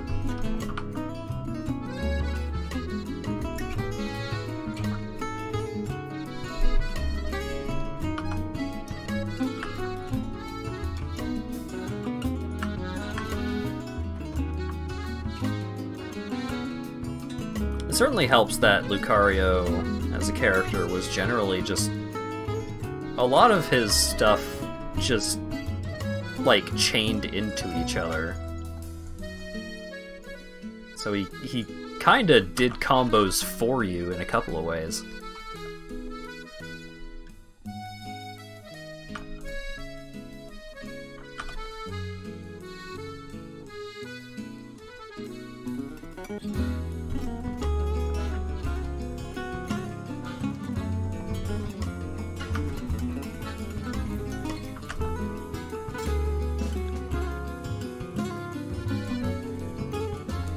And I have really not seen, like, any Bowsette content in a long-ass time. I know we talked about this earlier, but still, it's...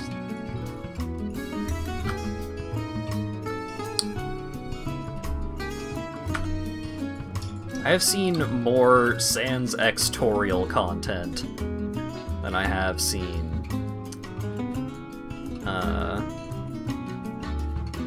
Bowsette in the last couple of years.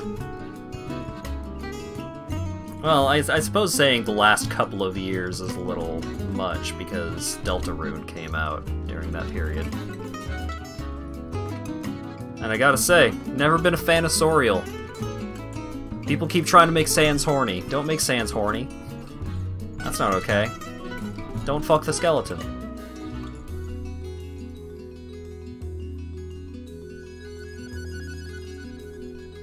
See all these skeletons that I'm fighting? Don't fuck them.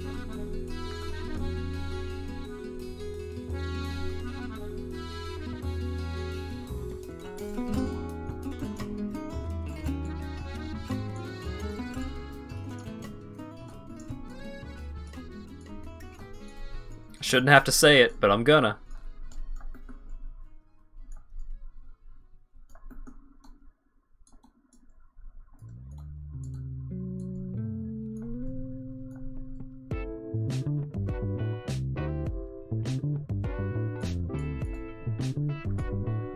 Man, a couple of tags popped up during the 5th anniversary concert of Undertale, and oh god.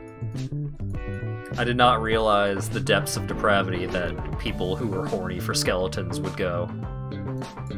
It is so much worse than I thought it was. Or thought it would be. I thought it could be.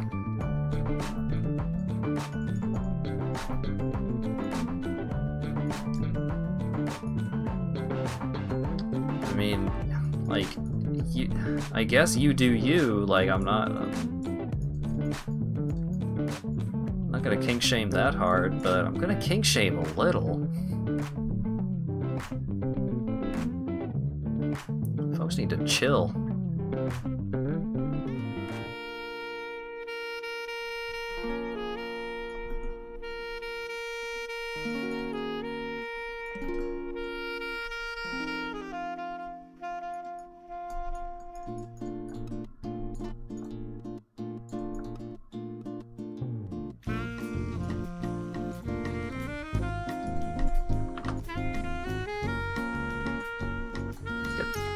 here.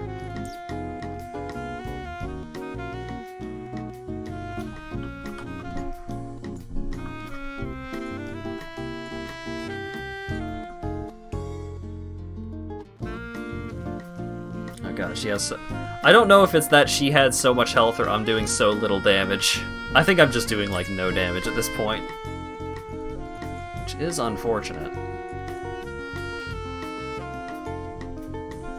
Tolman, give me your thing.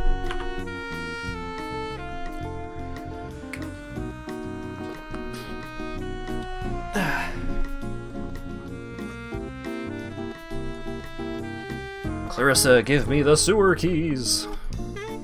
Van. Grigor.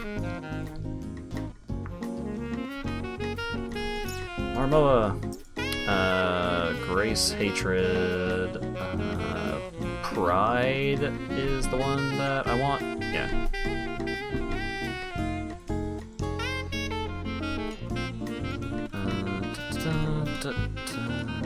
Wait, no. Nope, no move speed. Garbage, worthless. Get out of here.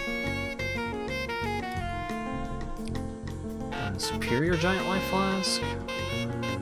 Increased armor during effect, though. That needs to go. I'll hold on to that.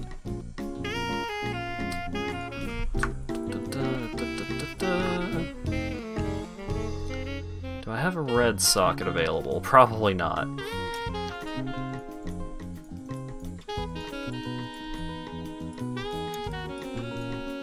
There we go. There we go. Start leveling that up. I'll put that away later.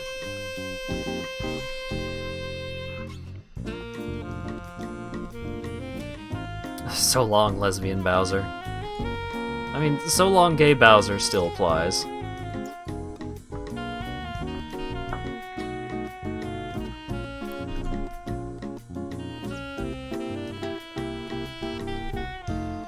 And hey, maybe Bowser's just having a good day.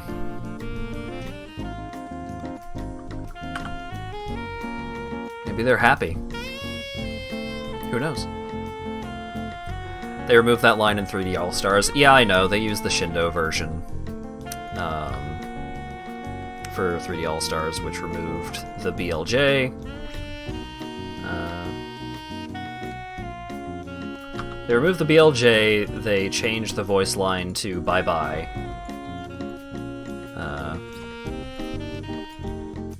Part of the reason why they changed the line to bye-bye is because he's not called Bowser in Japanese. He's Koopa, or King Koopa.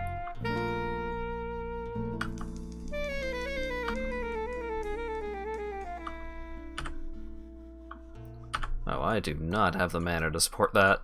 Well, actually, maybe I do.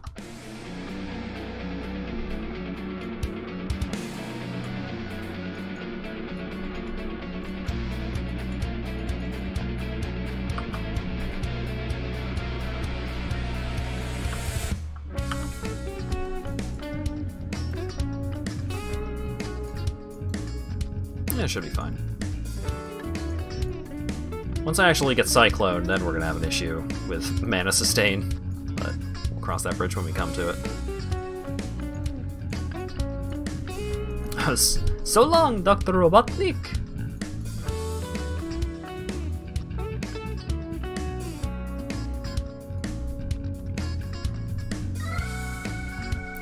Can't be calling bisexual Bowser gay. No, no, no, you're thinking of Asgore. Asgore is the one that's bi.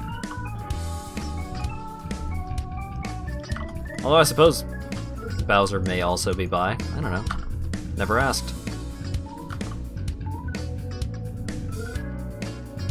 He's royalty, he can do whatever the fuck he wants.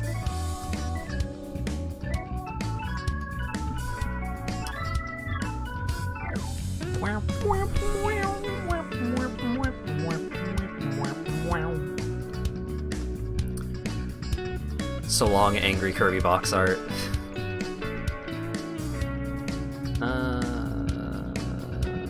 Crafting bench. Mana.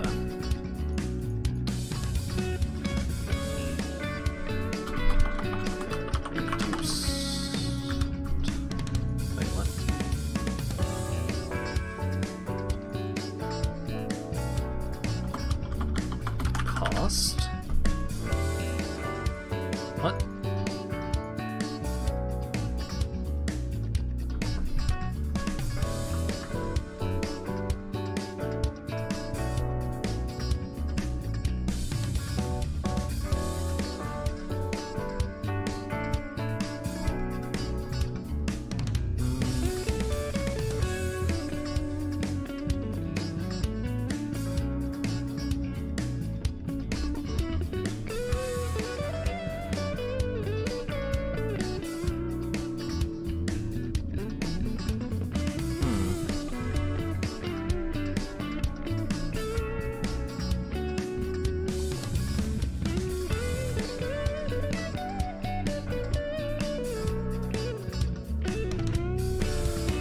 Like, mana cost of skills. There we go.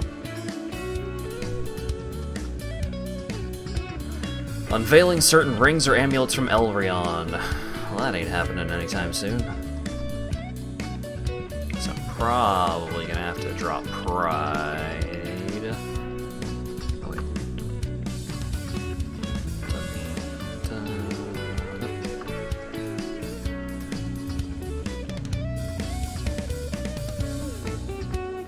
I'm definitely gonna have to drop Pride once I get to, once I actually get music crafting bench. Okay.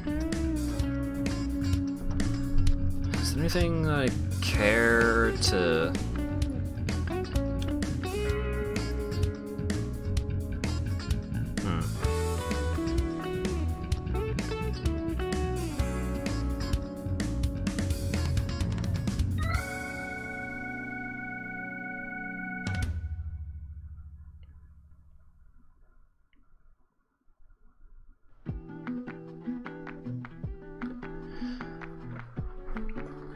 Don't think Bowser would keep Mario in the equation for long unless there was something there as well.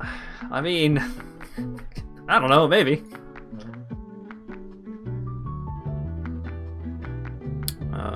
One alt for some extra life. Oh, already has life on it. Already has life on it.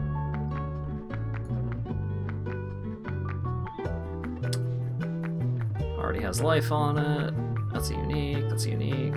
Can I put life on these boots? Hey! Life boots. Okay. What was I doing? Bifocals are valid as heck. I would certainly hope so, otherwise I mean, I wouldn't. I mean, I wouldn't be. Because that's kind of my jam these days. Well, I mean, I guess. Bi feels the most accurate, but also Pan could also be moderately accurate. I don't know. I don't think about it that hard. Bi is just easy.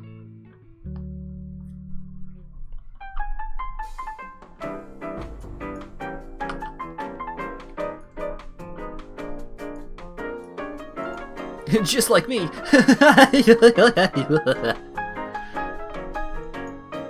Sorry.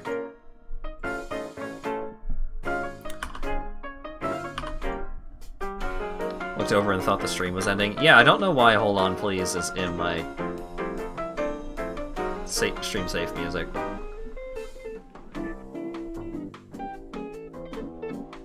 Where is it? There we go. Remove from playlist. I'm gonna finish listening to it because I really like it, but it does not belong. Just like Costa del Sol. Is Costa del Sol still in here?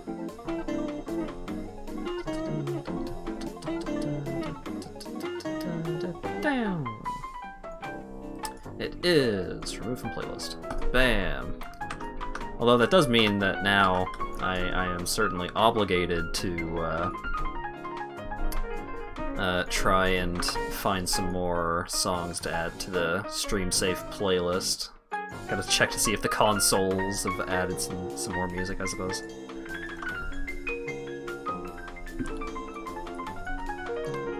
Thank you for streaming. No problem, dude. I mean, I'm gonna keep streaming. Like, tonight, specifically, in addition to the future.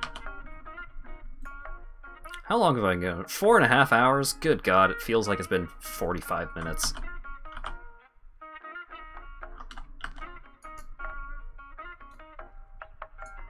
Boo Comrade is the first character to reach depth, to delve to depth 1000. Whoa!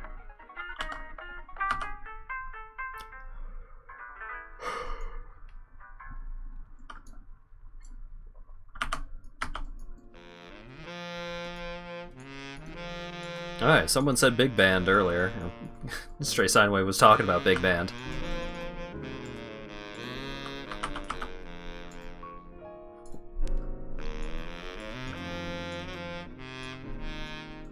Oh, cool. Rare Strongbox, and I got a Scroll of Wisdom. Everything else got filtered out by my item filter. Oh wait, I didn't get... Did I get the second bust? I don't think I got the second bust. I did get the second bust. Oh wait.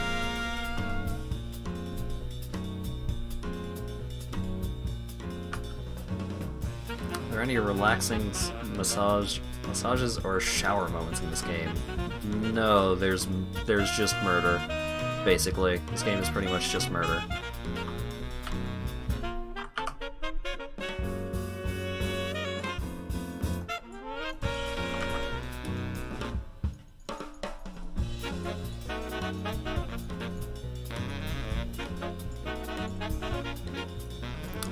Path of Exile. Boo! Boo! Boo, I say. They're not saying boo, they're saying boo earns.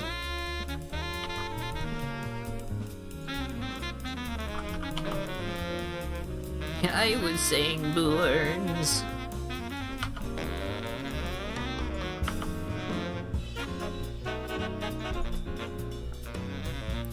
Grounded, walled off ducts of balance.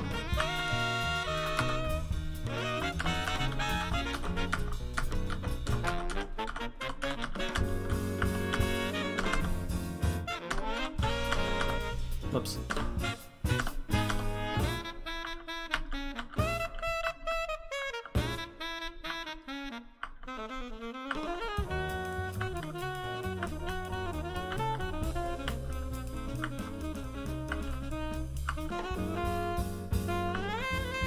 I should probably be killing these enemies.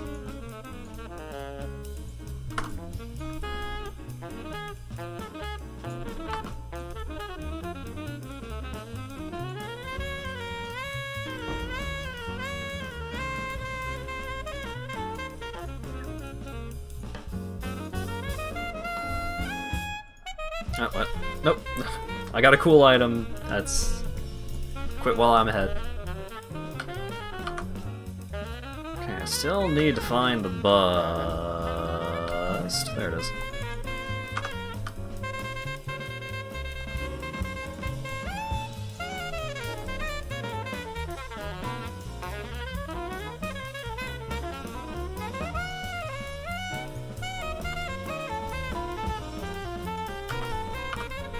Deliver the busts to Hargon, which I will do. I was gonna say later, but waypoint is closer than progression, so just pop on over here.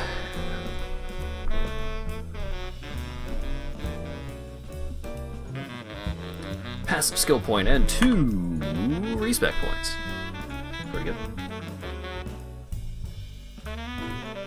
Anything cool? Adds knockback to melee attacks? I don't really want that. Good idea. I want enemies to be close to me. I don't want to push them away. I want them closer. I want reverse knockback. Okay, so I should have just gotten a decent damage boost there. Oh, sure.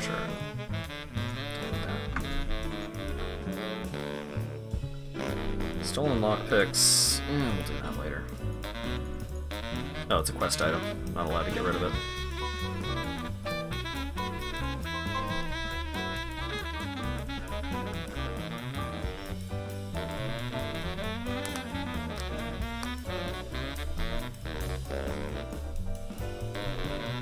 have the quotes Peacock says while doing her standard zoning loop saved as a copy pasta. I suppose I shouldn't be surprised. Coming from you. It does seem like something you'd do. Avast bombs away, here catch, yo ho ho, heads up, yo ho ho, bombs away, Avast heads up, yo Avast bombs away, here catch. Good God.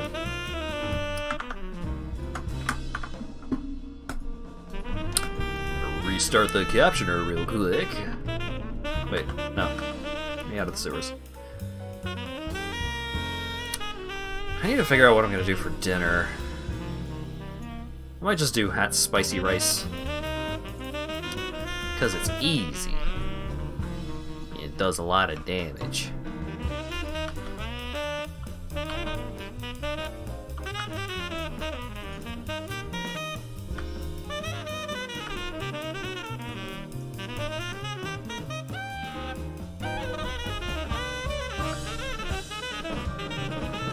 For a moment I just started like running the paces in my head where I was just like, was that Dark Souls cartoon done by someone that sucks?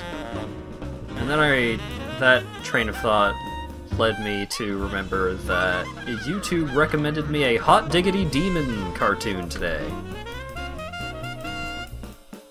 Needless to say, I did not watch the Hot Diggity Demon cartoon.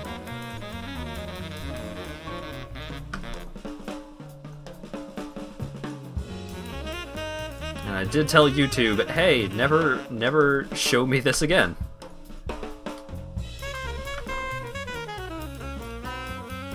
But it was certainly an experience to have that occur to me.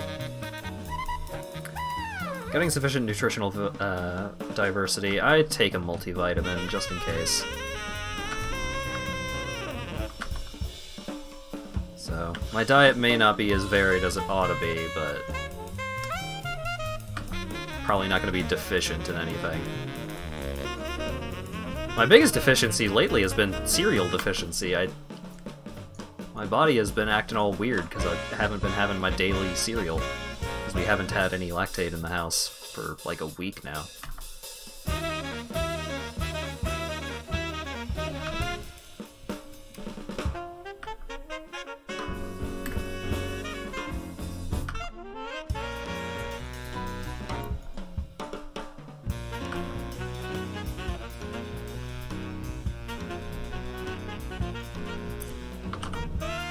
Marseilles the Defaced. I gotta kill the graffiti man. And he's dead. Cool. I'd forgotten that the waypoint was after Marseilles. I'm a fool. Was there a quest in the catacombs after the rework? I don't think there was. Oh wait, there's a Trial of Ascendancy in here. I do need to do that.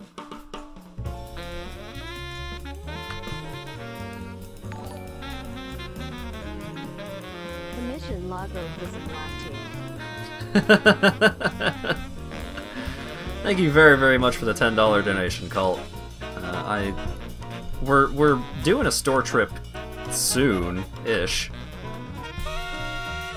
Hopefully within the next couple of days, because like I think we're out of chicken. We need a store to happen.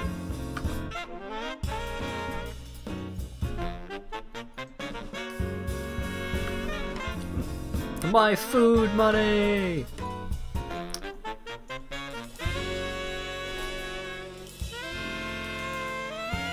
I was about to say, oh man, that'd buy me a burrito. Not anymore, it won't. Well, I don't remember how expensive Chipotle burritos are. I don't think they were that bad. I think the big problem with Chipotle is if you're trying to get like tacos or something. You get tacos at Chipotle, you get like... You get 3 of the tiniest tortilla shells I've ever seen, with like 2 pieces of meat in each of them.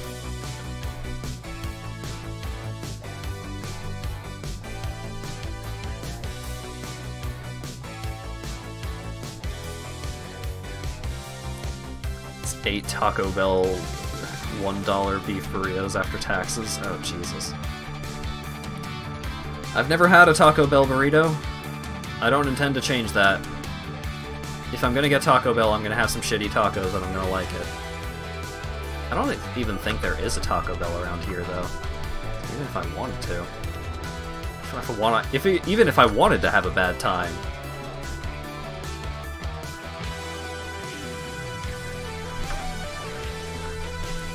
The burritos are better. I like the hard shell.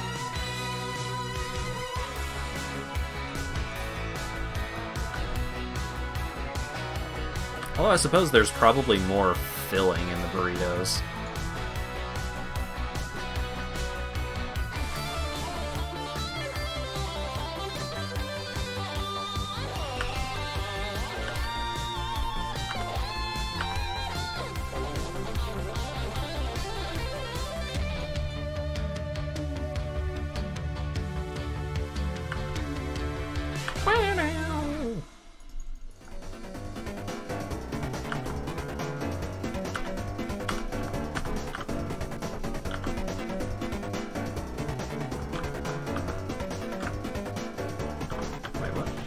That get turned off.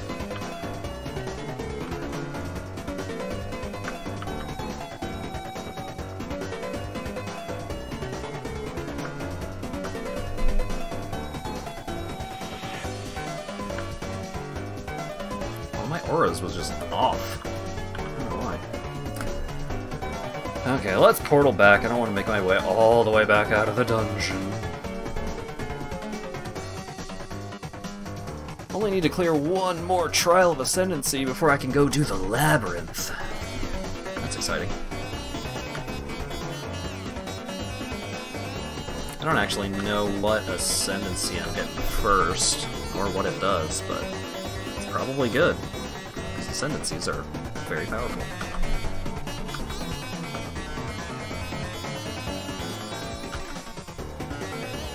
I should go back to town to see if I can just buy the Cyclone gem or not. Oh, hell yeah, Golden Key!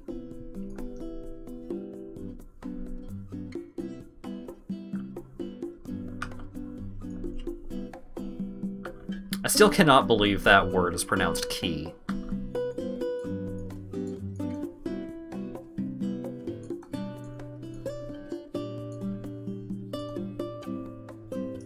Golden K would be Tox's version. Nice. Man, I can't believe he got art from that artist. And I saw the exchange.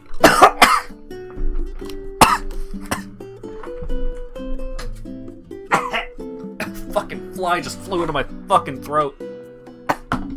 Ah!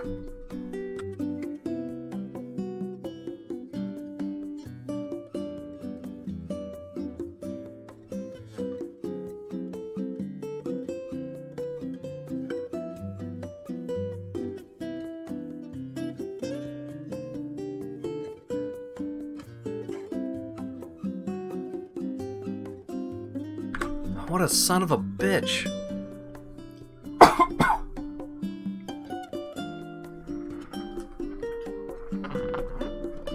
Determined to just fuck with me at the cost of its own life.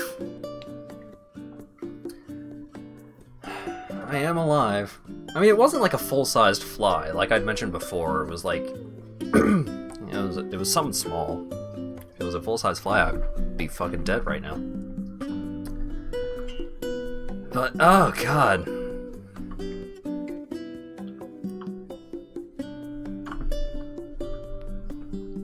I'm so upset right now. Oh my god. Like, my entire body is just, like...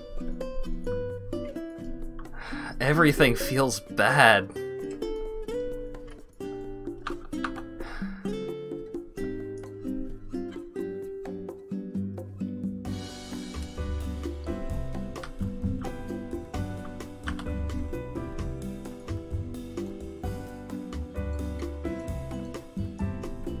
Fly's just gonna be like, I'm gonna be just like the guy from Independence Day.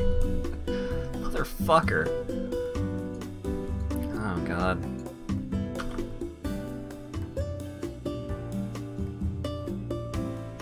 What the fuck was I talking about? Oh right, Tox had gotten okay.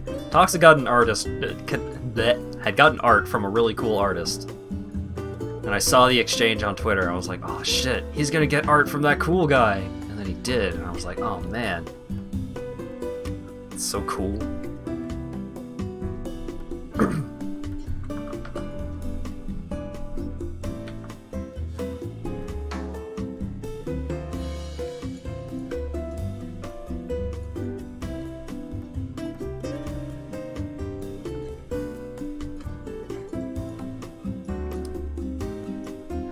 I still need to spend a little bit of commission money, because Lawyer Dog had given me money that was explicitly okay. He gave me some money and said half of that money is to be put towards commissions. It's like, okay, cool, I can do that. That was like over a year ago now, I think. Not over a year. It's probably a year, maybe. I don't know. It's been a long time. It's been a long time since he gave me that money, and I still have not gotten any commissions with it. I haven't touched the money. And I will not use that money for anything other than that. But it's just like, every time an artist that I want to get art from opens up, it's like, I'm fucking asleep at the time, and by the time I wake up, all of the commission slots are full.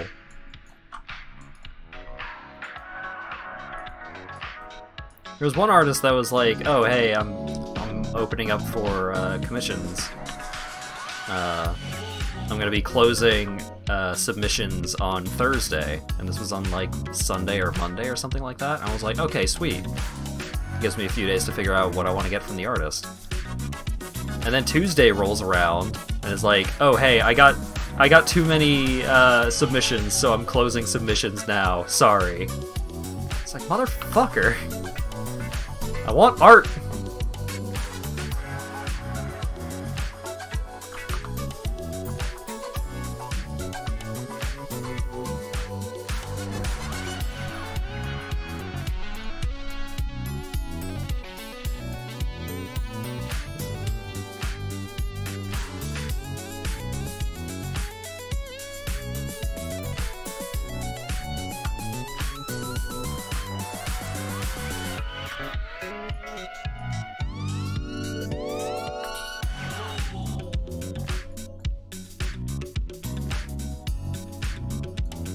I did contact I got a response from someone about potentially getting a commission, but things did not follow through. I was like, hey, I want this level of art. And I was really worried that they were already full and they weren't going to respond, and then they did respond, and it's like, hey, what are the characters? And I gave them the characters, and then they never responded. And I don't think it's a case of just like, oh, they hated the characters. I think it was more just like, they were already full, they were just like checking to see if there was something they really wanted to do.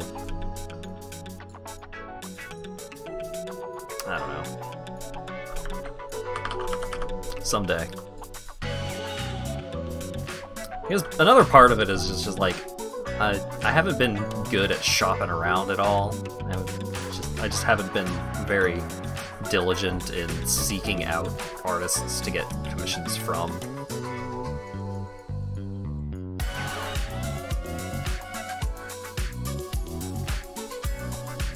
I haven't been doing a particularly good job of anything lately, but...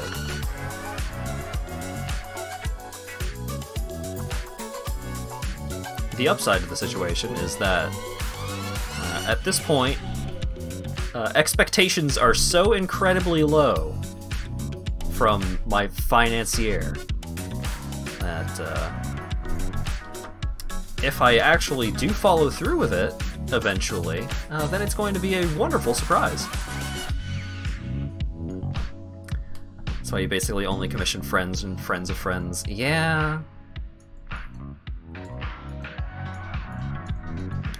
And I don't play Melee, so I can't go hang out on the furry Melee server with all the cool artists like Lawyer Dog does.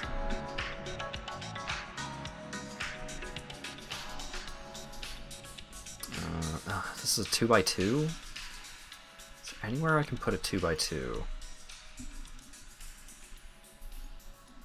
Without being a huge pain in the ass. Not really. Well, it's a moderate pain in the ass.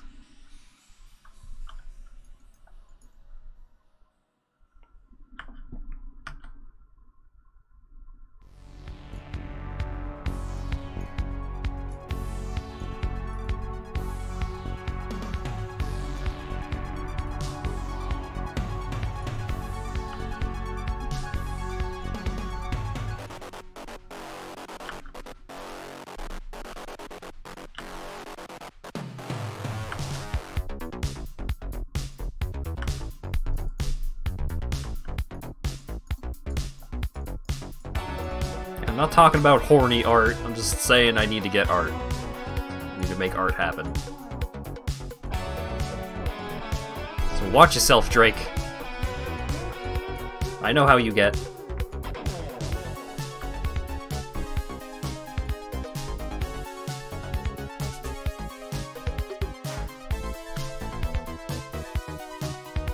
Where the fuck am I going? Oh, well, let me make that jump. Whack.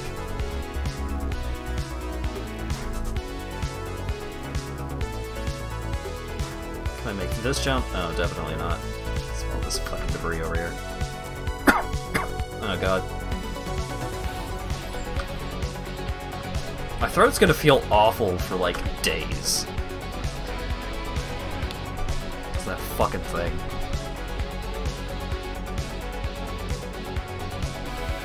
I'm so mad. I'm still so mad. God. And he was mad and angry! But I can't even seek out revenge, because the fly committed suicide. Frickin' self-sacrifice, it was a martyr. A martyr for the cause of pissing me the hell off. To all of its insect brethren.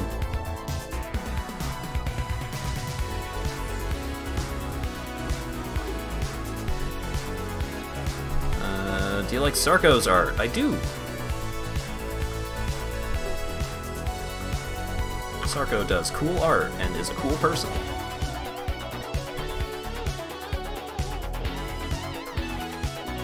I suppose that would be a good person to try and hit up for a commission. If they were ever available, which I've never asked, so I don't know, maybe they are. I don't know why I'm checking to see if any of these shields are any good, because they're not going to be as good as Springleaf. Springleaf is just actually really good.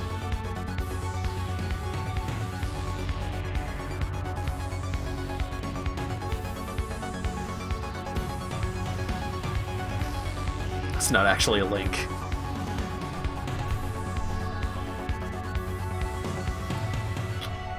Twitch really likes links, okay. Okay. Whoa. Oh, now the candy bar is coming back for revenge as well. Good lord. All of these external forces becoming internal forces and being problematic as a result. Yikes.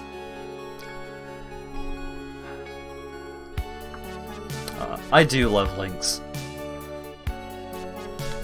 They are very good cats. Them and their big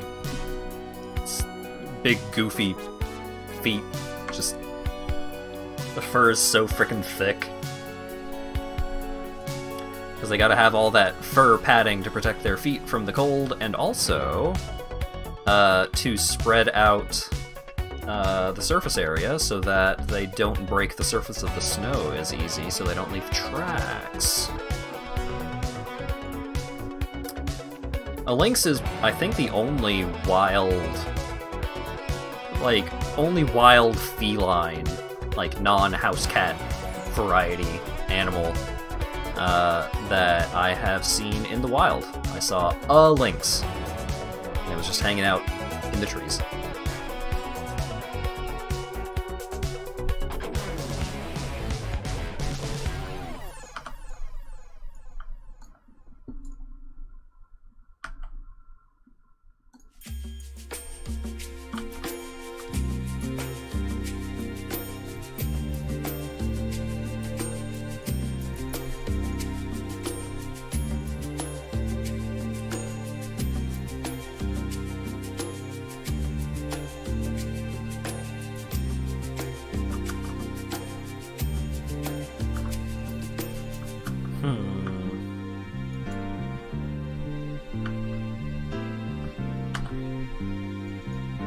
Haha, Fairgraves, you're chained to a boat.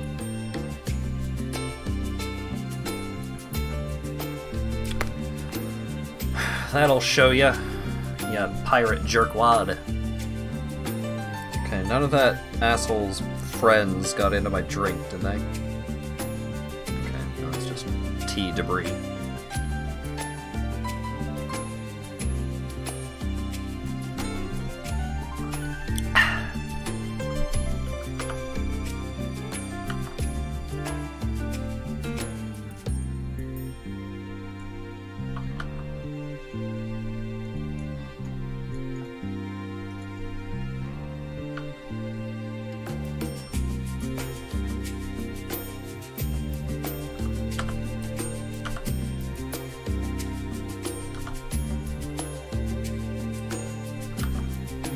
Depending on how long it takes me to get through the temples. Act 3 may not take that much longer. Kinda at the whims of the level generation here. I want to be fast.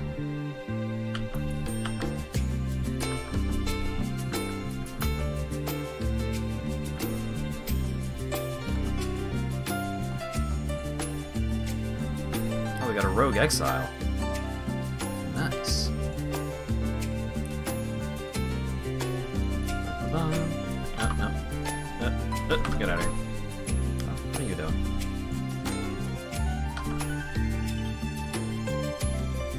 Oh, I could have gotten a double haunted rare if I had known this guy was over here.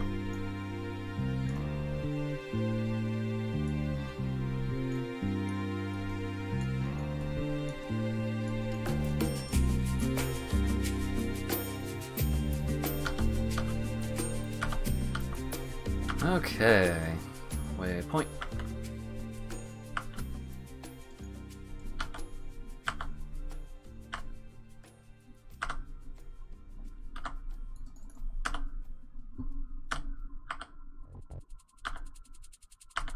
Oh, hell yeah.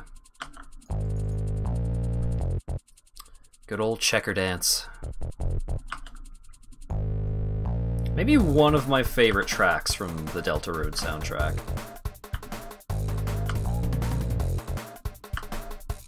Also one of my favorite fights from Deltarune. The fight was really good.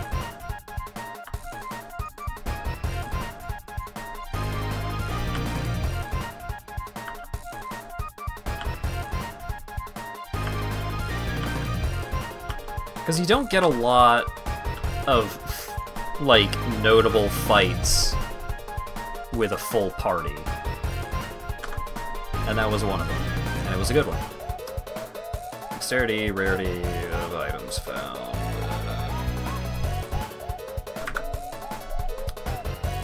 Hi, Acker.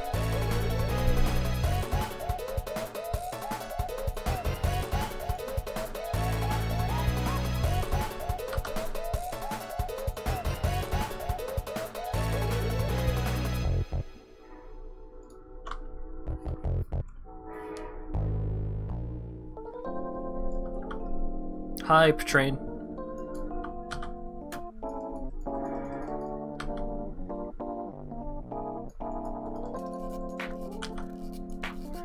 Okay.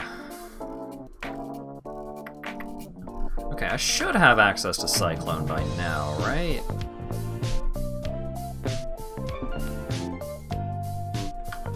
Clarissa, can I buy Cyclone from you? Great. Grace, Haste, Hatred. Was Cyclone available in the previous act? I don't think it was. Where's my Cyclone at? Now it's a level 24 gem. Ina, do you have Cyclone? No. I guess I just don't have access to it yet.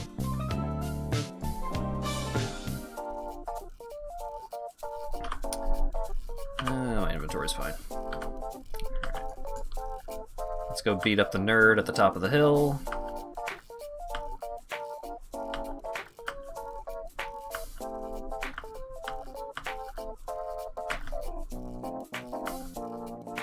Hopefully I don't die, because this is one of the enemies that I actually die to during the early game.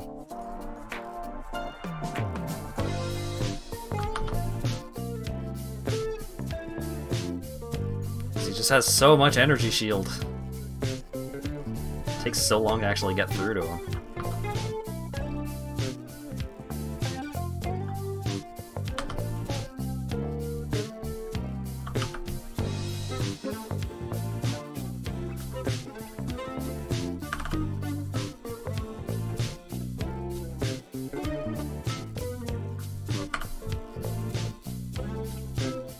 Ah, there we go.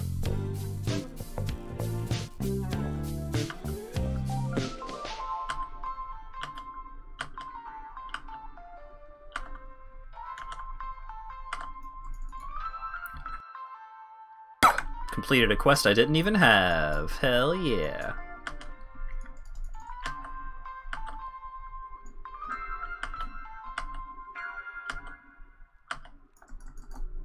Oh, hell yeah.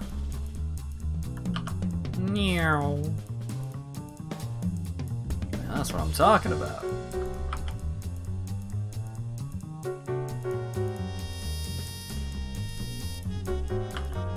Later, suckers.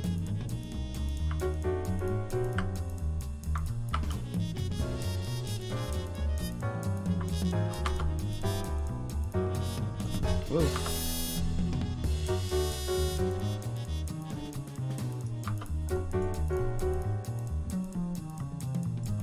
Oh.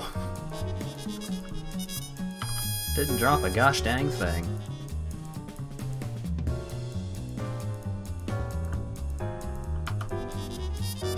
No. My fast ran out. Ran out of fast juice.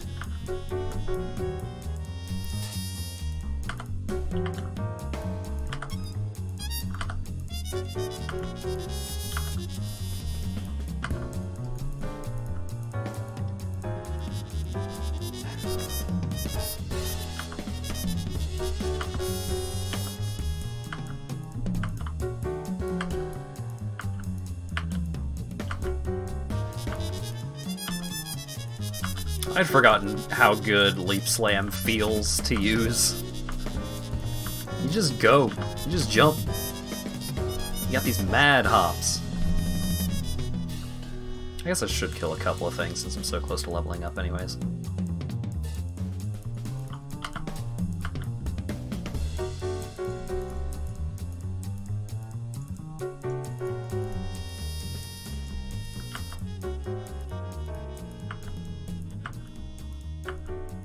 I guess we did get a couple of real hi-hat intensive songs pretty close to each other. Whoa, whoa, whoa, whoa, whoa.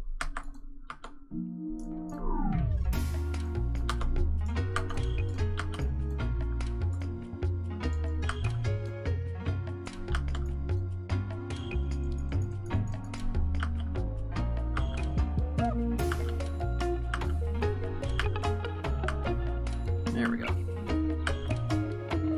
Jumps were acting a little wonky there.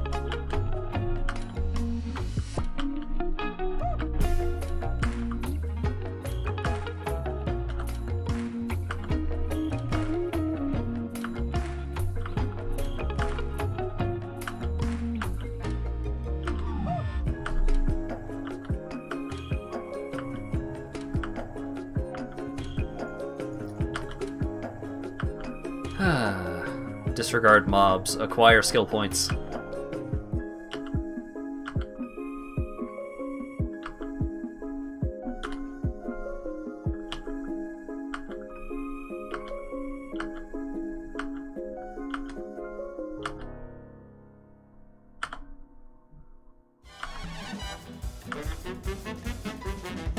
boss fight time with some somewhat appropriate music.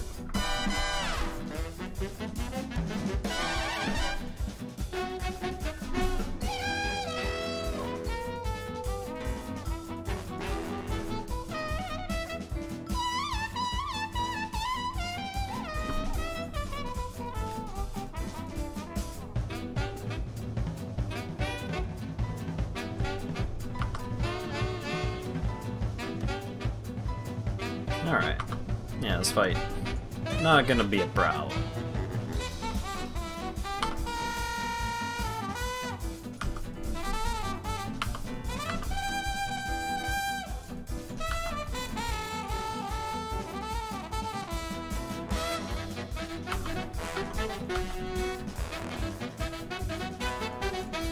Where'd she go?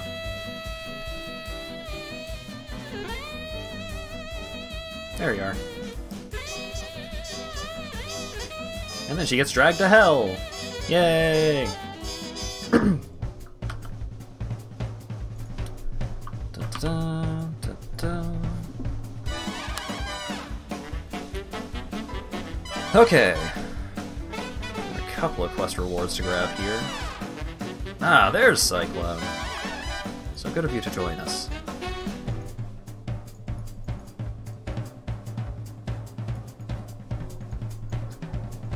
Rigor should give me 2 skill points? Only 1? Lame. Oh. Da-da-da. Oh wait. Yeah, no, because I come over here and then grab those.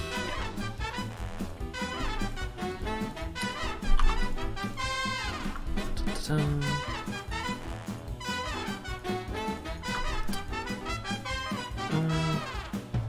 Nope. Those boots don't make me faster. Why would I care?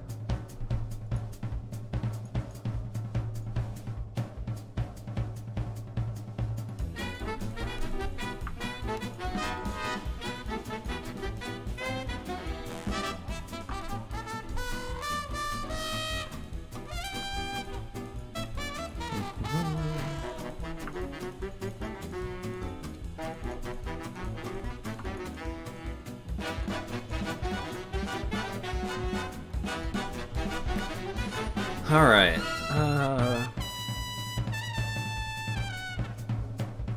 let's give Cyclone a shot. Oh, the mana cost is only 3. It's not bad. Do I have something that reduces the cost? Huh. Those boots were made for walking, not running, then I don't care. Those boots are not for me.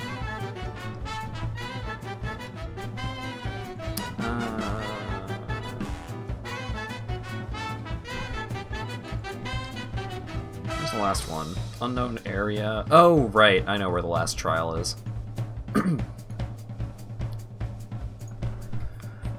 Back to the Ebony Barracks.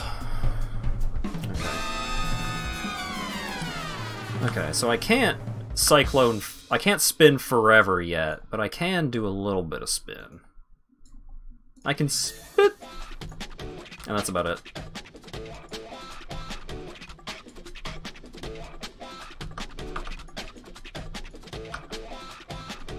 Oh god, now I have that one frame of that animation stuck in my head. Oh god, it's so good. I thought seeing it, like being able to really take it in would make it less funny, but no, it was way funnier. Because only being able to see it for, like, a frame was really good, but, oh god, really taking it all in. Animation is so good. What? I don't understand what's going on here. I don't remember the exact name of that animation.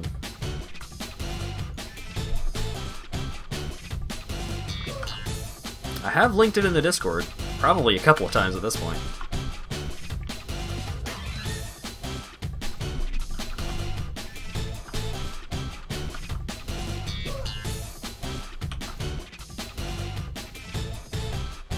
Give me a Give me a break.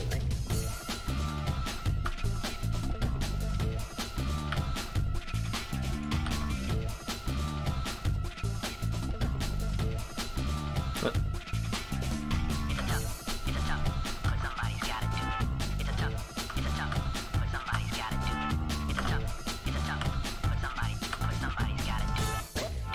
I don't understand what's going on here.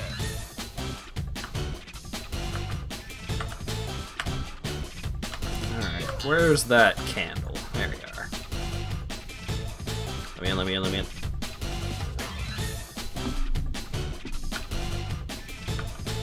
I gotta be fast. I need to be efficient. I need to have a plan to kill everyone I meet. Give me a break. Give me a break.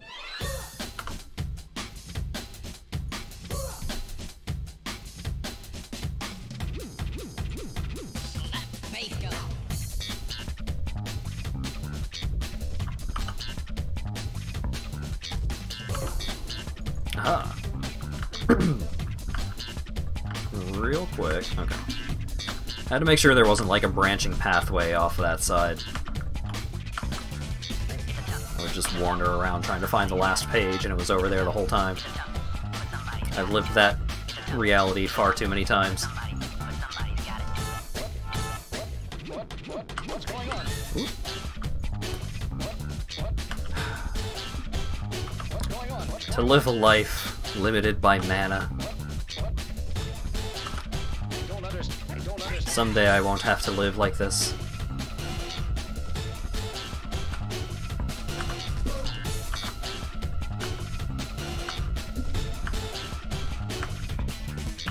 Let's come over here first. I bet this is a path that, yeah, this path doesn't branch off at all.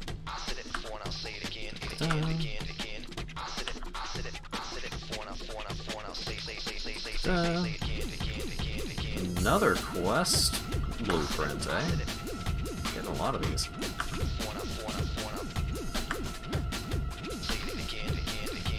Find the last golden page. You did it. Where is Book Boss? So I do want to kill him before I leave. I don't understand what's going on here. Pretty sure he's a 100% chance to spawn in this zone. There he is. This guy. He throws books. And summons book tornadoes.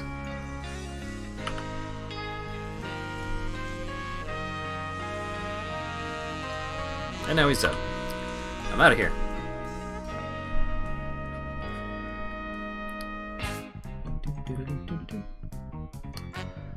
Wait, no, not the gardens. I need to go to the library. At least I'm living the SSD life now. I'm so used to loading screens in Path of Exile taking for goddamn ever.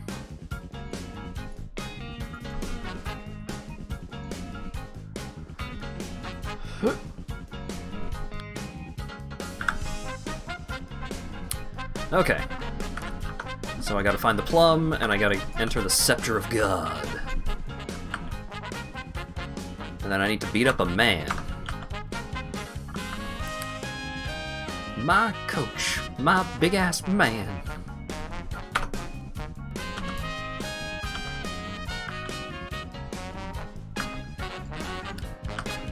Alright. Trial of Ascendancy, crafting recipe. And I'm out of here.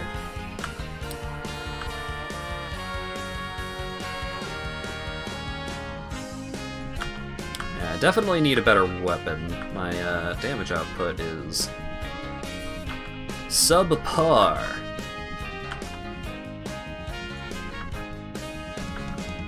I mean, it's totally fine, but it should be better. I'll leave that exclamation mark on the map. Make it a little easier to get back, but if the plum wasn't over there, then the plum should be over here.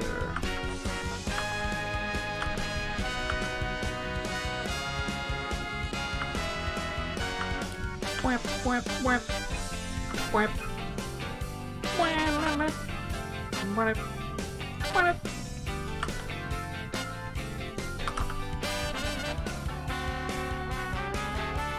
Oh, a haunted man, you say?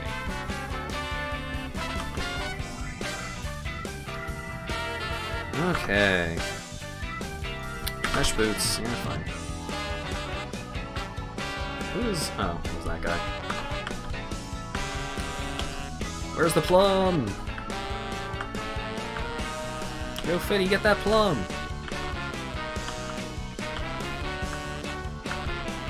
It's way down here. Oh, yeah, there it is.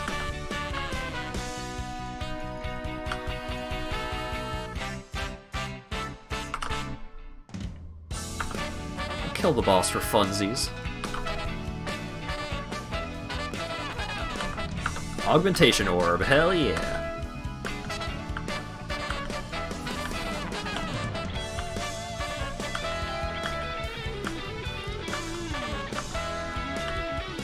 I've been in a haunted mansion, but not in a haunted man.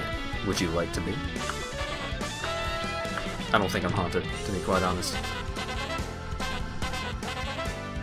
Cursed? Maybe. Haunted? I don't know. I mean, I did go on a ghost tour a couple of times. Or rather, I have been on a couple of ghost tours. One of them when I was really young, so maybe I was super susceptible to spirits. Who knows?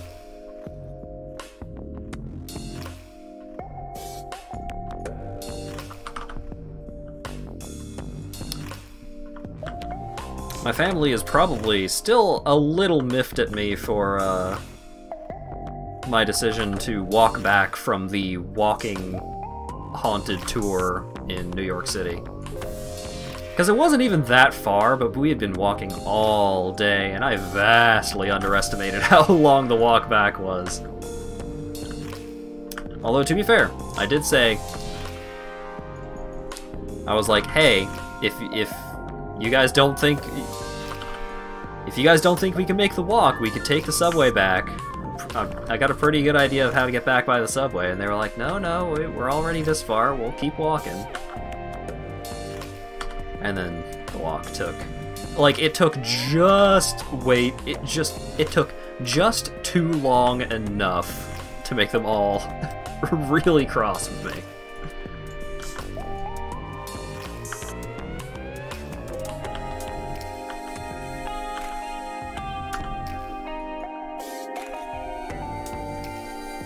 And I do recall it being pretty neat. Like, I recall enjoying the ghost tour. But I also don't remember anything from the ghost tour.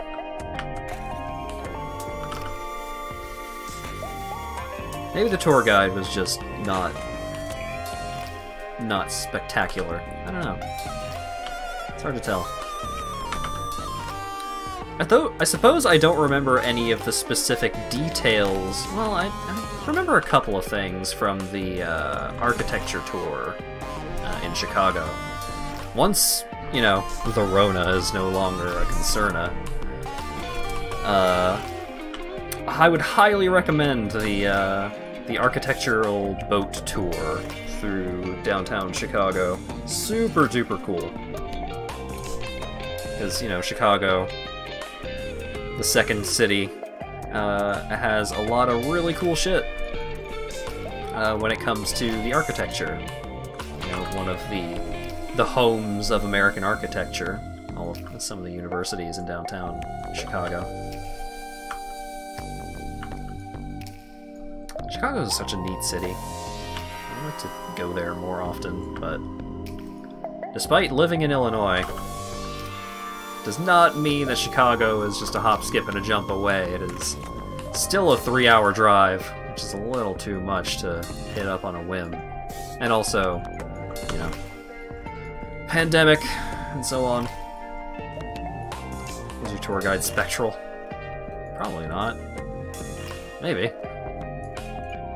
I don't know. Like, you never really know if someone is a ghost or not until they, like, you know, complete their life's goal, the thing that was chaining them to this realm of existence, and then disappear dramatically. Unless they do that, like, you really never know. Anyone could be a ghost. could be me. Or you.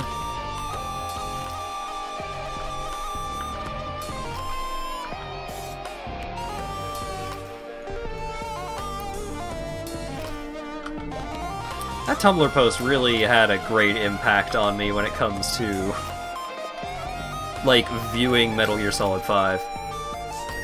So, there's a scene in Metal Gear Solid 5 where Miller is all pissed off because he thinks Quiet's a spy. Again, she was, to be fair. But he thinks Quiet's a spy, and so he's like, what if she's a spy? And then Ocelot comes up to him and responds with, what if I'm a spy? Or you? The irony being, everyone in the room at that time was a spy. Ocelot was a spy.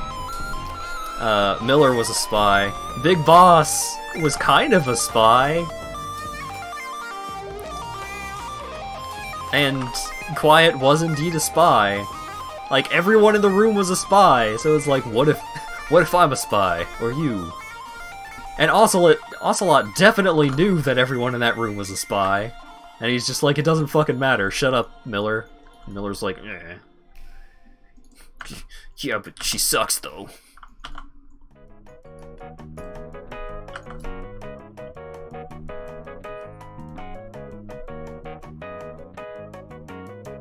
Big Boss is only kind of a spy.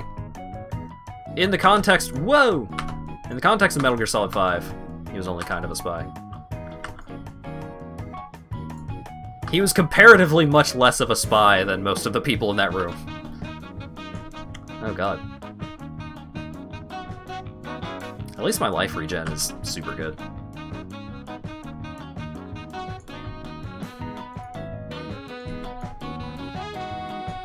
Even if my damage output is not. Venom Snake is only technically a spy. I mean, yeah, that's what I'm talking about. Just like... Everyone in that room was a spy, it's just... how exactly they were a spy varied from person to person.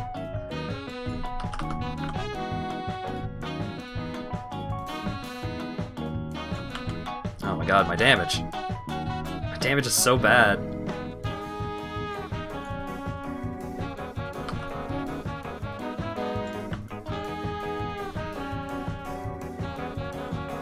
Oh, I can't just leave. Oh wait, they can't get me down here, I don't think. Oh, never mind.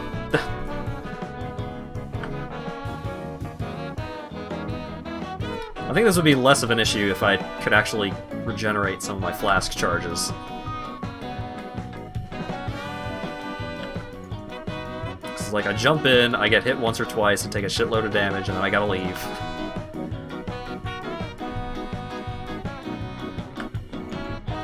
I come back, hit him a little bit, get hit, leave.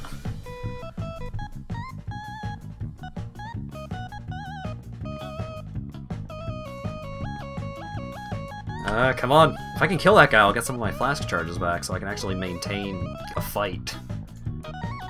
There we go.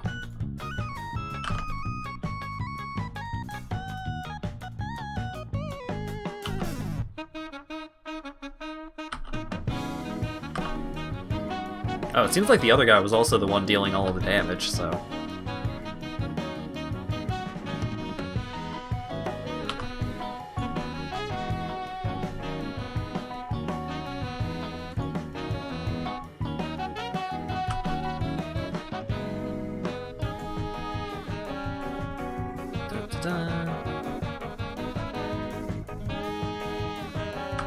Whoa.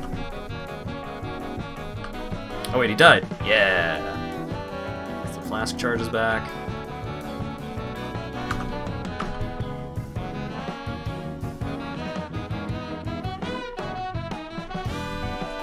Where'd she go?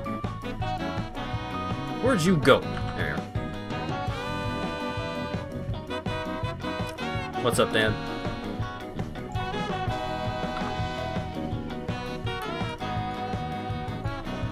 Why are we bullying AQR today? Check out art. Yeah, I will later. Probably not going to be streaming that much longer, so...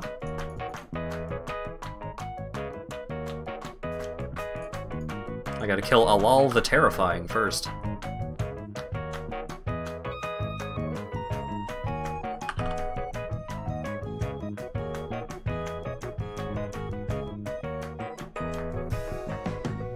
And Kali the Crazed.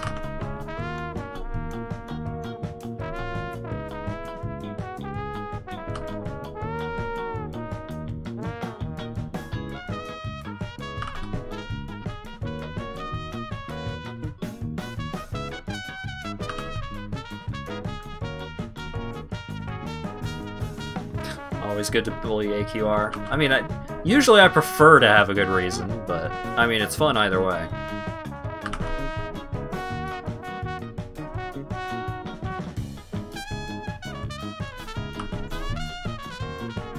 I mean, like, you know, friendly bullying. I don't want to be mean to AQR.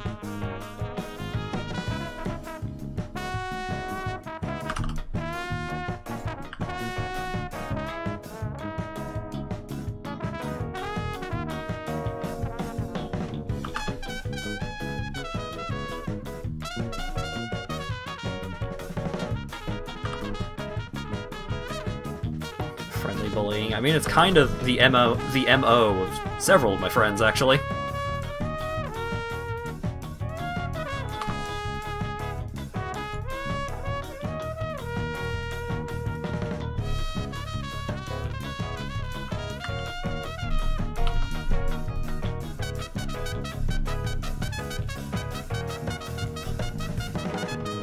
Okay, Pride needs to go, fortunately.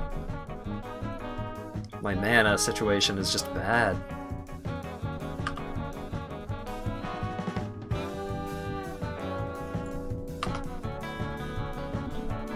My everything situation is just bad. I'm having issues.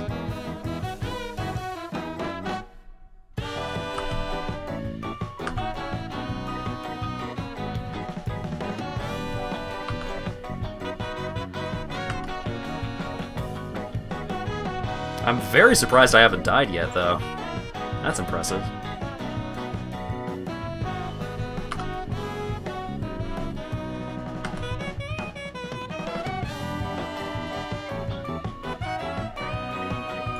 There it is.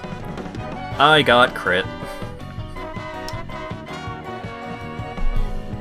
That's not that bad, actually. I thought it was... I forgot that it just sends me here instead of town or waypoint or something. Ooh. If I could 4-socket this, it'd be beautiful. Of course you had to say that. I mean, yeah. Of course I did. Oh wait, I need to be level 35. I'm level 32. I can't even wear it. That's unfortunate.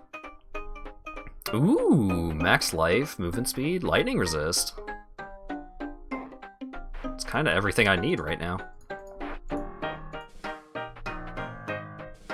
I do lose a bunch of life regen, but it should be okay.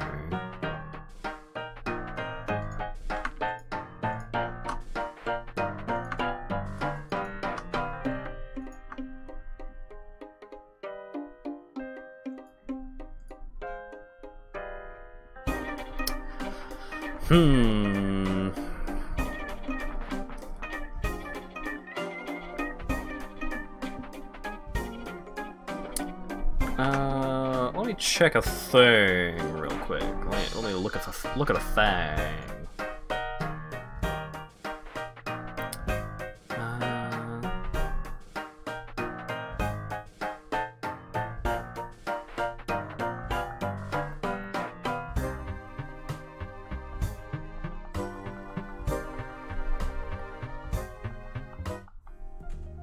Okay, here it is. Do I have access to brutality? The hell's infused channeling again?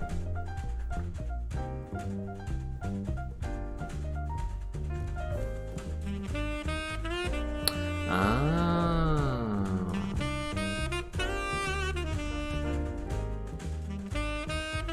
don't don't think that's actually going to help that much in this current circumstance. Huh. What am I gonna do about this situation? I just need a better weapon. Argon!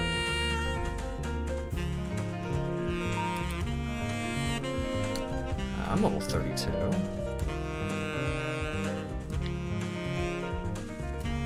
Increased accuracy rating? Maybe.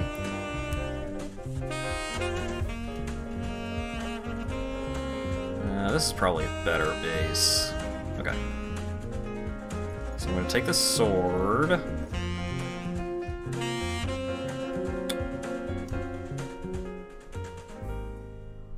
Oh yeah, I guess I could just do this. Chance to poison on hit. Crit chance. No. Increased physical damage and increased accuracy rating, and then if I use a regal on it, life gained on kill. That's not spectacular, but should still be pretty good.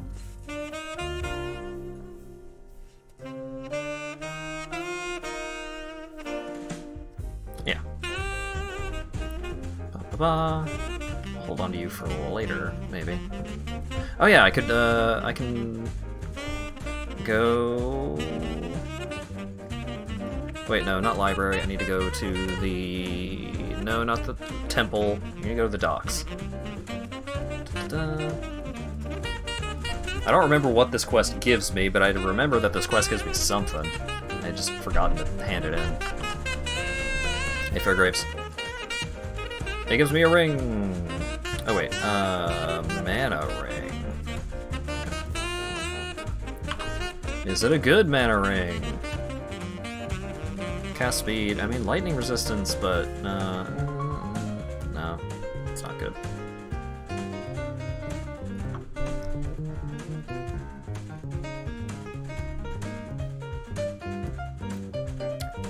I mean, I don't lose experience on death yet. I'm not in... I haven't increased the difficulty quite yet. So I could just throw myself at Dominus for a while.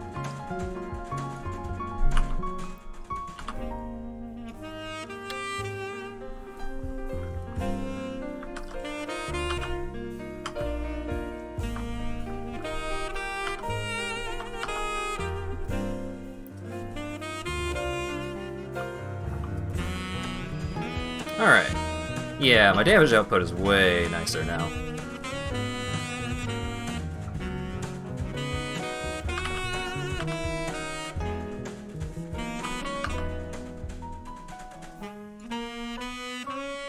Yikes. That's fine, that's fine.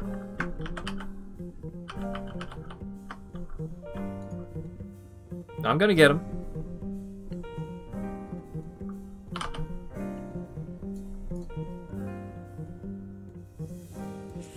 What? What? I wish there was some kind of, like, kill recap that I could take a look at. Oh wait, is there? No. Damn it. I want to know, like, how much damage that thing is doing, because it is one-shotting me from full life. And I'm pretty sure I should have higher resists than I did earlier. And when I first started the fight, I wasn't getting one-shot by it. Maybe it does, like, way more damage if you're, like, right on top of the middle, and I was just moving out of the way a little more before. I don't know. Alright, and then Dominus gets dragged to hell, and then he comes back as a spooky monster man. Oh no!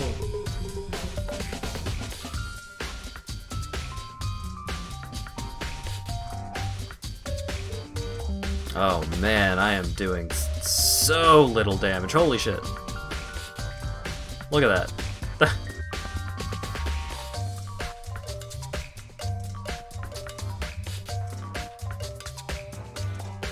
Wow.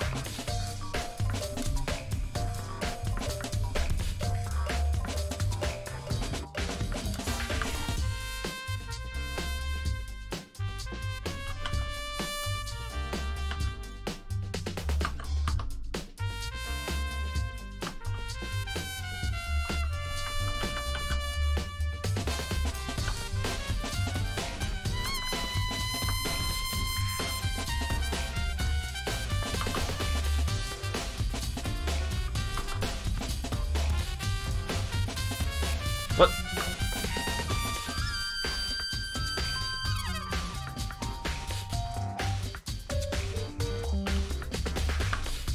I suppose normally by this point in the game I have at least a decent weapon.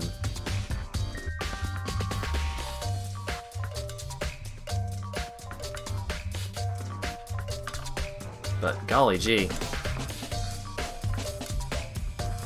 This fight is taking so much longer than it usually does. At least as long as I'm not dumb. It doesn't really have any big one-shot moves.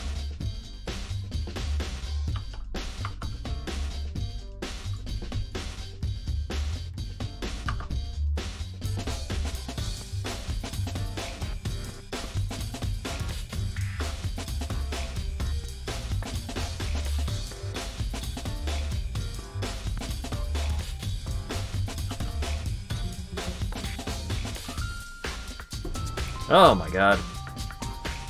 Finally. How's your damage, buddy? Oh, better. Curse enemies with flammability on hit. Oh. Seems good to me.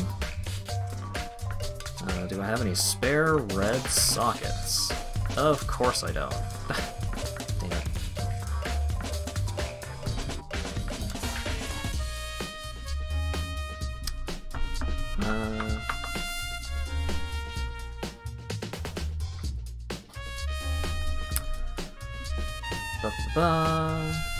Travel back to the Act 3 town.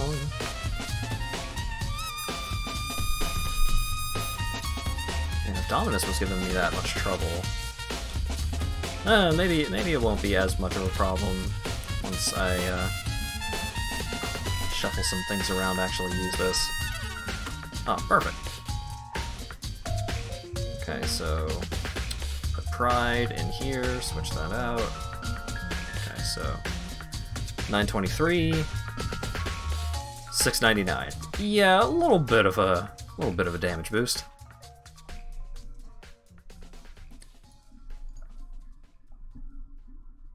Oh yeah, has anyone put anything in Guild Stash? No. No one else is playing this league.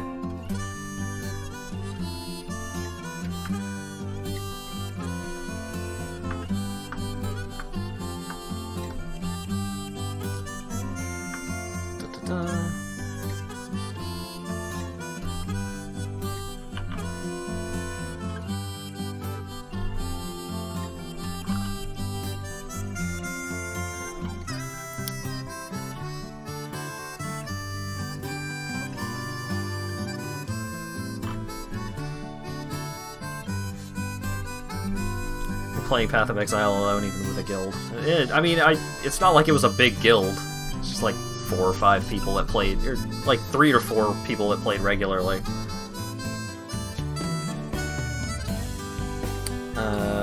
Right, I need to use a coin to go to Heist Land.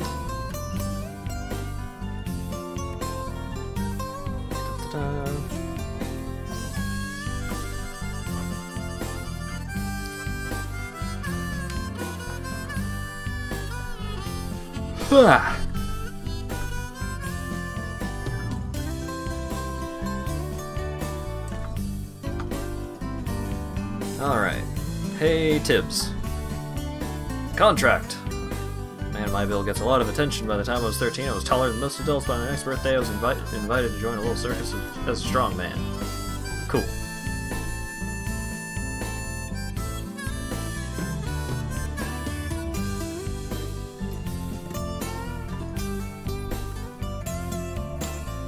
Alright, prepare a heist. Prepare Tibbs client. Yes. Bam.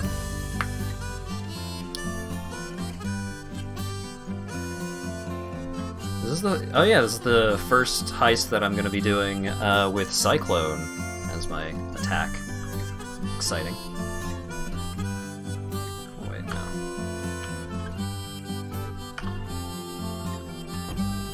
Sweet. Tibbs, punch it!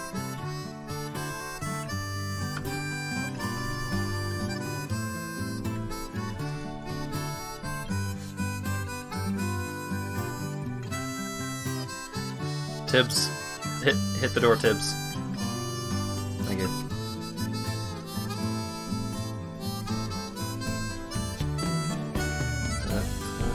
I don't know what any of that stuff was, but I kinda just wanna keep moving.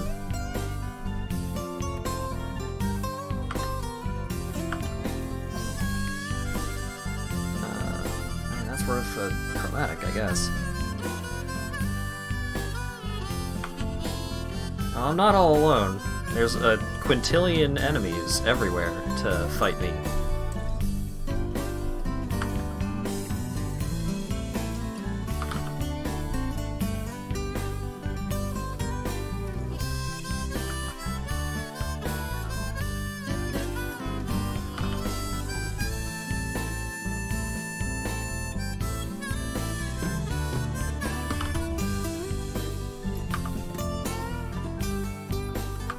God.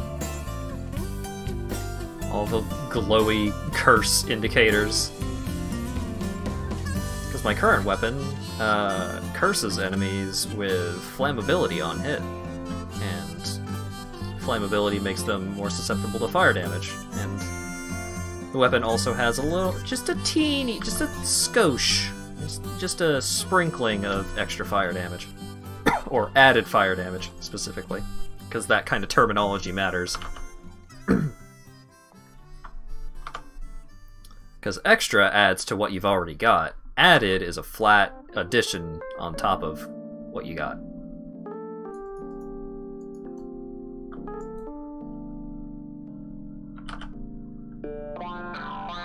And then increased is an additive percentage. And then more is multiplicative on top of everything. So 10% more damage will often end up being more damage than 100% increased damage. Because terminology.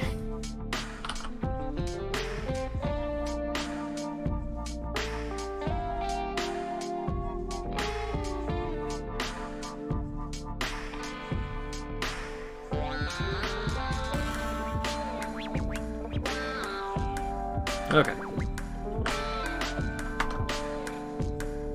If it sucks, hit the bricks.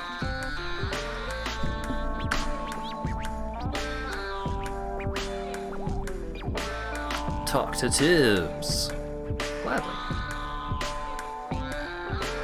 Show inventory.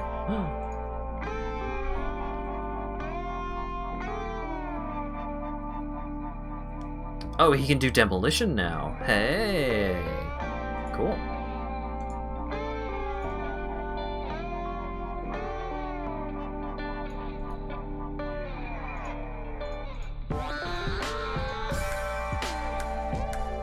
Okay, and now we'll do Ela's.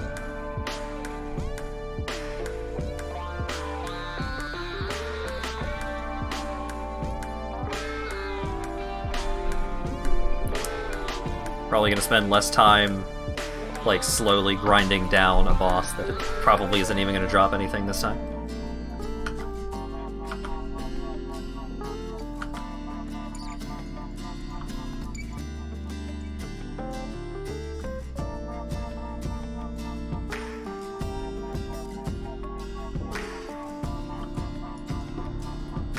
Oh, oh, good chest.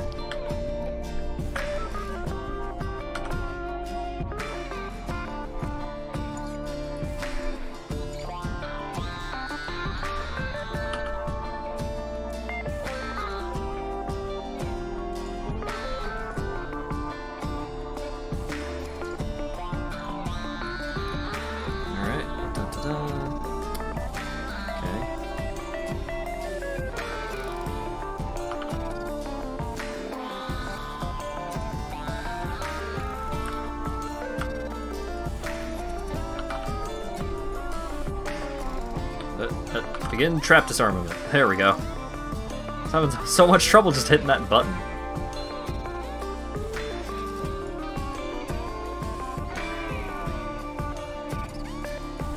Sure, talismans are worth grabbing. I feel like none of them are actually any good. But maybe one of them is good. I am not going to look at it at the moment. Because I'm busy heisting. We've been sighted. You don't say. Wonder how that could have happened.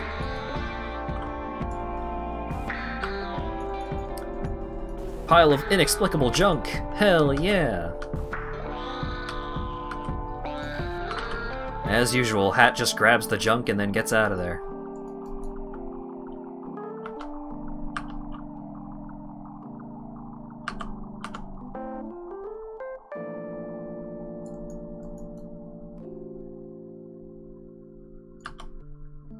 Oh my god. Come on, lady. Pick up the pace. I ain't fighting y'all. Well, actually, am I fighting y'all? I shouldn't have fought y'all. Whoops. I leveled up, though.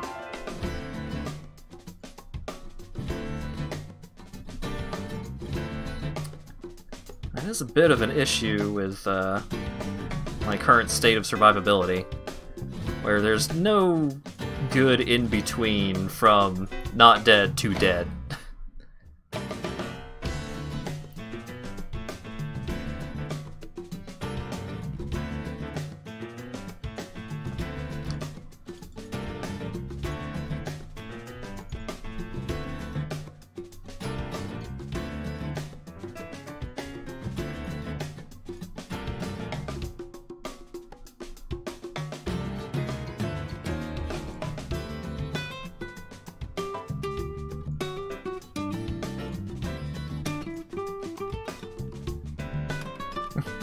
Reckon I'll have a night out with the lads after this one. Can't remember the last time I blacked out.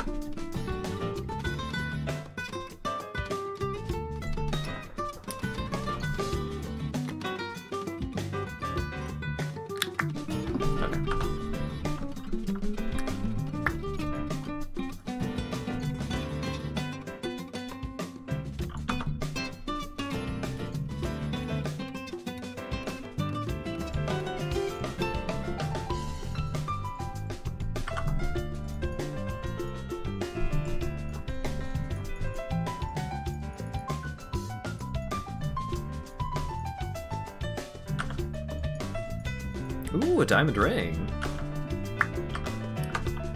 Those increase crit chance, or was it multiplier? I don't remember. I think they do crit things, which is pretty good.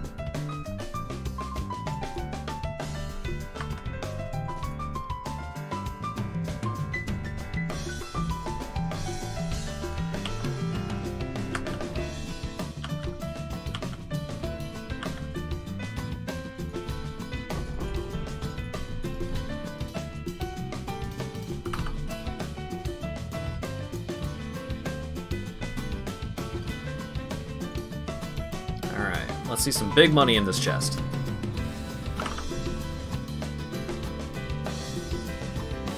Come on, big money. That's moderately sized money.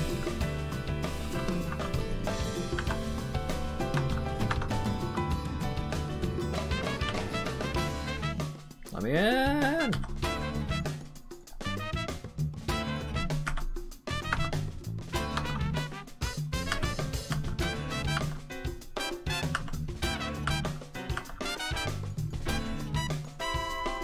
Ooh, an engineer's orb. That's pretty good.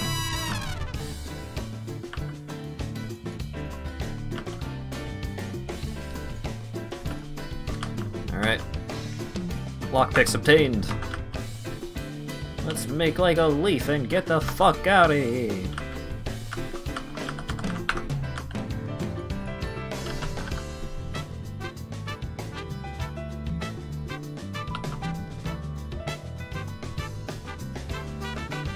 It's a very large man.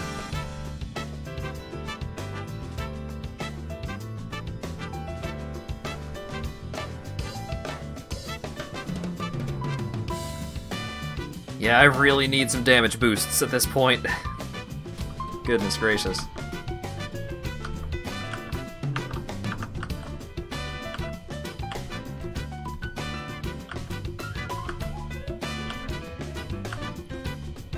are a couple of ways that I can get some pretty hefty damage boosts, but the main one is just going to be getting a better weapon. Which is always a hassle.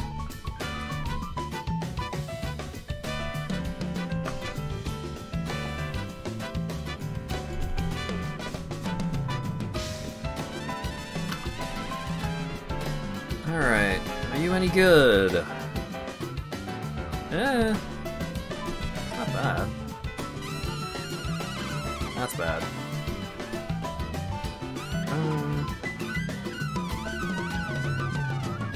Increased critical strike chance.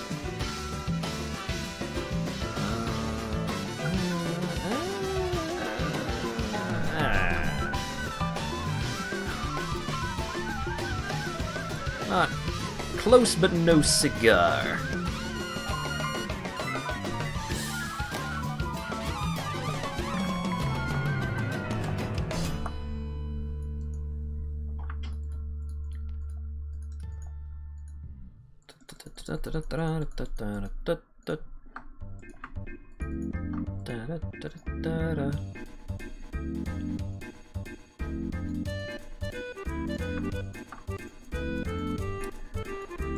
Alrighty, well, that's all the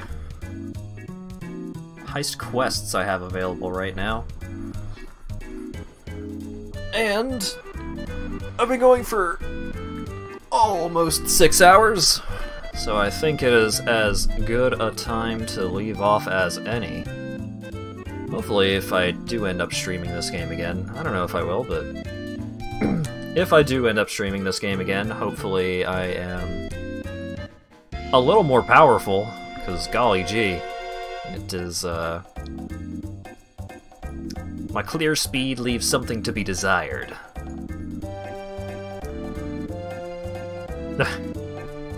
I'm glad you're so excited for how good the stream was, Acker. So let's transition to that, and then I need to find all of my windows. But not that version, this version. There we go. Is the stream over? Yes. I mean, kinda. I mean, yes. Well, not yet, because I haven't clicked the end stream button, but yes, I'm ending the stream. I'm in the process of ending the stream. So it hasn't ended yet, but it's going to. Anyways, thanks again to Dan for the gift sub and Cult for the very generous $10 donation. I had a good time today. It was just a nice chill stream. I know it probably wasn't the most exciting to watch, but, you know, just chatting and hanging out and listening to some tunes and stuff. It's nice to have that kind of stream every now and then. But speaking of kinda streams, or kinds of streams, Thursday is going to be the kind of stream where I play Control. I don't know if I'm going to do a bunch of the side stuff in Control, or if I'm going to do the rest of the story and then move on to something else. I was thinking about, I don't remember what the other game I was thinking of playing alongside, oh god, words. What game I was considering playing alongside Control. There we go. Assuming that I play something else other than Control on that day.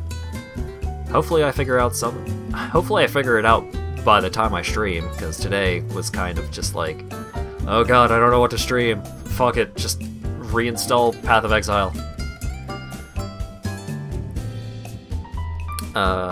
But yeah, so Thursday is going to be Control and maybe something else. And then Saturday is definitely going to be Deadly Premonition 2.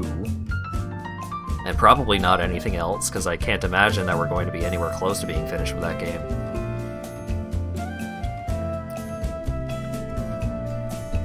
Take control. Your sub has not gone through, but thank you very much. I believe you.